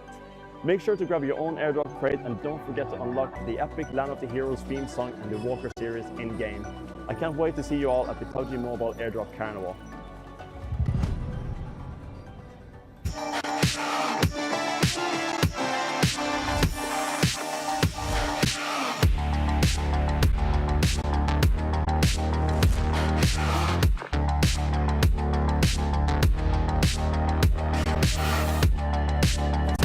They go. Tixi picks it up. There is Nox sent back their way, but only onto Matic.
to the PUBG Mobile Regional Clash, Europe versus Africa. We have 4 days of competition and day 1 is almost done, but not until all of our squads head on over to Miramar. And I'm quite excited about this one. I think it's going to be really interesting to really wrap up the day and see how everyone performs. Crowns, what are your feelings about Miramar? I like the fact that we're closing out on Miramar. Started on Sandhawk, which was quite chaotic, and now we're going to be closing things off on Miramar. I think it gives the teams a little bit of a break from all that has just happened out there in Vikendi. Let's talk about the regional battle though, Crowns. I mean, who do you think this benefits the most? Is it Europe or Africa that's going to benefit from this particular map? From this particular map, definitely, I was going to say definitely Europe, but nope. Definitely Africa. I mean, Titan Gaming, G4K, Black Hand, I said Titan, sorry. Falcon White, wow. Black Hand, and Greedy for Kills. These are 3 teams that I'm very confident on when it comes to the map of Miramar. I agree, especially with the White Falcons team. They're going to be doing really, really good usually. I mean, we saw what this team could do back in PMRC more specifically.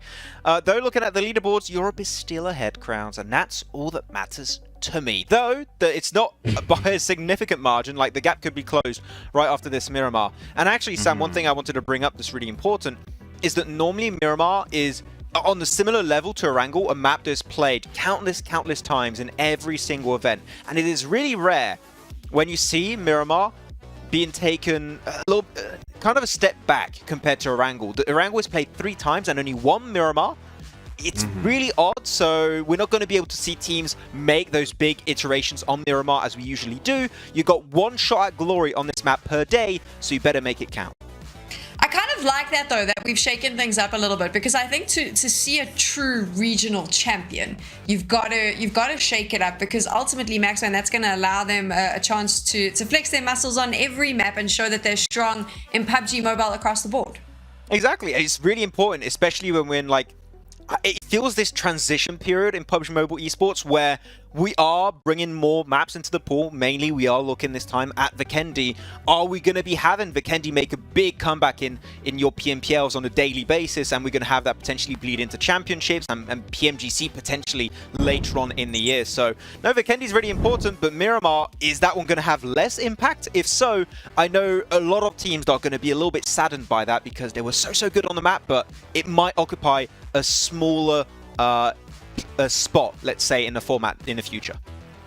We're going to pull up our predictions, and while we do that, I have a follow-up question to what you just said. Which teams? Gladiators. Can't go wrong with that one. Why? And because, if I had to go really a little bit deep on it, we know that this is a team that usually is really strong when it comes to playing Miramar. They love their 2-2 split up north, and they like to make those strong plays with strong bases based with a lot of information gathered early on, so you can do the best play imaginable at the time. So Gladiators, they're looking good on this map, so they seem like a no-brainer to predict it. Yeah, but then I was about to just, before I put in my prediction, I was gonna tell Max that his prediction right now, right? And I like the fact that he pointed out from the north, because we see Gladiators land on the north, but guess who else lands on the north? Black Hand and Rook Esports. So I feel like those 2 will probably give Gladiators a run for their money. And who are you predicting though, Crowns? Who do you think will take this map? I'm going for Falcon White. It just has to be there. There's something about them and Miramar that just clicks. And also given the fact that we can already start to see Falcon White get into or tap into that Falcon White little by little. We started to see Axar put in a little bit of damage and a little bit of work from that Vikendi game. So I feel like this Miramar being one of their most comfortable maps, they will be able to bring up a good performance. And I'm going to repeat my point. Do not give them an MG3. If they get a hold of that weapon and they give it the 6, I'm going to have flashbacks of PMRC. So just, you've got to be careful. If they loot up the right stuff and get in a strong position, Sam, we can see a massive Falcons White chicken dinner. My prediction is Titan Gaming, just because I think they've been quite consistent. And I feel like I keep saying this about them. They're knocking at that door. They're waiting. But we'll have to wait and see as well. Overall, though, so far, gents, I mean, Max, we'll start with you. Very quickly, been happy with the level of PUBG Mobile we've been seeing? I've been loving it. It's been great to see this Clash of Regions. This entire format is something that we didn't see in the past, and the Clash of Regions and metas is always so interesting to see unfold, and we're seeing big changes game to game, so I'm having a blast on this first day. For the last time on our first day, let's head into game. We are going to Miramar with Blank and Jackie. Oh, here we are, strapped in one final time. I hope everyone out there watching the broadcast has a seatbelt for their chair, because you're going to need to lock in for this one, Blank. You do lock-in sound effect? Because I did, yeah. Do you want me to do that again? Hang on. There we go, we're in. Oh, We're is that like in. a little... That was nice. Yeah, that's one of those like double security locks as well, because you seriously need to be strapped in here because the terrain is messy. The terrain is rough. And if you are not strapped in that buggy, you're likely to fall out, get popped out, get shot out. All the things could happen to you here. So you got to be careful on your rotates. That is the name of the game here. It's a big map and big rotations will be required for these teams to succeed. Right now, we're neck and neck between Africa as well as the European region in terms of those regional points, my dude, okay? At the end of the day, that's what it's all about. It's the clash between Europe as well as Africa, and also a little bit about who wins it at the end of the day. But just a little bit. Mainly the clash. The clash. Not the crunch. Not the crunch. They know the nothing clash. of the crunch. It's all about the clash. But look, that's the thing. We're going to tell you all about the clash. We're not going to keep any secrets from you. We're going to let you know exactly what's going down. And look, a little recap of today. So far, we've had some African teams absolutely popping off at the start of things. Then we had the big Gladiators win into the Titan win. And then we brought it back just a little bit, right? Went back to over Blackhand taking the win again. So it feels like Rook and Blackhand, Titan, Gladiators, these are big boys in the matchup. But we just came off Vikendi with major pride. They'll take themselves a win. Albeit on Vikendi, if you got that compound, you get the win. Right now, though, it's Titan versus Alpha. A clash of two big names, large in stature, a Goliath and an even bigger Goliath, making them both look equal sized, it seems, at a point like this in terms of the weaponry and position that they have available to play with. We'll see how this one develops, because I know a single man on Titan by the name of Old Boy. He's basically just been taking all the 1v4 scraps he can the whole damn day, Blank. It's really felt like Old Boy has basically been taking this tournament as a chance to show, here's what you're missing, not having me in the region. Yeah, he's got the wisdom of an old boy, but he's got the physicality of a young man. This guy strikes where it matters most at the end of the day. And even in that last game where MUERTE will take down the majority of Titan, they forgot about Old Boy. And he came in from that side swipe, got a really long shot over towards that shack because they will take down Fury. And there, it was just curtains for the team. They could not restabilize from that position. So at the end of the day, you always got to watch out for him. Right now, he's on his belly, he's lying down, but it's in wait because this guy is a predator. He is waiting to strike, pounce, aggress, if you will. I'm sure there's some other descriptive words that would give us a rough inkling of what he's going to get up to when he gets contact. For the meantime, though, bit of an early warning system. Just keep himself out of trouble. And his whole roster can really deliver some incredible blows. You know, you're looking at Robs as well. A man for me that stole my heart quite some time ago with some of his clutching capabilities, always being able to show up even in horrendous situations where he's outnumbered, outgunned, you name it, he's been through it. But this has really been quite an effective stalemate. You look at the high ground, at least for Alpha, they've created a bit of space for themselves and given themselves a few better angles to play with. But when it comes to actually instigating this one, it depends if Reflect can find a position where he can actually get enough chip damage out for them to hard commit to the engagement. And that's if he even realizes positionally how fragmented Titan are playing this one. Yeah, just the pistol and the shotgun right now for Old Boy, though. So he's going to have to wait until the close range. That is all you need sometimes. It really is. Look, the thing is, though, you know, the man that captivated your hearts, Robs. Do you know what's nice about it right now? It's nice to see Robs not be the best player on the team, because this guy was working his butt off over on SBG and Game Lord to really take that team to greater heights. And the fact that now he's overshadowed by some of these other players on the team, I think that's a good thing. He has a lot to learn, and this is a great space for him to do it. No, yeah, I mean, he might not even be standing. I mean, like, we're making some good points about Robs, but I feel like he's being robbed at this point. Although, this has caused a bit of an opening for Icy to re-aggress on that one. So Reflect couldn't bounce those bullets back and live up to his name, could he? Taking a bit of damage there. But I like where you were going with that. You know, we've got a bit of time here. The initial fights calm down.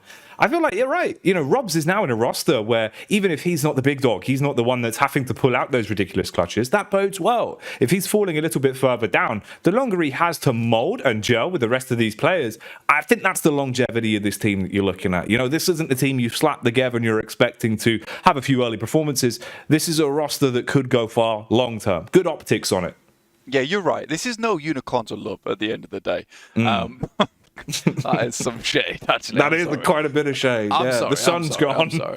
I love that team to death, but I mean, you're not wrong. Moving on. You're not wrong. You're not wrong. MADBULLS down towards Los Leones and Gladiators down in that region as well. We do get the circle heading up towards that northern side. We're going to take quick stock of the map now. It's still on your screen, guys. Obviously, Blackhand in a decent position. Actually holding a lot of area right now. They've even got Mazzaro down towards that south side, just holding down on San Martin around SBG themselves with Narvalo scouting quite far out. So Mazzaro might need to be able to pop up, hit some tasty little shots, but Havlik does go down to Zashipa with the DBS. So there we go. Another engagement found. And with Havlik. Gives him a smoke. That's nice. Yeah, that was quite polite of him, actually. Dash a little smoke across, give him a position to play around. Thing is, there's not really much room of a hard commit onto this one as well. Like you were saying earlier, Old Boys Arsenal is just not really in a position to do enough damage. You know, you've got the pistol, you've got the shotgun, but even then, what's that going to be? A few tags before they clock onto your position, then realize, okay, let's just take the fight to him. So you're so isolated in there, just using Havlik as a bit of a bait, right? He's kind of like the worm on the end of the hook, and you're hoping that you can reel in the rest of Titans, but they didn't seem to be biting. It's got to be my least favorite backpack in the game, man. It's like strapping a disco ball to your back. It's reflecting all the light. And Miramar's a sunny place too, so I'm sorry for everyone at home that has to experience that orb in his backpack, which is causing some light shows. See, what you don't know, though, Blank, that is actually the divine orb that Max keeps in his back pocket hidden away. That's how he's so good at the predictions. That orb right there. Yeah, that's how he does it. It's magic. Does he go in after the aftermath and just scavenger for divine orbs? Yeah, he does. He collects them, he puts them together, it just keeps getting bigger and more mythical and mystical. Probably other M's as well. Yeah, just looking for that mythical Zoan orb. That's what he wants at the end of the day. Titan, though, old boy, still just hanging on. He knows he can't do much of anything. You already touched upon it as well, Jackie. So we will catch back in with these guys later on.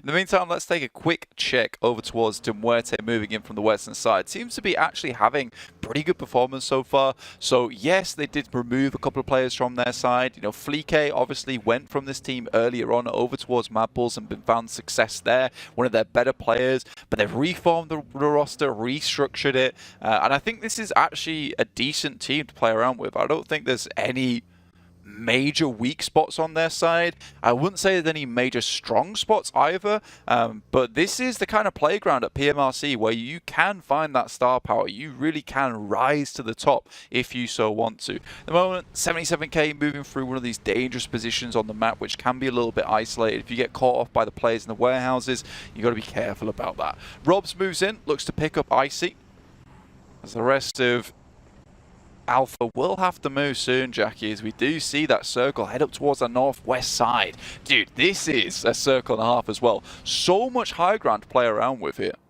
Yeah, this is actually boding to be potentially a very interesting battlefield that we have ahead of us when you look at the map geometry we have available and just the sheer spacing of how many teams have already pushed into that inner circle. A lot of them there quite quickly.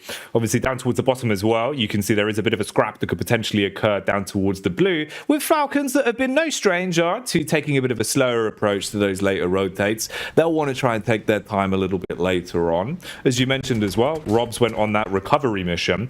This has been such a stalemate since the opening moment of the game here, with no one really wanting to give up that initial chess piece, give up that opening knock, and allowing things to tumble out of control between Titan and Alpha. So that will continue in the background. You can see some of the rotates coming through here as well, with 77k. A squad that's been good for damage and the odd elim here and there, Blank, but don't feel like they've been able to actually contend for the overall chicken dinner. It's just not quite been in their wheelhouse. Yeah, I think that they lose players a little bit too easily here and there. Morteza really is being that carry of the team at the moment. As soon as they lose him, things start to fall apart quite quickly. So he's the one covering a lot of the bases, and I think the rest of the team needs to get up towards his level. I do feel like there is a problem for Titan as well as Alpha, though, when Slowpoke Nexus catches up to you. You know you've been there for a little bit too long when that happens. So hopefully they'll get out of there as soon as possible with Robs picking up that vehicle. I think he takes Icy away. Maybe he got Old Boy into the vehicle as well, but that remains to be seen. In the meantime, MUERTE, you were talking about those fast rotations, Jackie, and I'm glad you pointed out earlier because, yeah, MUERTE instantly sent to some nice high ground over on the western side, just underneath Crater Fields, and that should set themselves up for a very, very strong holdout on that southwest edge where a lot of teams have to come through, particularly Major Pride, Falcons, as well as Gladiators. Oh, wow. Yeah, this is, it's rough to watch. It was quite literally car crash TV that was going on in the background there. Blackhand were going from strength to strength over the course of the day, it felt. But at this point, it is just the one big key player for them, Storm, that's had a hell of a day. Unfortunately for him, though, he just doesn't have a squad left with him. That was really uncomfortable for them. Yeah, I don't think I've ever seen a buggy give someone the heel of the boot, but we certainly saw it there. That is something you don't see every day, folks, but it's nice to see it in game for one time. Gladiators, Matic seems to be just rolling into that position, so he can get out as quickly as possible. If they blow up the vehicle, then Matic goes down. It's as if I'm talking 0.1 seconds behind the future. I'm trying my best. Yeah, we're rolling with the punches, much like it seems MUERTE are wanting to build back their favour with Maxman as they want to continue on attempting to impress him over the course of the day.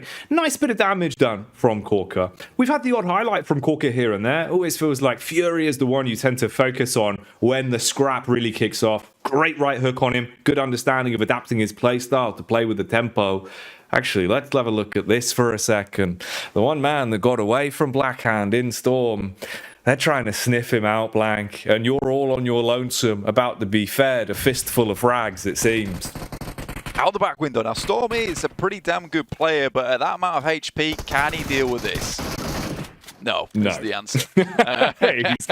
he's gone. He's been beaten. So that is unfortunate. So out of the lobby he goes, and that will be the last match of the day there for Blackhand. I think we do have to give him a round of applause. 48 points in a lobby that we thought was very, very tough considering the competition coming through from Europe. And I think this surprised a lot of people coming into this. So, you know, if you're a fan of that region, you really got to tip your hat to Blackhand. They've done a fantastic job this time around. So MUERTE made a real mad dash. They've been very quick on the rotate so far. This time around, though, it doesn't work in their favor, as again, it's Morteza leading the way there. 477k does find the shots over their way, and now MUERTE have to play a little bit of a slower play style. Major Pride, on the other hand, they identified there was a mass amount of players on that west side, so slowed things down, Jackie. They have indeed, and they've got a good read on the grip of the game.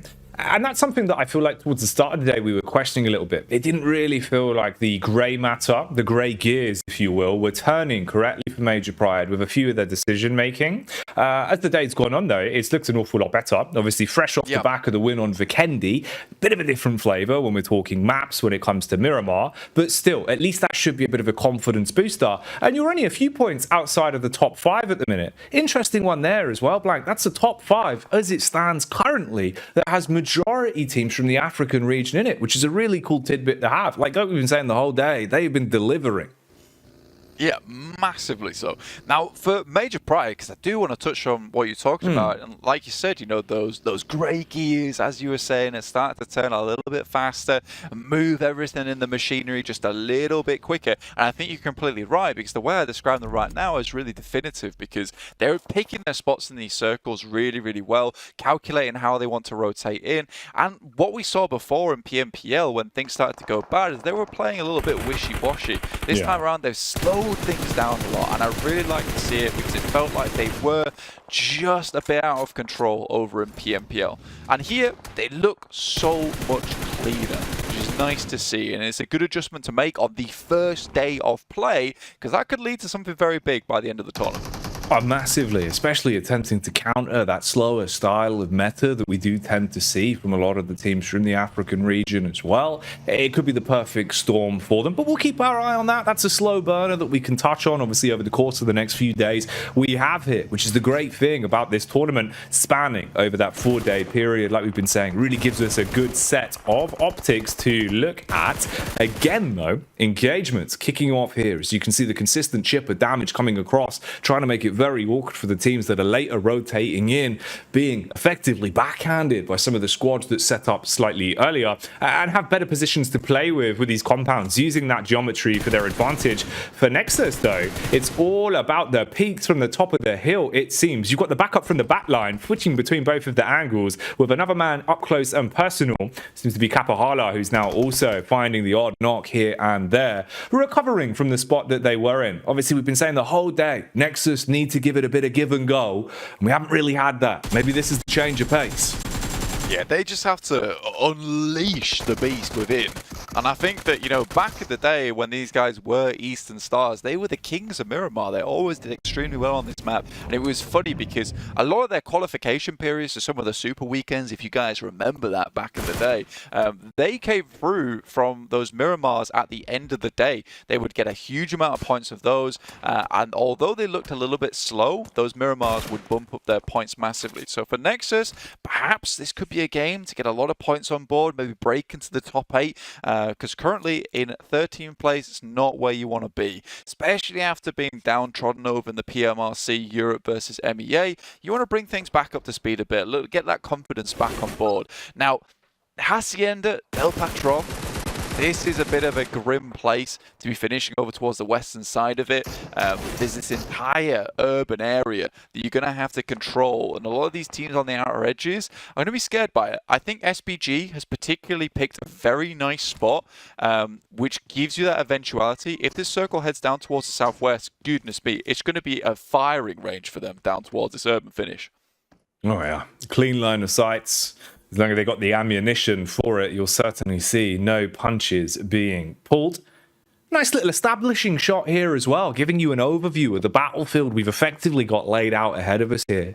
Nexus just coming up towards the ridge, MADBULLS controlling the majority of the compounds, and then all the way in the back line, Robs on his lonesome, just trying to keep himself in a position to potentially pop up longer into this one. If he finds an opportunity to potentially third party, if the numbers are thinned, he finds someone walking wounded. This is where we've got clear vision as well, relatively close to the World of Battle. World of Battle over the day, it's just not been there for them. It's a shame to see. You know, the odd elimination has basically been the big boon for them. At this point, you've got a high ground compound with a bit of support from the offside there, but you're looking at dealing with clear vision and 77k. 77k have been no strangers to being able to really get stuck into these fights. So if things kick off here, it depends which one of these three squads will thin themselves. It feels like you've got a bit of a fight between some of the lower echelons at the minute in terms of their positioning. It's a bit of a crazy spot to head towards, though, Jackie, this early in the game. And I think the reason behind it is there's just not much else area to play at this point in time. I do think that Rook has picked upon that, though, because look at the space that they're holding over on this north side. They've even got default over towards the northwest. Like, they've identified a really clean position on the map that no one's utilizing. They're all hell-bent on sending towards that urban area. Now, Major Pride, I think that they have been playing this quite calm, quite slow. They understand that, they understood at least, that if this headed over towards that western side, perhaps the buildings that SPG were holding would have been the play to head over towards. Now they're thinking more about heading towards that northern side, so I love the patience right now. No, it's smart to see. Ooh, here we go as well. We get a bit of an opportunity to see what the World of Battle can bring to the table. Clean peeks through the window from Mohammed to lay down the law a little bit. Good tags, nice knock, and establishes the early damage, trying to make it awkward for the rotation. Clear vision, they wanted to bail out of the position they had, get themselves into a better spot. You've kind of uncovered the ant's nest, though. Now you're trapped with the high ground being controlled by SBG and knowing that you've got other teams nearby. And that's, of course, still 77k that have just been waiting for an opportunity to play. From the distance, spamming out a few bullets. Oh, clean tag though, and that will keep them stunned for now. It's just the one really that's trying to take any of the fights, so he can't fully commit to this. Has to back up and give the spacing away. Yeah, you're just trying to get as far forward as possible, and for the World of Battle being on the outside of the blue, these guys are the first to suffer to this shift on the circle. Hazem goes down, now just one player left remaining to make the run. Arthur might want to try and go for it as well, but look at this, it is just horrible. Koa steps up, will look to try and get some of those elimination points, gets one on board, 4 elims right now, 477k. I think he'll take that. He was practically going to go down no matter what he did, so picking up the elimination point, smart move. Was nice. Mechanically as well, quick highlight here for Korka, the way that he's playing this, you know, he's locked on, brainwaves engaged, thinking about a fight going on in the distance, instantly gets contact again from the other team that's close by in clear vision. The aim was on point for the tag through the window, but not overly aggressive. He's got a good read on this and playing off the back of his teammates' comms as well. Just chip damage where available, where you've got the edge for those little peaks here and there. Never really hard committing to any fights that leave MUERTE in a rough position long term. Major Pride, again, not only constantly keeping us guessing with the rotations, but finding themselves a knock. Not the best position though, as long as they can get the heal back in and try and find something more from this, you could build off the back of it as effect. He's just trying to really toy with them. Yeah, push it backwards and forwards here. I think the struggle right now is the fact that SPG is also taking shots down towards Major Pride. The initial knock is really big though. Look at the way it's pulled a lot of the Root players over towards this high ground. Now they have to fully focus towards this position. Eugene most likely will have to move across at this point as well. And being behind that little dip on the hill means that placing nades for Major Pride, if they get close after this next circle shift when SPG has to move, that's going to be really big. This is the time to pull the trigger though, Jackie. With this circle shift, that hillside becomes really, really strong. Yeah, you've got to do something off the back of this. Really, you're thinking, you know, Rook and Major Pride at this point, if they can have a squad wipe on this one and do so cleanly enough where you're not completely destroyed off the back of it, that puts you in game-winning territory, really. That's going to set you up to be thinking about the idea of the chicken dinner. It's the sort of maneuver that they want to make. Switching back over to a quick highlight here as well. You can see the peek out from Frozen, and that is a hell of a highlight. Great understanding of the drop there. Perfect play with the DMR. Yeah, that was lovely. In fact, I'd like to see that one again. Really, really well done over there to Frozen. But again, at this point in time, a lot of teams have to move forward. Now, MADBULLS are currently in one of the strongest spots. They decided to sit on the outer edges of this urban environment. And that's one of the boons you get from playing this position so early on and picking it out, is if you can get to the furthest edges of this urban area, it gives you the highest chance of escaping and gives you the highest chance of winning out versus a lot of these teams that eventually will have to leave. So they'll have to push over towards MADBULLS, but at the same time, there'll be a lot of infighting, so MADBULLS might be able to pick up a couple of eliminations here and there, find some knocks, but at the end of the day, anything they do is more of a success their way to their story.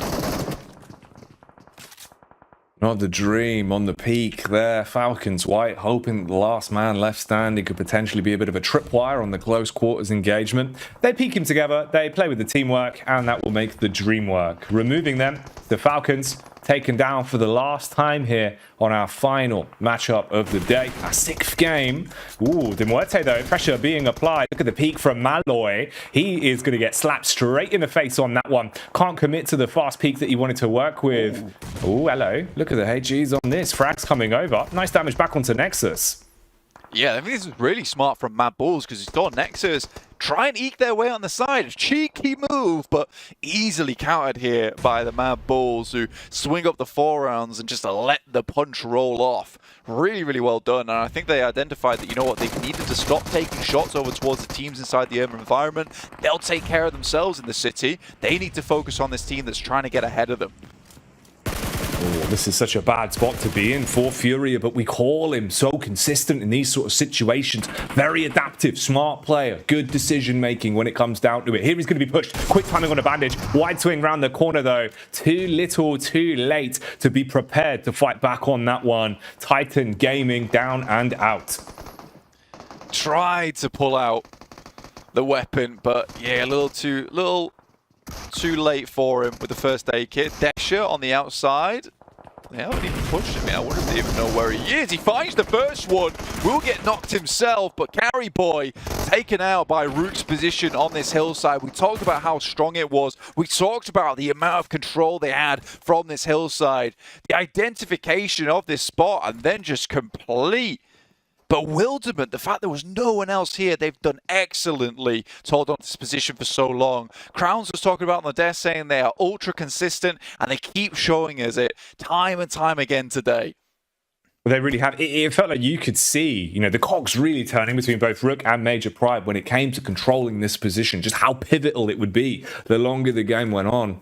MP, they tried their best to establish a bit of a play, give them an inkling, give them an in. It didn't work. Rook, even with a knock, they were able to get their players back on their feet and consistently find the advantage in any given situation. Now you've got the dream set up in terms of the circle, a perfect position to play around. You know there's a scrap going on as well, with a hard commit from SBG as they'll run on in, fight against Major Pride and stop it then and there. They're gone with just 5 eliminations to walk away with. SBG at least still going to have a duo to work with, but you're just getting pelted with nades. Rook's position will make this so uncomfortable. Yeah, it was really smart actually earlier on when Rook requested 3 of their players over towards that hillside, because they understood that the major sticking point, the major pain point on that map was allowing any players up that hillside to get into that close quarters with them. So they pushed them back, and then everything else takes care of itself because SBG have to push through Major Pride. They're effectively sandwiched. And both those teams just crashed against each other like waves and dissipated their forwards. So really, really well done. In the meantime, though, MADBULLS still looking to clean up in the city. Oh, Frozen. A diamond that's surrounded by gems in this roster. He's trying to set himself apart from the rest of the pack with his individual plays. SBG running in, but more so just a distraction than an actual maneuver that could have worked well for them. And you can see that MADBULLS on parade now. Clean cleave around the corner as Toluca will get the last word in, taking down NEXUS and getting his teammate back on his feet at just the last second to get him into the blue and still keep him in it. Goodness me, saving Private Frozen there. Really, really well done. And they'll get back up into a 4-man squad.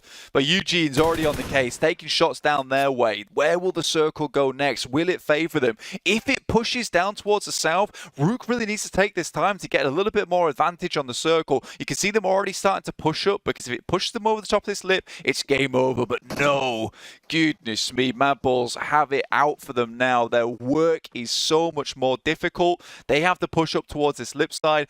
Playing uphill with barely any cover in front of them is going to be hell. There's nothing good about the position MADBULLS have been left in. You think about just the sheer line of sight, the benefits that Rook have. A position that at this point must feel like their home turf. They've been able to defend this hill for such an extended period and constantly have the ball in their court. How do they play this one? A lot of time to work with. You want to wait for the contact to come to you. Barrels of utility as well, Blank. Just on this man alone, you can see the amount of utility he's got and a good throwing arm on him to make it uncomfortable for the Bulls. Eugene, though, from the sidelines, picks up an initial knock. Will he get picked back up again? Zerich currently just outside the circle. Realistically, he has to hit one hell of a shot with this MG3 to bring things back in their favor, and he starts it off strong. Does go quite low. There is an off angle on the side. He's got a first aid kit to play around with, and Pusher will have to move up that way. But with that res going on in the background, MADBULLS can't quite take advantage of this fact just yet. Oh, it's a rough affair between both sides. The cheeky peeks coming in, though, to try and keep the dream alive. Oof, clean tag. Readjusting. Wow. Bullets bouting down as he still keeps establishing damage. Peak after peak. There's the confidence on it, but look at the readjustment, Blank. This is a nail biter. There's two down. MADBULLS currently 4v2 right now versus Rook. Zerich zigzagging his way up to this lip. Actually might keep this one going. Flique goes down, but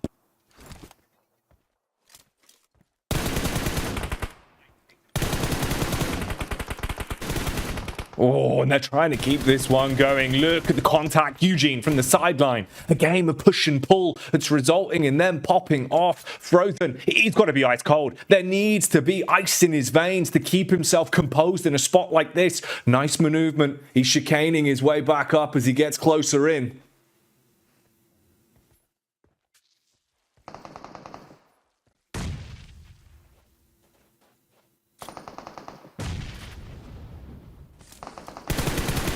And Pusher might have found him, but the smoke just blooms at the wrong time, and that's all down to Zerich, all on his lonesome. He's played such a mad game so far. Finds the initial. We'll look for the MG3 next. Oh, Zerich! The spray transferred clean, got utility as well that could be obscene. Needs to dash this nade out and blow them away. Wide lob on that one. Same could be said for Pusher, but he lands it, and that's the way they finish it. MADBULLS! That's an unbelievable way to close things down. We keep talking about Zerich. We keep saying, can he feed the hot hand? Well, my God, Blank, he was a raging inferno.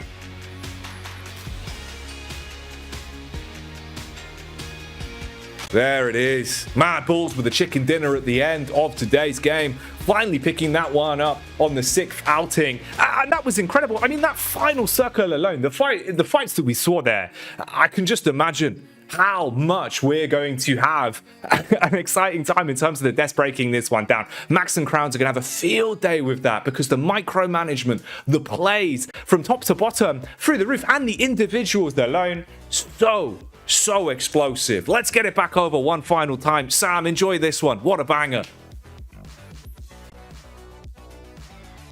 Thank you so much. We are back, and I've had to tell the boys on the desk to shut up because they were just going berserk right now, talking away, and I was like, we have to get on the broadcast.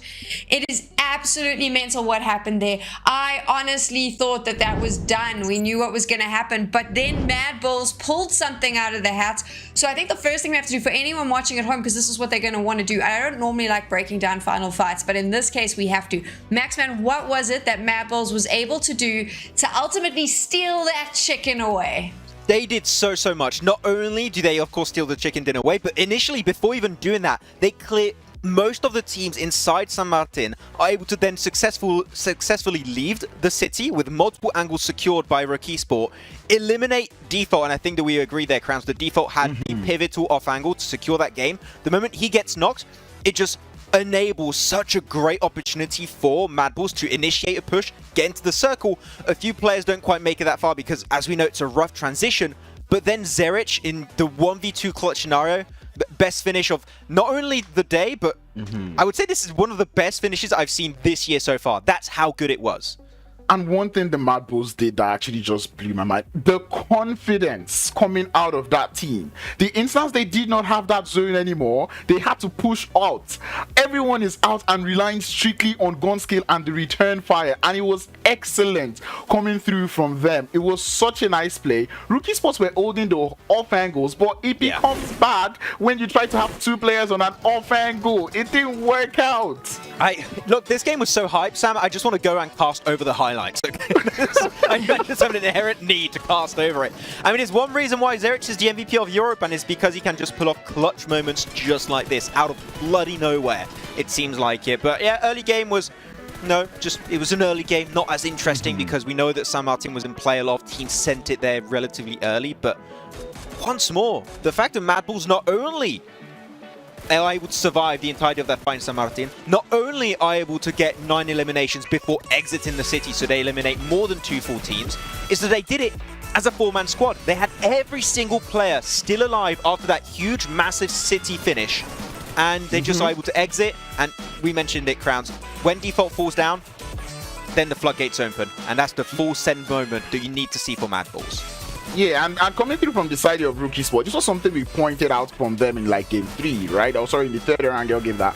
They have this little bit of indecisiveness that kind of affects their play, right? Because at that point, Default did get knocked, but I didn't understand the need for the attempt to revive Default, which made them lose the second player, leaving just Eugene and Rami just up the hill. And it's pretty much just that play, just that attempt to try to get that revive. And I believe it's because they did not expect, and that's the attempts there. Like, they did not expect MADBULLS to push out of that cover in that manner, hence why they tried. And I said the confidence is just wonderful. I don't feel Rook even tried to go for the res there. I think Rami was just trying to secure another off angles, but MADBULLS was so relentless on their sprays that if they gave that off angle away, they knew there was no way in hell they were going to win that game. So they just threw everything in a kitchen sink at MADBULLS, at that position, held down by Esports, and it worked out, and it was down to 2 players, and then Zerich, the EU PMPL Spring 2023 MVP, comes in clutch with that nade. I'm sorry, Sam, that was an absolute TED Talk, but there's so much to break down in that match. I loved it. I mean, it doesn't matter if I talk or not. It's the same day rate. So let's now take a look here. You can see the results on the screen.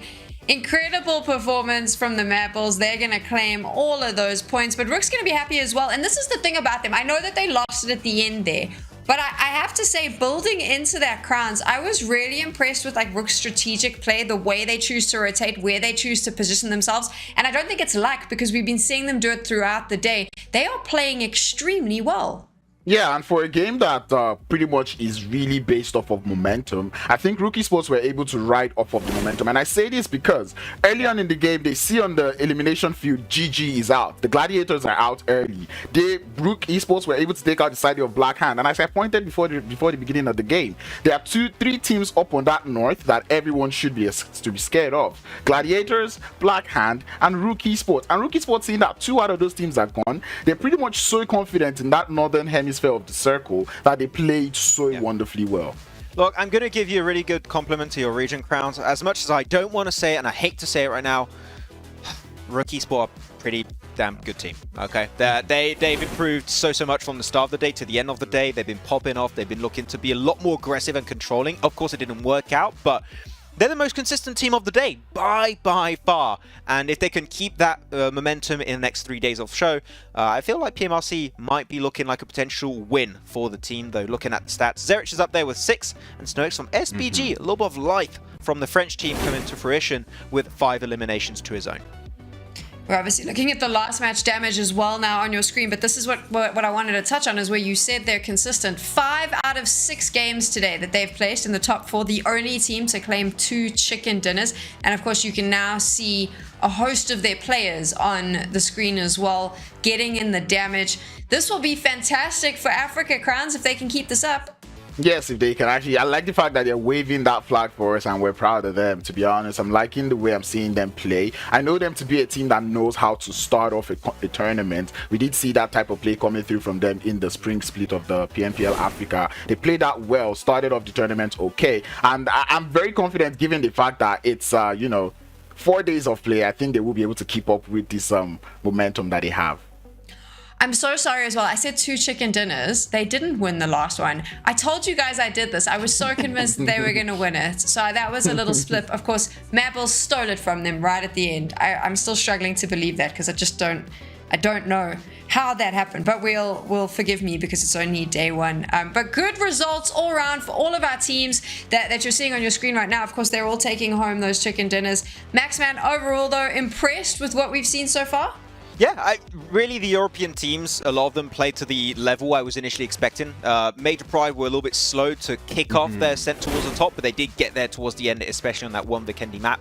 But really, Africa, I was scared entering this tournament, Crowns. I was like, are they going to be able to bring in that aggressiveness that we expect from a team from Africa if they want to be able to compete versus Europe? And that was scaring for me, scary a little bit for me at the start of this event. But what we saw from G4K, Blackhand, and now Rook bringing 35 eliminations on the day, Crowns, on the day. I'm telling you that these teams have made the right changes at the right time, and we're just on day 1. So now if they can just ride that wave in the next 3 days, Africa could win the whole thing. Yeah, and I think it just boils down to the mentality you bring into a game or into the tournament, right? Given that the fact that they're coming into the tournament with that mentality of, okay, I'm going to be flexible with this tournament and I'm going to ride with the flow. I'm not going to sit back and be scared of these bigger names that we're having in the lobby. That is something that I feel like is really helping these teams that are up, because as we're seeing it, I'm seeing greedy for kills. I'm still pointing them out. This is not what we saw from them coming through in the PMPL Africa, and seeing them put up such good performance right now, it's very, very impressive coming through from that team. You're going to be expecting some pretty massive changes from spring to fall, of course, because there's been such a massive gap of time between spring and fall. And you had events like PMWI that maybe some of these players, some of these teams have been looking from the sidelines and are like, okay, this is working really good. Vampire Esports are a pretty gifted team. How about we do what Vampire Esports done, which is go for central positions and be giga aggressive. And teams have started to do that, bring it to their home region, and it's been relatively successful for a few of them. But right now, while we're looking at the point rankings of Europe versus Africa, Europe are in the lead by a significant amount. So sure, Rook Esports, Blackhand, Greedy for Kill are looking really strong. but we need to see the other African teams do well if they want to, at the end, allow Africa to win as a region. Yeah, and I'm going to point that out given the fact that I'm expecting the teams that we were expecting, especially from Africa, to assist us in putting points up on the board are currently not even in the top 10. And I'm talking about Xenon, Falcons, right? Even the side of 77K. These are teams that we expected them to actually be putting up the points up for Africa, but they're not really doing that right now, and it's kind of surprising me. One thing that's really weird right now, I'm looking at Xenon and Falcons. Great in terms of elimination. You know, these are actually decent elimination points. 4 placement points for Xenon. Falcon, 0 placement points. We need to get into that late game. We need to extend that survival time. This is not going to cut it if you want to go further in PMRC. Max, would you argue though, because I mean, when you start looking at the numbers like that, the argument would be, we said that a lot of the African teams are a bit passive in their play, but when you're putting in elimination numbers like that, maybe a little bit of aggression from them, maybe they're trying to be more aggressive, but ultimately that's costing them the placement points, because when you are aggressive, you risk getting taken out early. That's definitely possible. I feel like some teams have been renowned back in their home region of Africa as teams that are good when it comes to macro, and starting to be more aggressive is not a fitting playstyle, so that transition is really rough. It's just day one. They can make some extra adaptations, but it's been a little bit of a tough time. Though, not a tough time for Tixi or Havlik, because those two guys have been shredding it on this first day, topping the tables in terms of elims. Yeah, and I tell you, Havlik and Tixi have just had a field day here on this PMRC, and I've been enjoying the way I saw them play. We did see a little bit of a decline coming through from the side of Gladiators in that final game, and this was something I was trying to point out at the beginning of the show, that, you know, it starts to boil down to how much you're able to hold on. That fatigue does come through in terms of like mental fatigue when these players are playing. So I would say they tried holding it up for 5 games out of 6, but tomorrow and for the rest of the days they're going to be on top of. They need to be on their A game to maintain that top 1 position. Oh wow, Rami's there. You called him. He's the MVP of the day. Like, it just had to be. Rami. Like, it just had to be. Like, he put up so much number. I was gonna say, like, how is he not up there on the top elimination board? But it looks like he missed it by just alien. But still, these are actually pretty sick numbers coming through from Rami. 2,233 damage coming through for that player. I'm very impressed at the way Rookie Sport has played today. Rookie Sports played really well. Rami is our MVP of the day. And you know what the best part about this is? It is only day 1, gents. We have 3 more days, 6 games a day. I'm not going to try to do the maths because it's late and I'll probably get it wrong. There we go. Max is the genius. So many games for us to see, and so many games for you to watch and enjoy as well. So Max, man, Crowns, thank you so much for sharing all your big brain analysis with us. Of course, Blank and Jackie as well on the mics, keeping us company in game, and everyone behind the scenes. To all of you watching, make sure you're back tomorrow, same time, same place, because we're entering day number 2. Good night.